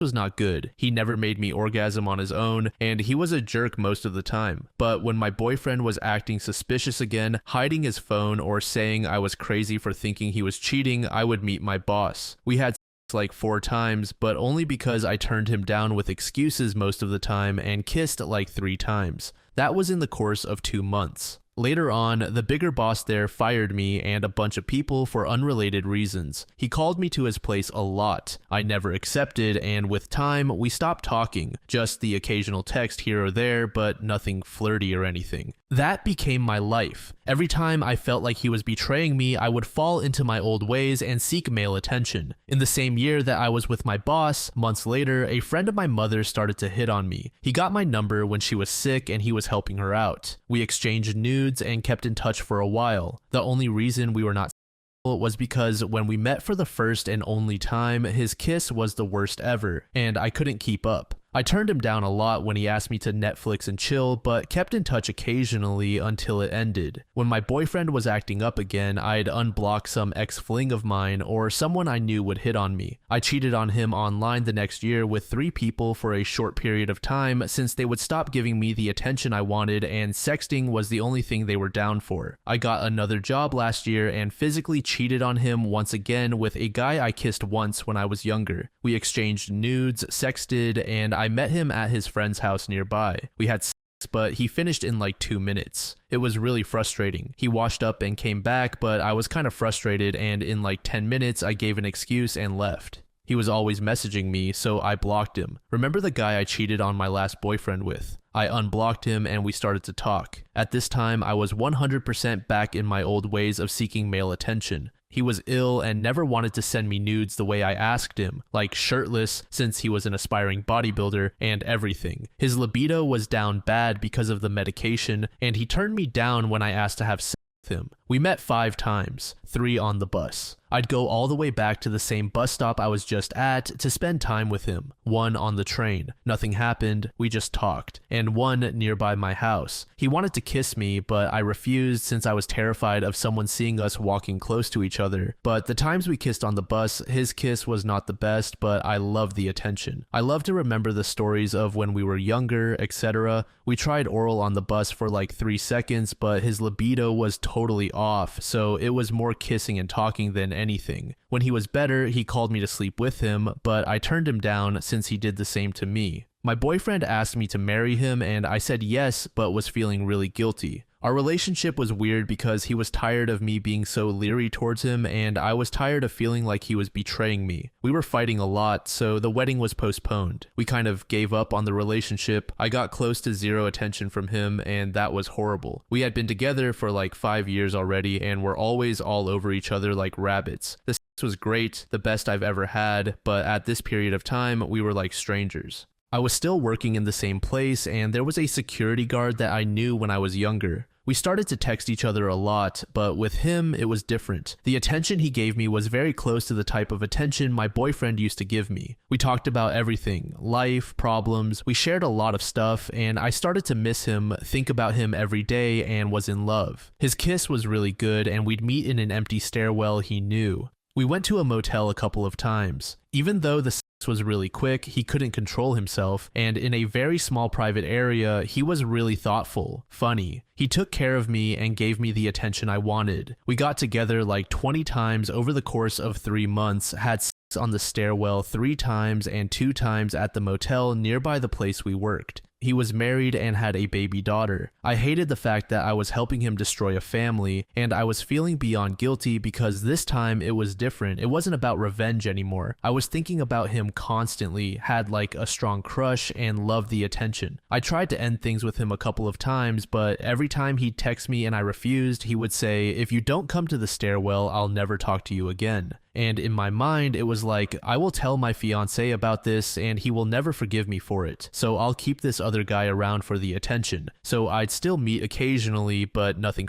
anymore. Out of the blue, my relationship with my fiancé improved. He was the loving man I was crazy addicted to from the beginning of the relationship once again, and I was finally happy again, but really depressed and scared because now that our relationship was better, I was looking at the other man very differently. I didn't want anything with him, I wasn't attracted to him anymore. I confessed some of it to my fiancé, and it was really hard at first. I cried a lot, was very ashamed, and gaslighted most of it, but he was going through my phone like crazy and discovered some things. He broke up with me, and I was desperate, selfish, and wanted some attention stability, so I started to lie to this other guy. But he was kind of tired of me since I was not giving him any attention when my relationship with my fiancé got better again. So I saw myself alone with zero attention. My fiancé blocked me on everything. I decided to lie to this guy saying I loved him and wanted to be his girlfriend, but he sent me a 2-minute voice message saying, "You say one thing and do another, I'm tired, I can't trust you." I didn't respond. My fiancé agreed to meet me and found out about this last conversation we had, and he was destroyed thinking I really loved him. I never for a second stopped loving my fiancé. His wife also found out and got in touch with my fiancé, and together they discovered everything about me and her husband. She backed some of what I told him, like the fact that her husband was 24, needed Viagra, and was a premature ejaculator. I told him about every other guy, even the ones he would never and could never discover on his own. I came 100% clean, and since then he agreed to give me another chance when he found out about the notes I wrote on my phone about how depressed I was because I thought he was cheating on me, back in 2018 and 2019. I gave him every piece of detail he asked me, and since I made a fool out of him in front of the people I cheated on him with, I thought it was only kind of fair I made a public love gesture. I made a tattoo of his name on my wrist, gave no privacy, gave all my passwords, 100% patience for the ups and downs, changed my phone number, and deleted all social media. I accept that he will never be my legal husband since he said, "I just can't go to my wedding dressed in a suit saying I love you in front of everybody to a girl who did this to me." And since the consequences of my acts will be forever on his mind, it's only fair that I'd have consequences that will last forever too. So I give up the dream of having children. I never got any evidence that he was in fact cheating on me, never could prove it, and right now I know he'll fuck other women in retaliation. I'm able to live with that for some time until he feels like a man again. He says he doesn't now. I want to know what more I can do to make this situation any easier. We both want to stay together forever. He is my best friend, and right now I'm certain that I will never cheat again. I don't want any attention from anyone but him.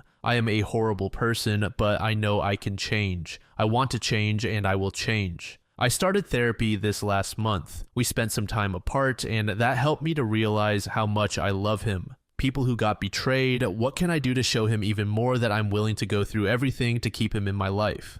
TLDR, abusive father, low self-esteem, formerly addicted to new male attention. Fiancé works with models and was acting suspicious with his phone. Cheated on him for 3 years with like 8 guys online, physically and emotionally for retaliation. But I don't have any concrete evidence that he, in fact, cheated. User Big Buck said, "You're a POS. Sorry, you don't just go cheating because you think he is cheating. You sit down and talk and get to the bottom of it. So he didn't cheat, but you sleeping with 8 other dudes? This man should leave you. You're 100% the jerk." User Joe Bush said maybe he was cheating, maybe he wasn't, but getting married and continuing this relationship will end in disaster. Deep down, you know he cheated. The fact that he was hiding his phone is a pretty big red flag, and you also know that you cheated and will cheat again the moment things aren't perfect. I know you don't want to hear that you should stay broken up, but it really is the right answer. You will never trust each other again. When there's zero trust, there's no relationship. User enjoying the post said, "You want some real advice? Fine. You need to go without sex for like a year with anyone. This whole thing isn't about your doomed relationship. It's about you being depressed and fixing it with and attention. I'm not a therapist, but your hormone imbalance is screaming through this screen, even in the way you type. Therapy will help, but you have to do that work outside of therapy. Who cares if people find you pretty because all I'm reading is someone who's making herself uglier to feel better on the outside? I don't care if you love this man, I don't care who cheated on whom. Getting back together with a contingency that you can't get married or have kids isn't going to help your relationship. What the is there then? I mean, I'm child-free by choice, but you clearly aren't since it's your dream and you're up head thinks it's acceptable to give up your entire future over your second boyfriend who refuses to marry you. Your relationship is already over. I don't know why he took you back. I cannot speak to his frame of mind, but this whole thing is a shit show, and only like 10% of couples survive infidelity. You are in no way mentally stable enough to hold a relationship because until you love yourself, you are incapable of loving him. I promise you that the only love you feel is that need for the attention he once gave you, and that is probably not going to return. So let yourself live unhappy for the rest of your life. That sounds like a good trade-off for the worst betrayal in the entire world. By the way, it's not the worst thing that will ever happen to anyone ever, and none of this matters because you're incapable of being in a healthy relationship, and you can't fix that while you're in a relationship.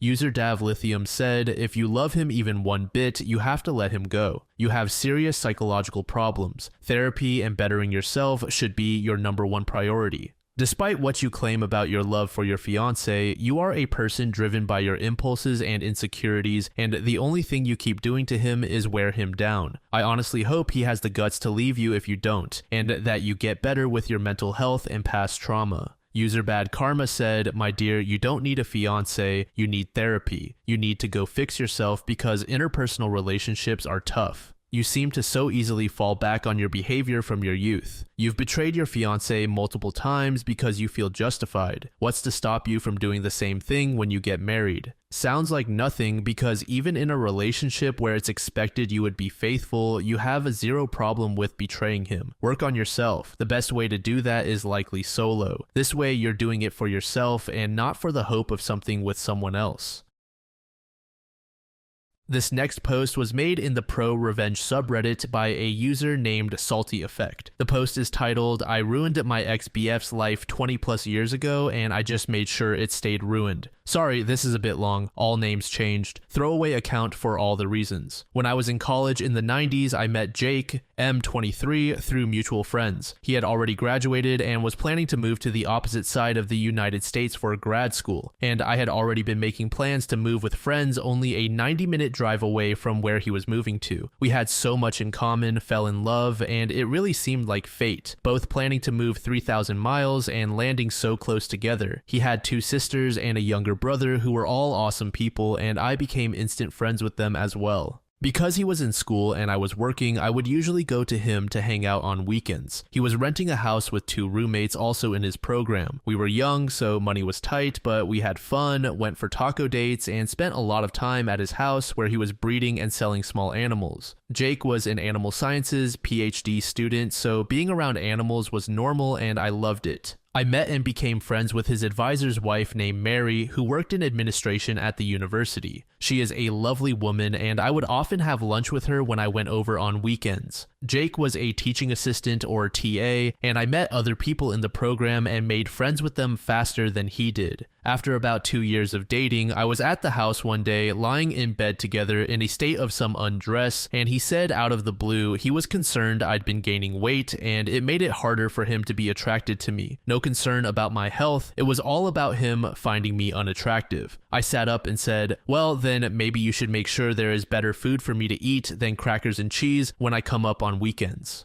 Even at 23, I didn't take that kind of BS. I had gained maybe 10 pounds since meeting him 2 years earlier and still wore the same size clothes. I wasn't going to engage in a fight about it. After all, it was his problem, not mine, so I asked him calmly, so what is your solution to this? He stared at me blankly and said, well, I guess that you should try to lose weight. And I said, nah, I'm not going to do that, so what are you going to do about it? He said, well, I guess nothing. I wanted to let you know how I feel. And I said, cool, thank you. Put my clothes back on, went to sleep, and drove home the next day as usual. We kept dating, and about 3 months later, he called me and said he wanted to break up after close to 3 years. The reason, and I quote, you don't know enough about science. He felt like he couldn't have a conversation with me about his work where he didn't have to use common names for animals instead of scientific ones. I said, well, that's bullshit. What's the real reason? He said it was the real reason. He came to see me a month later to return something of mine, and I confronted him, demanding the real reason. He finally admitted he had been seeing one of his undergrad students, let's call her Meg, a 19-year-old. He was then 26 and her teacher. I screamed at him to leave. My roommate threatened to throw him off our second floor balcony if he didn't go, and he left. It hit me all at once after he walked out, and I went from rage to stunned laughter. I'd met Meg a few times, and at one point she was at his house for a barbecue and spilled something all over her pants. Jake asked me if I could loan her some sweats. I couldn't because I was a size 8 and she was a size 18. Nothing wrong with that, but the point is I realized he made those comments about my weight to try and get me to break up with him because he was a coward. He clearly liked a big gal. Although when he'd said those things to me about my weight, it was 1 a.m., I lived about 95 miles away, and we had just had sex. So I don't know how he thought this would go. Even in hindsight, it perplexes me. Did he think I was going to break up with him and storm off into the night and drive for an hour and a half? Anyway, I emailed his roommates. It was the early 2000s. It's how you communicated anything you didn't want to say on the phone. I wanted to let them know we'd broken up and that they were always lovely to me and thank them for being friends. They both admitted they knew about Meg and were the ones to demand that Jake tell me, or they would. That's when he broke up with me with the lame "you don't understand science" excuse.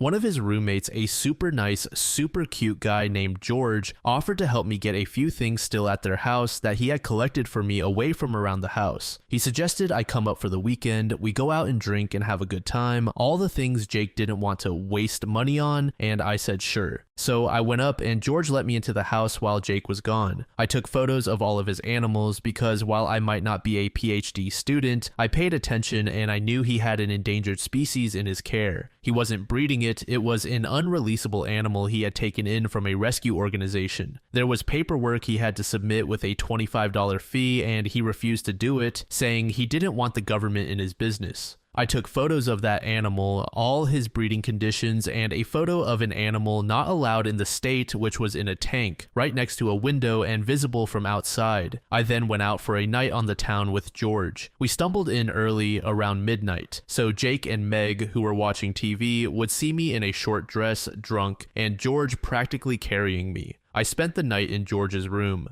He was a total gentleman, but made sure to leave the room and parade past them in his boxers a few times. And we giggled and moaned loudly so they could hear us. When I went to leave the next morning, Jake said I didn't have to act like a in front of him as I ate a donut slowly in my rumpled dress with messy hair while George beamed at me and then planted a kiss on my head. Meg looked ashamed, not quite knowing where to look, and I said, "Have fun with my leftovers," and walked out. I wanted to think the petty, loud hookup and a few juvenile insults were my revenge. It was not. The next day, I had my photos developed and called the State Office of Fish and Wildlife. I reported the animals in the house, the potential overcrowding of breeding animals, and the 2 animals he shouldn't legally have at all in the state, and asked them how to make a report. Turns out, Jake wasn't well liked by his peers in his program or by his roommates, but I was. George had suggested that he and their other roommate could submit complaints to the university that a TA was sleeping with one of his students and showing her favoritism. The night we were out at the bars, we made sure to tell the story to anyone who they knew.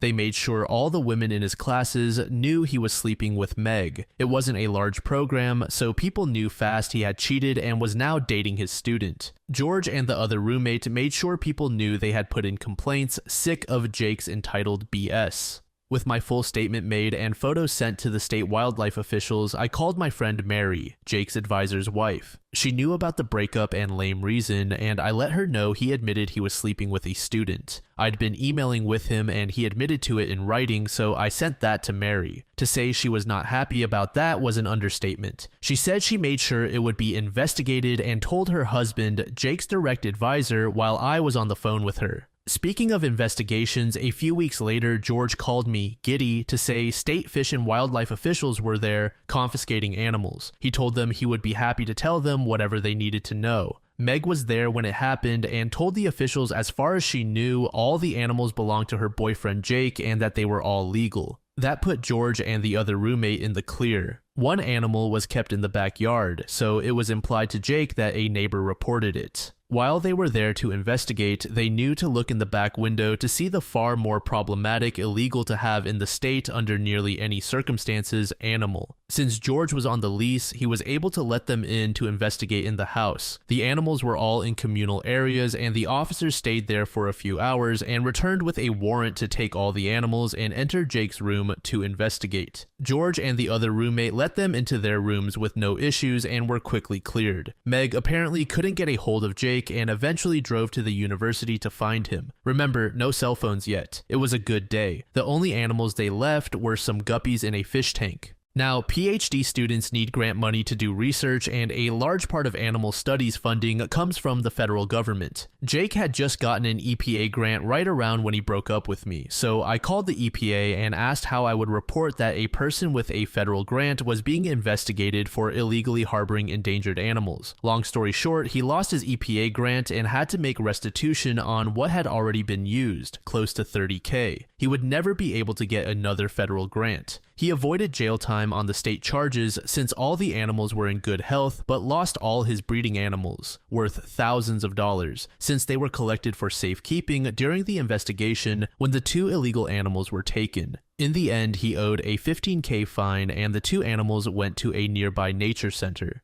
For years, I would stop by if I was in the area to visit them. The university revoked his scholarship and fired him from teaching for having an inappropriate relationship with a student. He somehow escaped being expelled, but it always shocked me that he never tried to hide the relationship with Meg and was so stupidly self-assured he didn't even wait the 4 weeks until she would have been done with his class to start publicly dating her. By the university rules, he would have been in the clear to date her, not being her teacher anymore, and she would just have to avoid any classes he was a TA in. It never fails to make me laugh. After a few months, I emailed his sisters and told them I missed them because Jake broke up with me after trying to call me fat and cheating on me, and I felt weird contacting them. The girls told me he told the family I broke up with him because of the distance. I forwarded them emails that Jake wrote after the breakup, talking about how he fell for Meg and he was sorry about it, but it was true. I couldn't keep up with him academically, and it made him attracted to Meg. Jake managed to convince his dad to pay for 1 more year of school so he could get a master's instead of a PhD, and while I stayed in contact with his sisters and brother via email and then social media, I largely let it all go. I got even, made some friends, Mary became like an auntie to me, and I went on with life. I went on to get a master's degree myself, and my specialty, helping scientists and doctors communicate their work to lay people. You know, us dummies who can't remember all the scientific names. I swear it happened by accident, not design, but I love it.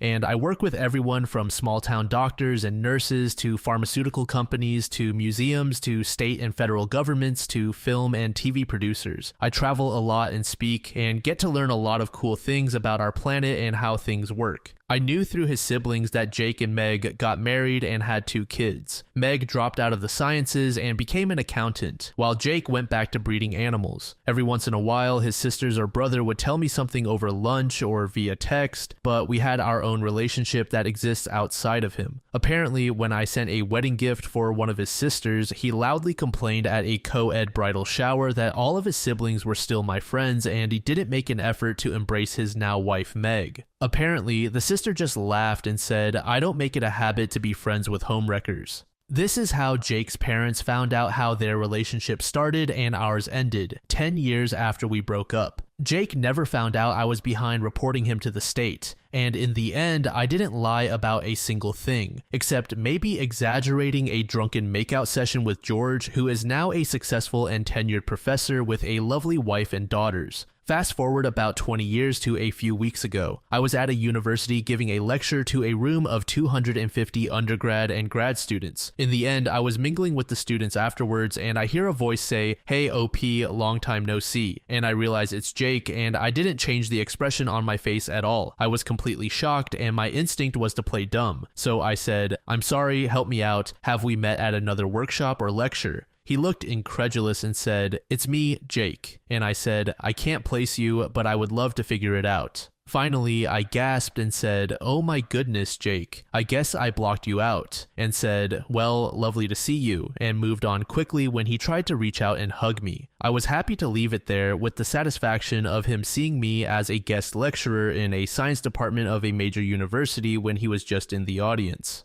The department chair and faculty who had invited me to speak took me out to dinner, and while there, one of them said, "So you know Jake?" I said, "I did from over 20 years ago," being vague about how. She went on to tell me he had been there for an interview for a teaching position and had spent a few days there observing, and they were likely going to hire him. I couldn't control it. I scoffed. When they all looked at me, I said, "I'm sorry, I'm just shocked he's teaching after what happened at University X." They said, "What happened?" And I said, "He was sleeping with a 19-year-old student when he was 26, and he had to leave the program without a PhD because he couldn't afford to stay after losing his scholarship." The three people I was with all looked at each other like they knew they had a problem and said, "We'll have to look into that," and change the subject. My old colleague Mary called me this weekend to say a friend at the university let her know someone had called doing a background check about Jake, and they pulled his file, which included being fired, leaving the program with a lower degree, and the complaint letters from over 20 years ago about his conduct. Mary's name had been on it with her husband listed as the faculty advisor, so she thought she'd like to know.